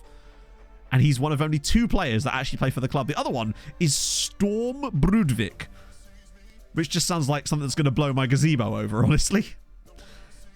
He's not... He's on an amateur contract. He is 34, in fairness. But, oh man, that's just where he is in real life, isn't he? He's just there the entire time. Scout the Storm. I am the Storm, chat. More chaos. True. I don't know if you can even do that because the wingers... I don't think you can swap a position that's already swapping with another position. Because I want a 3-way position swap, damn it. I want them to rotate around like a flywheel.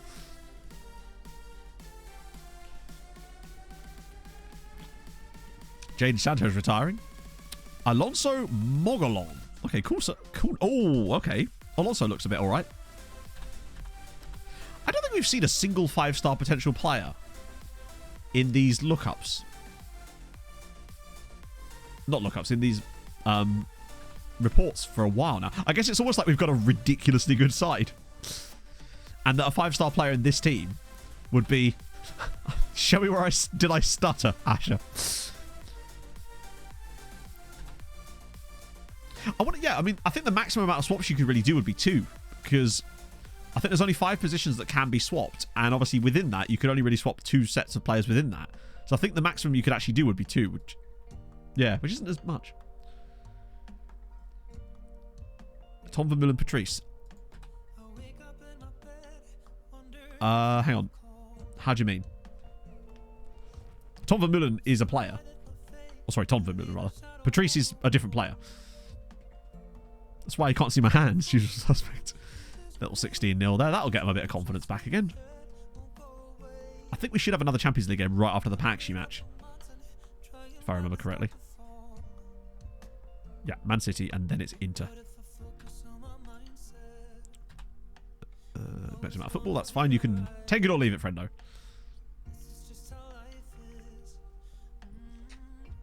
Be total football. No. I've learned many things. Total football is when you tie your dicks together. This is what I have learned. That's exactly what Cruyff wanted it. It's what he would have wanted. That's true total football.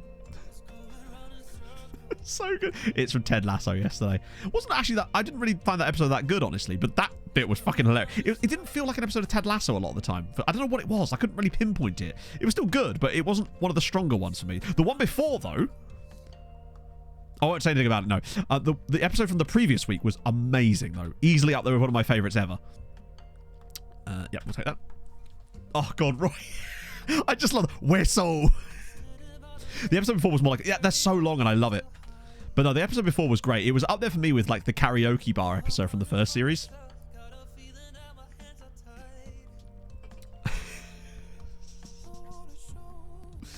Pog and I have been watching this other show called The Big Door Prize, which is actually pretty solid as well. It's got Chris O'Dowd in. And we also started, because that's obviously weekly, there's another show we started watching the other night called Extraordinary. It's actually quite good. I don't know what streaming service it's on. I have genuinely no idea. It might be Hulu? I don't know. It's quite solid, though. It's like a sort of comedy series, but about everyone gets like a superpower when they turn 18, but it's not really about that. It's just decent. Ass, man. Is it extraordinary? It is extraordinary, you know. I'll say that. It's aight. It's aight. There's a couple of gasmen and a hassman. Don't Fox smash his door. I quite like the idea of Ben Gassman, who's a mercenary. Of course he is. Don't let him near the sarin.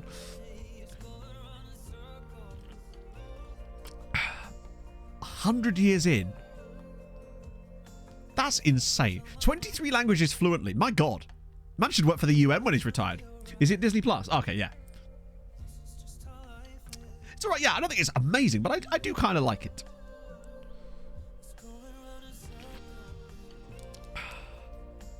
Manager's still alive.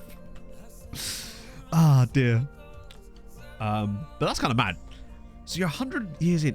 Is this can't be from FN23, surely, Ard, right? Bang ass. Good point. Good point, well made. Match tickets are £600 each. Oh, I see you've got a ticket for Fulham next season.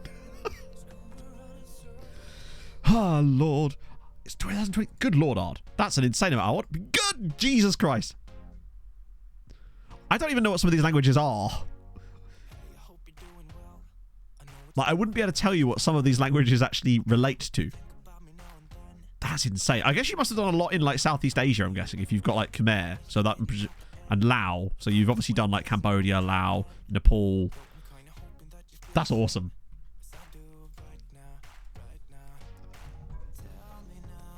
Play the entire game with this one tactic. What, me? Well, no. We've obviously evolved the tactic over... Carlos Escobar. We've evolved the tactic over the course of the save. Manager retires, as I say then. Well, retiring your manager, I think, just has the...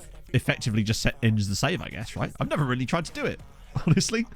Other than when I'm, like, dicking about and retiring a manager so that I can keep my other manager or something. Yeah, he's using his entire wage on just Duolingo courses. The man from... he's the man from everywhere. He is quite literally a citizen of the world. The only one who can likely actually call himself that. Holiday mode unless you add any manager. Oh, really? Okay, I've genuinely never even considered what happens if you do that. He's actually the owl. Scary bastard. Another man just springs from an egg somewhere. A draw. Okay, they're getting there slowly. God, Budapest Hungary are having a terrible time this year now.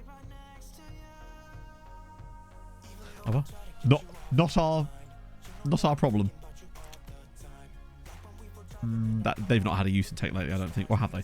Oh no, they have. We're going to get that report in a minute. Nice. Oh no, Draw Amar. Damaged cruciate ligaments. Injured innocuously. I mean, that's... Probably just caught his ligaments in a draw, didn't he? That's not good. That's the longest injury I've seen in the entire save so far. Yeah, I'm curious how many hours you've got, Ard. Yeah, that's a... No specialist. Send to the funeral director. Luben Mihov Jr. Yeah. Luben's son takes over. In the middle of the save, we retire Luben and then like we take over as one of the retired players from the save if it goes on too long. Just a thought.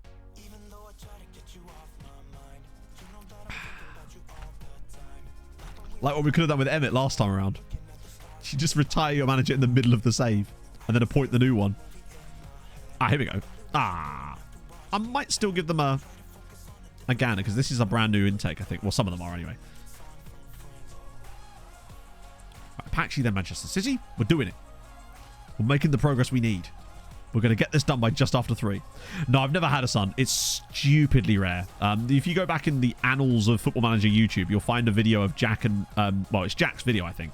But Ben's in it because he's on, like... Well, not Discord. Probably would have been Skype back then with him. And I think it's when he was... I think it was Oxford, maybe? He's trying to get a son. He's just repeatedly reloading the save. And eventually he does get one. But it's insanely, insanely rare. Just like getting siblings in the game is insanely rare. Then again, we have actually got siblings in this save, but it's nowhere near as rare, obviously. Right.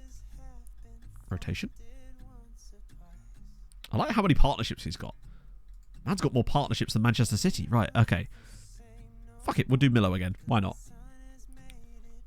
Yeah, plus we get to find out if Emmett's firing was justified. Watch him be absolutely... He can't be any worse. That youth intake preview that we had from Emmett last year was the worst I've ever seen. There is no way it can be worse than that. Right? Right. Go Ojeda. Go Antunes alongside Yamin. Yeah, what? There's always magic happening in Hungary, but especially now, there is in fact magic happening. We'll do Terra Nova. Oh, Abdul Nabi's back too. Don't forget, what a wonderful sentence for you to remind me, Paolo. Don't forget that F is a letter. It's just like blue is the warmest colour. F is the worst letter. Wait, where's... Oh, there's Donovan. I love how now that he's gone, I've gone back to calling him Donovan. And I don't know how that's sort of triggered in my brain. A bit of that. And then, of course, Moses Jarju. He can't hurt you now. Don't worry. Wasn't great. That's the other thing, right? Even if you get a son, there's no guarantee he's going to be crap. In fact, given how good youth intakes often are in FM, there's almost zero chance that he's even going to be decent, isn't he? Wait, did I miss how many hours Ard had? 1,571. Shitting fuck. This is where I load mine and it's actually higher. It can't be. On FM23, I currently have 1,171 hours, which I must admit is not that much less than yours. There's still nearly 1,200 hours I have, and we're only halfway through the game cycle. But it will also be because I do a lot more simming and overnight sims than I used to do last year, for obviously things like Career Resurrection. That requires several overnight sims. Because I did one, every Career Resurrection video has at least 2 overnight simming sessions, which could be an extra 10, 15 hours each time. And all the different tests and stuff. I'm the Pope. Cooper. Exactly, usual suspect. That kind of does apply. Bad Son, thank you for the follow. Almost never turns off. I mean, yeah, I actually haven't turned my laptop on. I've turned my laptop on once this year. It is also my job. That's true. I get to justify it by the fact that it is also my job. I just don't like saying it. It just sounds weird. Another poor performance from the striker. But we do at least... I mean, obviously, he's got a poor team around him. Savaleko... Nah. But yeah, but I imagine... Oh, wow, he's... Yeah, it's almost like he's awful. Imagine. Get rid of these guys too.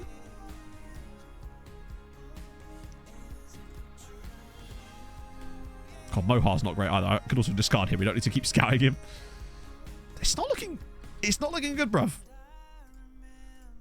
I think what it might be as well is that given that we found so many outrageous players in the last 2 seasons of this type of scouting, we've almost kind of exhausted a lot of what the world's got to offer at the moment, and it feels like we might have to, like, that next year it might be a lot better because there's just we've literally sucked the world dry. That's what we've done. We are literally Daniel Day-Lewis in There Will Be Blood with our... They've got a milkshake, but we've got our big straw, and that's what we've basically been doing. Sun manager. Hey, Kathy. A pizza player wants to explore their options at the end of the contract and keep them. Okay, if they come to you and do the thing about exploring their options, always in the meeting, click whatever option says something about ambition. That will work 99% of the time. I've only had it fail 1 time.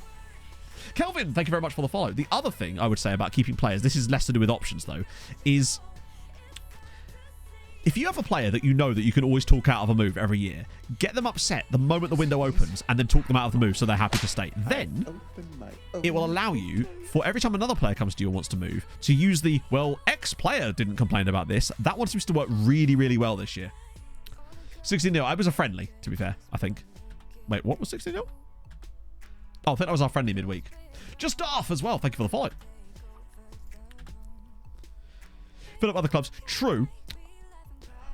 No, we actually definitely can do that. Maybe we should do that next stream. The reason I'm not doing it right now, what I might start doing though is filling up on some scout reports for them at least. Is just because if we get bogged down in these too much, we won't get what we need to get done today. No, Lord Bentner has once again failed his coaching badges. Welcome in, JCM. How's it going? God, that's like the 4th person today that's come in and said that. That's so kind. Wow. I don't get it, but I'm very, very thankful for it. But yeah, welcome, JCM. We were just about to play a game against Manchester City. You know, nice and easy. Lazio at home. I guess Roma must have been at home as well.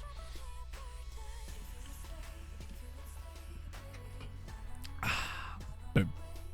Melgar. Oh, Melgar. Okay. Hi, I'd like to select the middleman, please. Particularly he's actually 2.5-star potential. Potential? 2.5-star current ability. Thank you, Silver Air. See, you've got to fill in for Rob. Oh, California night. Wow, that must be really early. Jesus. Usually when we get the NA friendos in, it's usually East Coast. No, there's another Champions League match afterwards. There's an Inter game in a couple of weeks as well. No, I kind of want to keep Bentner around as long as I can, just because I want to see how long he can stay at the club without ever getting his coaching badges. So far, it's been 12 years. Well, 12.5 years, I suppose. Abdon Arbidala, that's perfect. Actually. And Lucas up to 106 now. Yeboah. No, I think I'd still rather have Yeboah on the bench. It's just useful to have, right? A time limit. 18 months in advance want to leave. Anxious to leave harder than agreed to stay. No. If you... Bear in mind, it won't stop them from asking to explore their options again, but you can just do the same thing again and it should still work. Wow, Haaland's still knocking in goals. He's nearly at the Premier League goal scoring record, which currently is actually held by Mo Salah. Foden's still there as well at 34. They've got quite an old side. What happened in Milwaukee last night? Is this a sports thing that I'm too British to understand? Don't really follow most American sports for the most part. I saw that the Avs lost again last night, though, to the Kraken, which is great. Looks like they finally released him. Okay. Massive. Away at Manchester City. Let's go. 8th seed heat the... Oh, damn. That's not ideal. To be fair, I think Avs were like one of the top seeds for the NHL playoffs as well. Currently 3-2 down in the series to the Kraken, so that's great. Okay. Speaking of, Ferencváros host... Oh, they're away against Stade Rennais. And Nakanishi's... No, he's not already injured. He must be injured. Yeah. So, oh, God, Yoshi's going to do a thing against us, isn't he? And then Budapest are home to Napoli. You never know.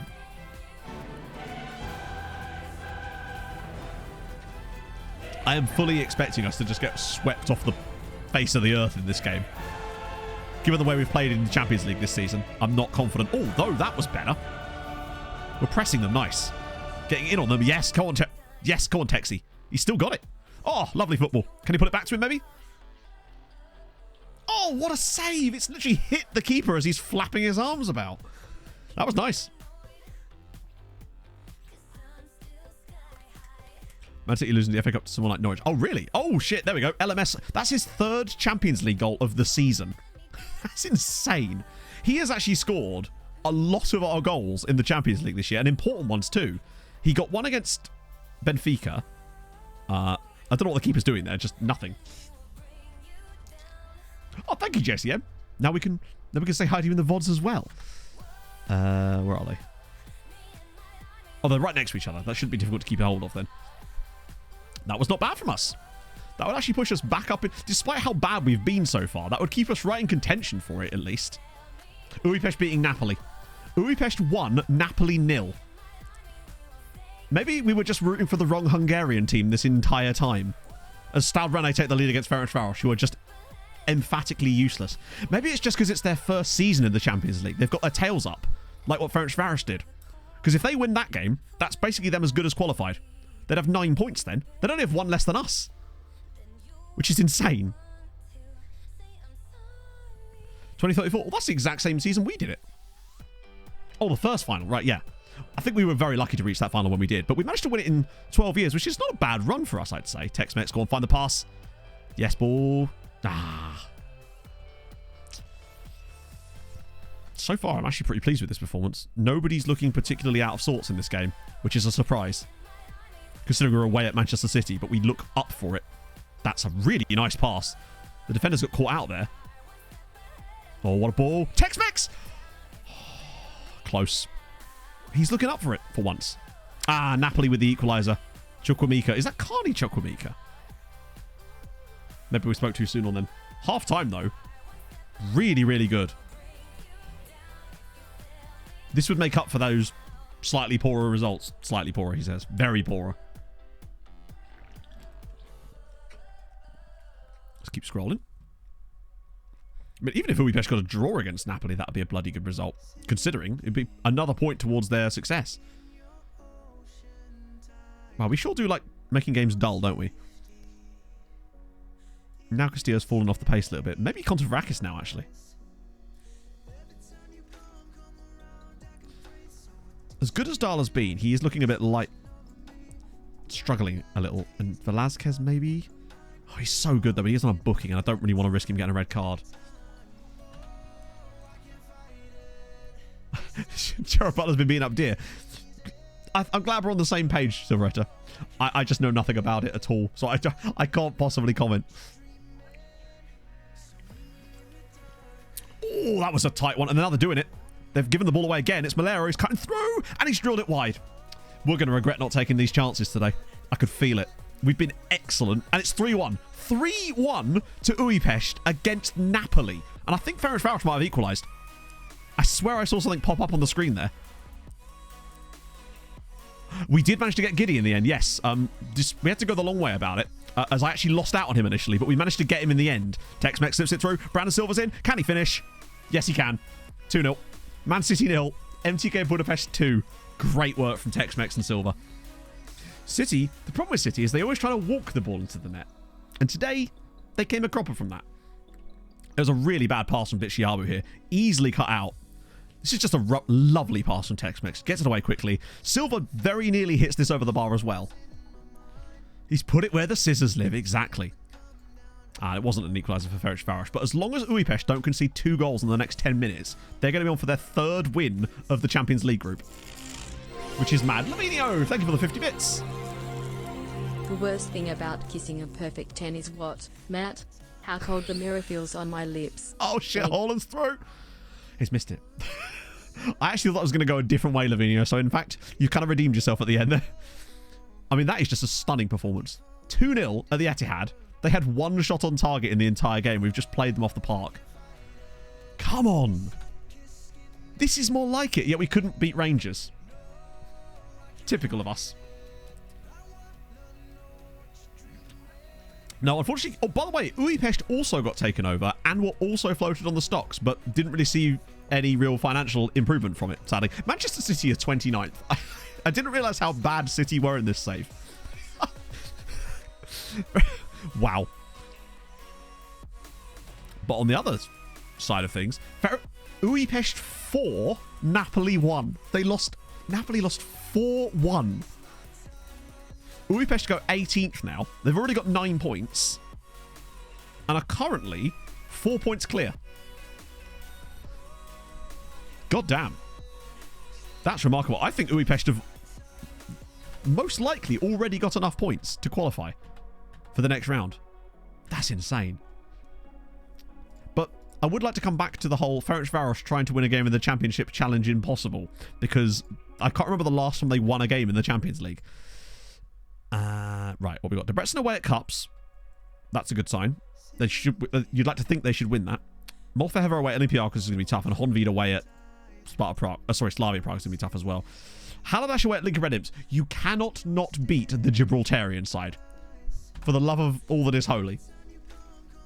Finish above you in the Champions League group phase. I don't think that will ever happen. Truthfully. I really don't think another Hungary will ever finish above us in the groups. That's not to say they won't win stuff and maybe even go further one season, but I don't think they'll finish above us in the groups, because I think it relies too much on... There's 8 games, which is just about enough time to sort of even a few things out. 1-0 win for Debrecen. Molfehever lose. That's understandable. 1-1 draw there. Could have gone worse. Lincoln Red Imps have actually qualified before in this save. They only won 2-1. How did you only win this 2-1? That could have been so bad. Imagine if they dropped points to fucking Lincoln Red Imps. But a dodgy drop, maybe. But I feel like we're at a level now where we're kind of... I don't know if that's likely to happen. Where are we? 7.2. We're normally... we're not that far behind when we normally are, but it's just the dilution is really costing us this season. Oh. Okay, points are on the board, which is the main thing. And then I think the game is that week there. Oh, another clause. Must be an outward one, right? Yeah, it's the Barwick one again. You found a Caymanian referee called Ronaldo Ebanks. That's interesting. I wonder if that's the reason our Albanian dude is called that. Because maybe he gendered in Albania, but because of that, that's why he has the Albanian token nationality. Yeah, I think this year it's mostly about... Oh, no. Wait, wage budget? Wait, that's actually useful. The overall wage budget. Holy shit. Man just gave us fucking £500,000 a week in wage budget. Good God. Joe Labou. He has definitely not been taking his medicine. That's ridiculous. Lovely stuff. Bear in mind, we started this... Wow, Daddy Joe. Never let me say anything bad about him again. That's insane. So that means that Next stream, we might well be just picking up our shitload of loan farmies because we've got way more budget now. Oh. Mentoring update. Who got something stupid? Tries killer balls often. I mean, actually, I can see how that would be okay for a player like him. I was thinking about how it had been a while since he'd had an injury, and well, luckily he's back. B. Won a Champions League. B. The problem with Henrik is every time I try to talk to him about it, he's like, oh, no. He just wants me to remember he exists, I suspect. Scouting. Yep. Sorry, I'm not sure I understand this question. Scouting, yes. Scouting is being done. The bell piece. Oh, yeah, no, definitely. The next time we actually want something from him, he'd be like, but remember I gave you all that money? And I'd be like, yes, Joe, I didn't ask you for it. Well, I mean, to be fair, I did ask him for the transfer budget. He just gave me way more than I expected. Overpaying for their players an option. Not really, because they've got the money. They now have money because of Europe. And I don't like doing the whole overpaying for their players thing, because I feel like that just sort of, I don't know, it just doesn't feel right. I know what we're doing is absolutely mad, but I feel like that falls more into the realms of just exploiting things, I guess. I don't know. It's a stupid line, I realise. But that's where I sort of draw the line. We've done it like a couple of times at most.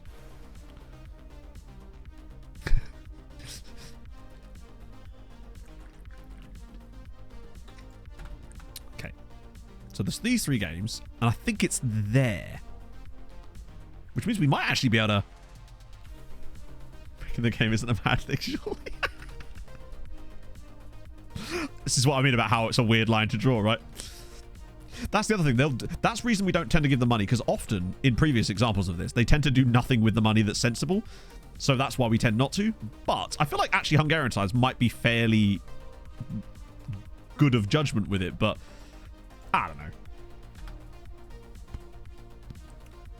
Well, to be fair, you could sign a really crap player for loads of money. So, like, for example, back in the day when we had the whole Renan Nelson situation in... not Renan Nelson. Oh, yeah, no. With the whole Renan Nelson situation with Tromsø. When we bought that guy off of Bran, we just picked up a random... Technically, the guy we bought off them was actually the guy that injured him, wasn't it? But we were trying to buy just like a random guy. And then we gave them... I think we gave them £1 million for him. So Malera does well there. Castillo does score a couple. Bobby Tree scoring a goal. And Brandon. That's a bit more like it. Slowly... Yeah, see, this is where we've just not scored as many goals this year. I love that Labros is still the top scorer in the league.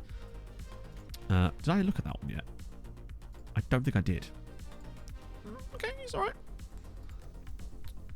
Get rid of any clodders. Kai Gordon's in there, wow. That means we must start... Yeah, that's what it is. They're preparing for the next window by sending us some absolute nonsense through these, despite how much you don't ask for it. I've never fully found a way to get rid of those ones. But that's fine. Only happens a couple times a year. 24 in a row. It's not bad. Nobody wants to loan your players. It depends. All I can say is, I know that you can loan players out because we've done it, but it is a question of you have to start doing it as soon as you physically can, because if you leave it too long, the players will be too good for the clubs, and the clubs know that, and they won't try to put loan bids in, and I think that's where sometimes people go wrong. I'm not saying this is what you're doing. It's just that I think I've had a look at people's saves in the past when that's been the case, and it's because they waited too long to start building the loan farm. Even if you could just get them some shit players at first, it establishes the connections. Yeah, we bought Steam to stop him leaving, but that was always in the rules. I refer back to the rulebook, damn it. The board can block it. Didn't they try that? Oh no, the board blocked one of our outgoing transfers because we offered him out too cheap. Because one thing I do is I will still sell some of our other players to Hungarian sides for less money than they need. So if they come in with an offer, I'll usually accept it, especially if it's non-negotiable. And sometimes if I think it's too much, I'll drop the price down. I sold Antoine Merle to Kishvarda for £1 million, which they offered me like 3 million. But I gave them to him for $1 million. And he's now their club captain, by the way. I had a look earlier. I was just dicking about, and I noticed that Merle was now the club captain at Kishvarda. 24... Oh, no, it's Cavalcanti. Yeah, Fabrizio's definitely going to win top scorer of the... of those chaps this season. I love that Bardot's actually getting game time for Haladash. Who's the best average rating? Oh, he's only had 1 game. There's a few Pushkas guys in there, though. Rodrigo Heel, he's 20. Cool. So these 3 games. First team squad as well. Or is it 3 games? No, I think it's 2 now. Yeah. bit. Get Tex-Mex and Malaria back across again. We haven't looked at our quite free-flowing best so far this season. As you can tell from the fact that we're not winning like random instant resulted league games like 9-0 like we have done in the past. Torsten Salthammer. That was the guy. It was, yeah, right. It was Torsten Salthammer. What a great name. At least he was a good name. Jacob Larkin's not doing well for Honvey lately, is he? Tex-Mex with another goal. That's good. What's his record like this season now? When did he play? I must have accidentally played him on the right at one point. It's not amazing, but it's still decent. Upgraded the facilities. Not really, no. In fact, I don't think they have at all. I think throughout the entirety of the Irish save, in 32 seasons, I think we only saw maybe 1 or 2 clubs upgrade the facilities once. Other clubs seem to be really reticent to do any kind of that sort of stuff, which I think is another area that I would like to see affected. Because I feel like that does affect the... It sort of affects the long-term progression of any saves, but again, I think it's because it applies to long-term saves, isn't it?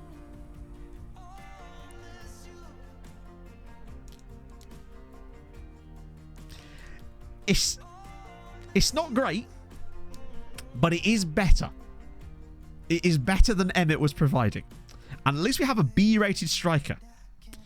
And remember, Zoltan was a C-rated striker when we saw the preview on him. Well, not a striker. He was a C-rated player. And ended up being Zoltan. It's the first time I think we've even seen anything that wasn't 1 star. It's still not great, if I'm honest. Oh, Georgie now wants to leave. And no, he doesn't. It's, yeah, you're right. It's not better. It's just less bad. I will definitely stand for that. Halves now just absolutely killing himself with laughter. Ah, dear. I trust Todd to get it done. Oh, Castillo. You've got 3 years left on your deal. I won't ask Georgie to interfere, because of course not. Oh, he's fine. What a lad. Who's 4-star in our team? Well, Bobby, Kontavrakis, Tex-Mex, Navarro, Portilla. Oh, if we got a 4-star potential guy, I'd be totally happy with that, given what that means for us. But what I would say is, they never seem to ever stay with that level of potential. It feels like they always slowly drop over time. Look at Zoltan, for example. From where he was to where he is now. Now, and he is getting consistent first-team football. He played for us for a bit. We had the good facilities. Now he's getting first-team football out on loan and playing. It just feels like they can never quite keep it up. But I think it comes down to various factors. That not every player is going to be able to reach their potential.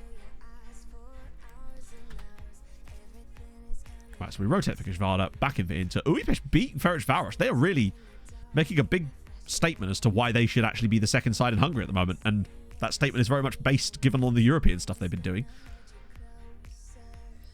I can't believe they've got 9 points already. They've only got 1 less point than we do.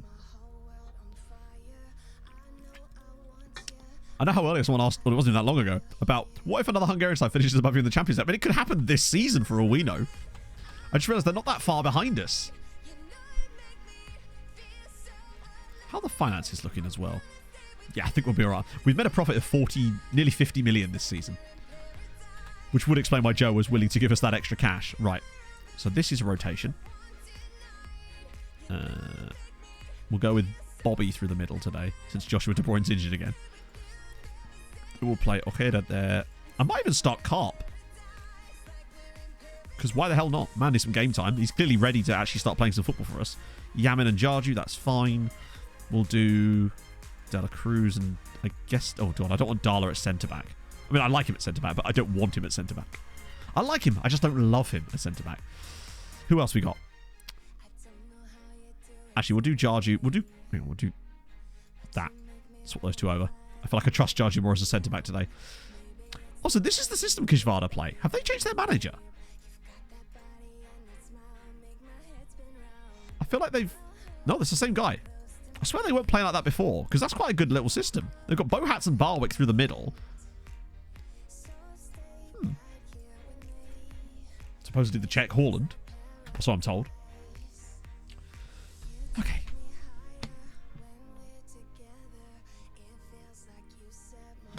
We are actually going to manage to get in all 6 Champions League games today, and I'm pretty impressed. I don't know why I sounded South African there. We're pretty impressed. Bobby tree with a hat-trick. But Karp's injured himself. Not bad. I'm impressed, chat. Paxi win again. Suddenly they've gone from being where they were and no wins, no goals, no nothing, to suddenly being not even bottom of the league. Bobby 3. Danubio. No, I looked at that already, didn't I? Scouting update. We'll just get rid of these guys here. Honestly. Oh, wait, that's just a load of older players that we didn't want to see in the first place. Luis Navio. Oh, God. I feel like he's actually shorter than he was on the previous game when we had him. Alex Hall. Oh, he's a Leeds keeper. All right. You know. Mihai. Yep, one sec. How bad's this injury? Oh, that's not good. Oh, that's even worse. Wait. What's an improved deal for him? Nope. Not a chance. Who am I showing? Alaku. Oh, he's out on loan. He's at Kekstmet. I hope he's actually playing a good amount. I'm so glad that their takeover fell through. Yes, Alaku, he's still considered 5 stars. I mean, the green arrows tell us all we need to know, although he's playing a decent amount as well. I'm not sure what's not to like about that, to be fair. He is just insane. Yeah, I think he's not that far off. I mean, he could do a job as a backup for us. Him and Ojeda are kind of neck and neck for that. It just so happens that Mihai's not here. He's very fucking good. Yeah, what did happen with the Kekstmet takeover? Also, they did get a takeover. Oh, no, they didn't. They had a failed takeover bid there, which is the one that fell through that allowed us to extend all those loans, literally 2 days before. Then the chairman just left a few months later anyway, and they just promoted a new guy called Axel Heffer. I'm totally here for that. Oh, no. Ah, fuck it, that'll do. Right then. Inter away. It's literally a repeat of the Champions League final. I'm sure that will totally be fine and won't at all cause us tons of problems.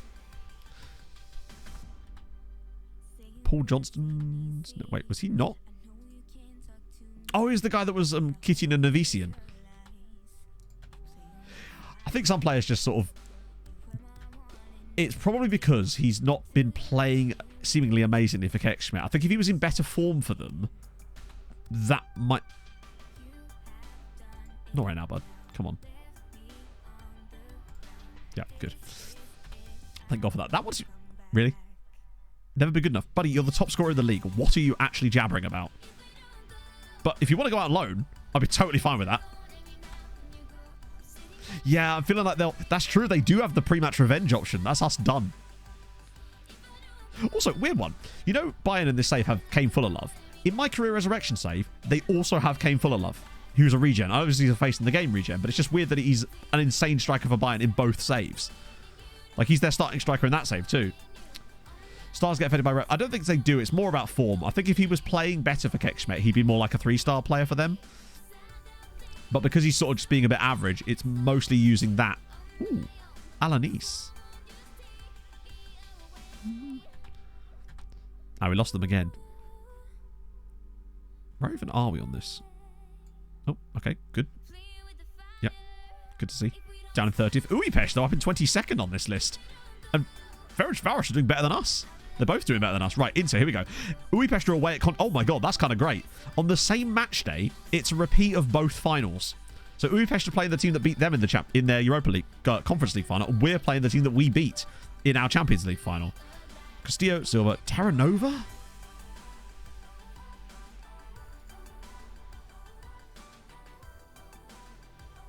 It's got to be Alexis Yamin.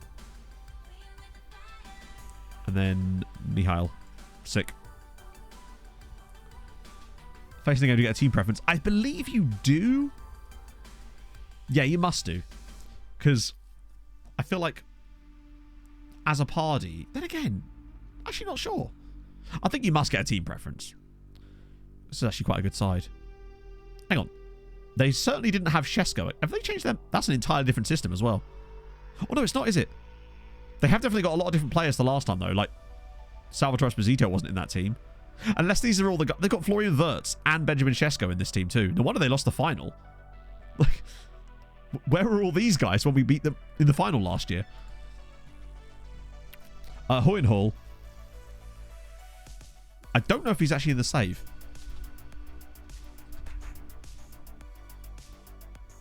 Oh, no. Yes, he is. He's a goalkeeper at Mjolnir.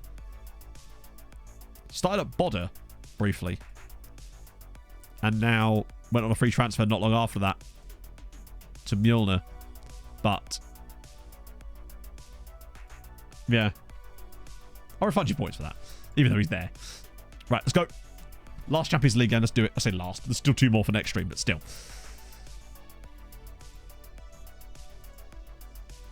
We're the underdogs. I love how we're the underdogs. We won the Champions League final last season against this team. But I'm fine being the underdog still. Let's remain the underdoggies. Willie Collum is the ref. It can only mode. Why do the stats for the referees never work properly? That would be nice. So who are Ferencváros playing today? Away at Anderlecht. I mean, it's doable, but obviously it's them, so it's clearly not doable. I'm excited by Konyaspor Újpest, though. I forgot they even had that game to come still. That's the type of game where they could genuinely do something. Like lose, like they did in the final. Go on, Dala. That's a terrible pass. Hey, Chuck, how's it going, man? We're just trying to not bottle the Champions League. Oh, that's a good touch from Profundi. There's a completely free man in the middle as well.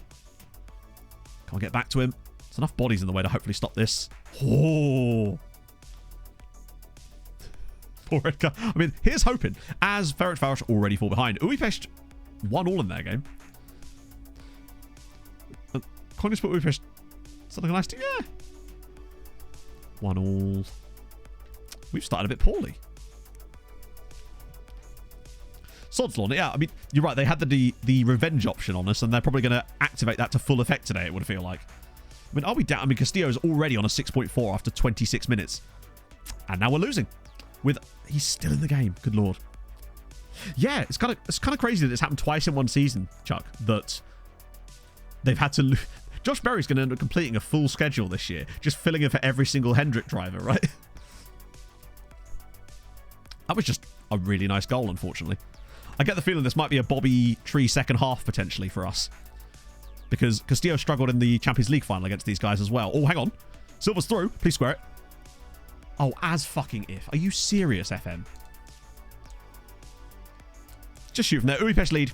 Radojicic has put them in front at Konyaspor. And they would go 9th in the Champions League. They'd actually go above us. Ah. And Tex-Mex has hurt himself as well. Oh, God. We're going to have to make 2 subs here. This is like the opposite of the Champions League final.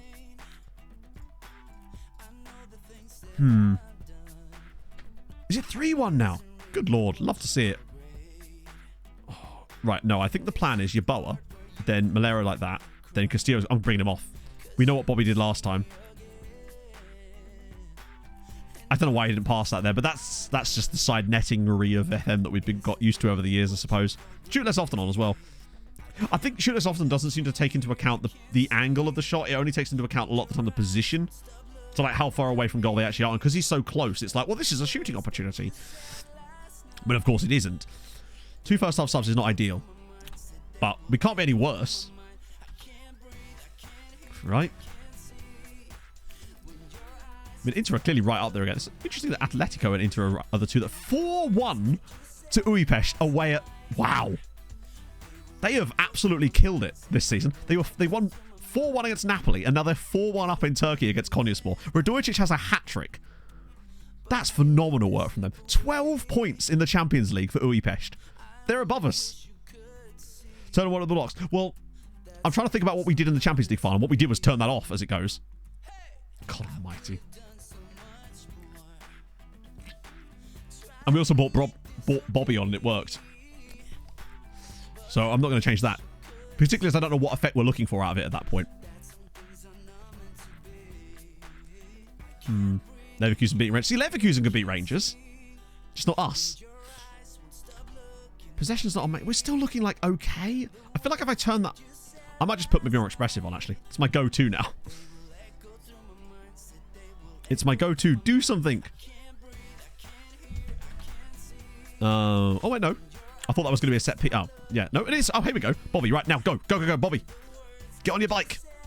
Get on that Bobby-shaped bike. Let's do it. So a little bit of space on the edge of the box if he can pull it. He's going to shoot, isn't he? Oh! Oh, come on. See, that's where you want to be passing. 5-1. Radojcic has scored a 4th goal. Silva struggled again today. Kontavrakis, who just exists, so we'll get him on as well.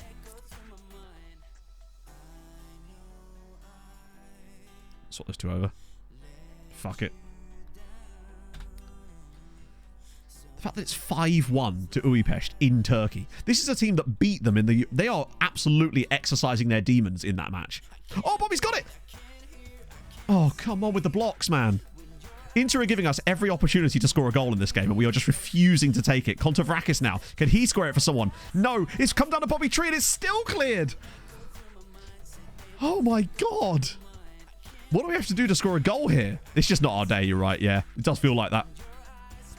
Inter are like trying to give us every chance to score a goal here, and we just refuse to take it. And again! And we somehow didn't get the ball that time. Yeah, I think it is just one of these days. I think we might still have what it takes to get like a cheeky 1-1 draw out of this towards the end. Never mind. This will be a goal now for Inter after all that. Or we'll give away a penalty or something. Long ranger, perhaps? Oh, that was close. That was very close. Some of our defeats have been a bit irritating in this. That we've lost a lot of games that I don't feel like we deserve to in the Champions League this season. Like, we've not been bad at all today. It's been that inability to score a goal. Also, do our strikers just not score goals for us anymore? Montiel? No. Oh, good. I was hoping he was not going to head that. Or rather, he was going to head that. Come on, here we go. Second phase them. Let's take it. Melo's going to shoot from distance, isn't he? Cool.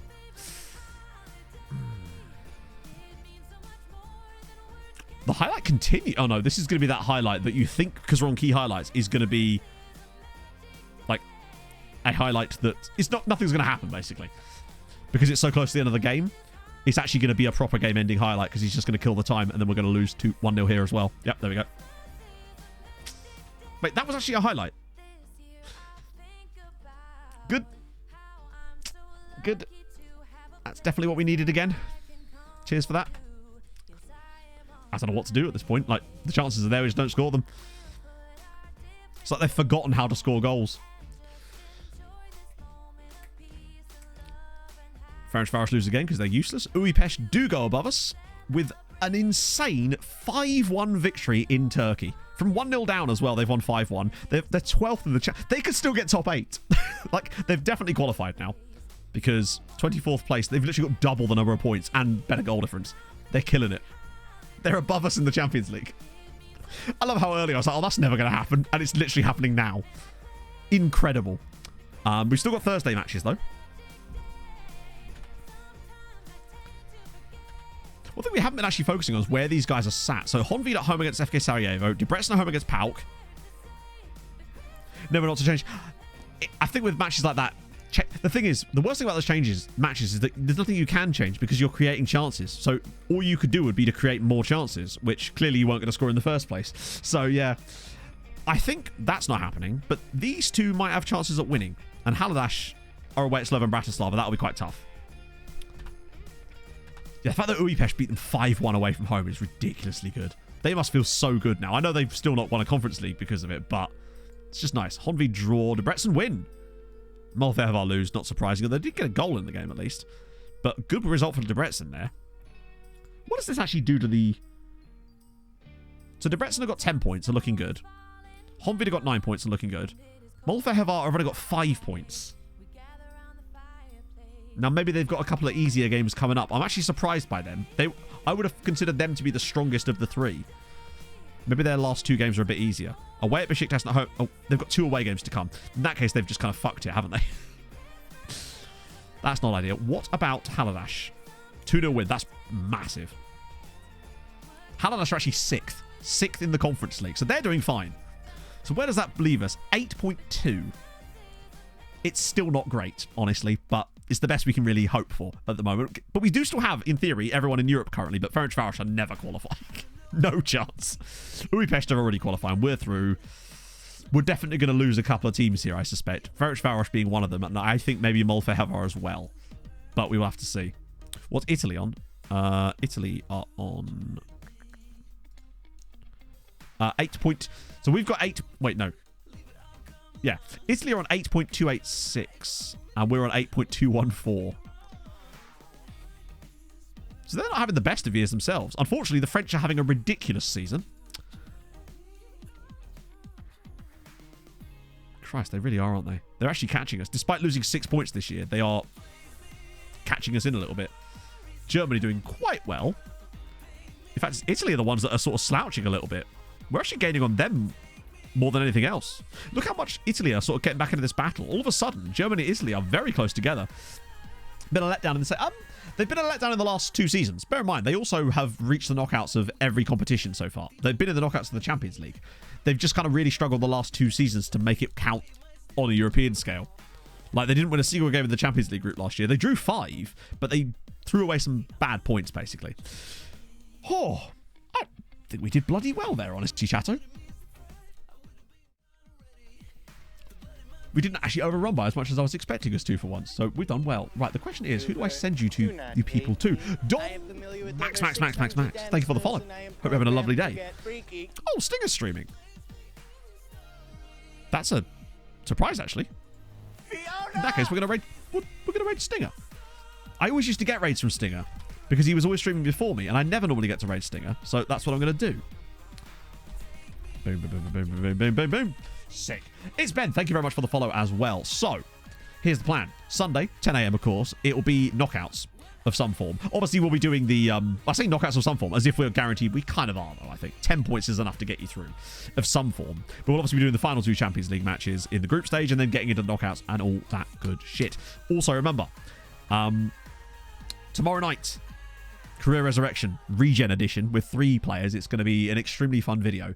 F1 said that too. Yeah, well, I don't control... Like, damn, Jackie, I don't control the weather. But yeah, it is unfortunate timing for the F1, but it is what it is.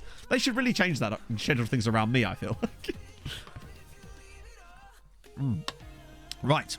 So, double screen. Yeah, no, I can't really do that. I've tried that once before during the World Cup, and it was like...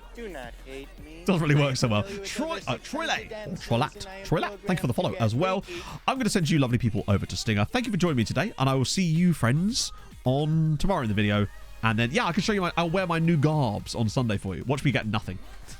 Anyway, I'll see you soon. Hold your guns. Capybara. Bye-bye.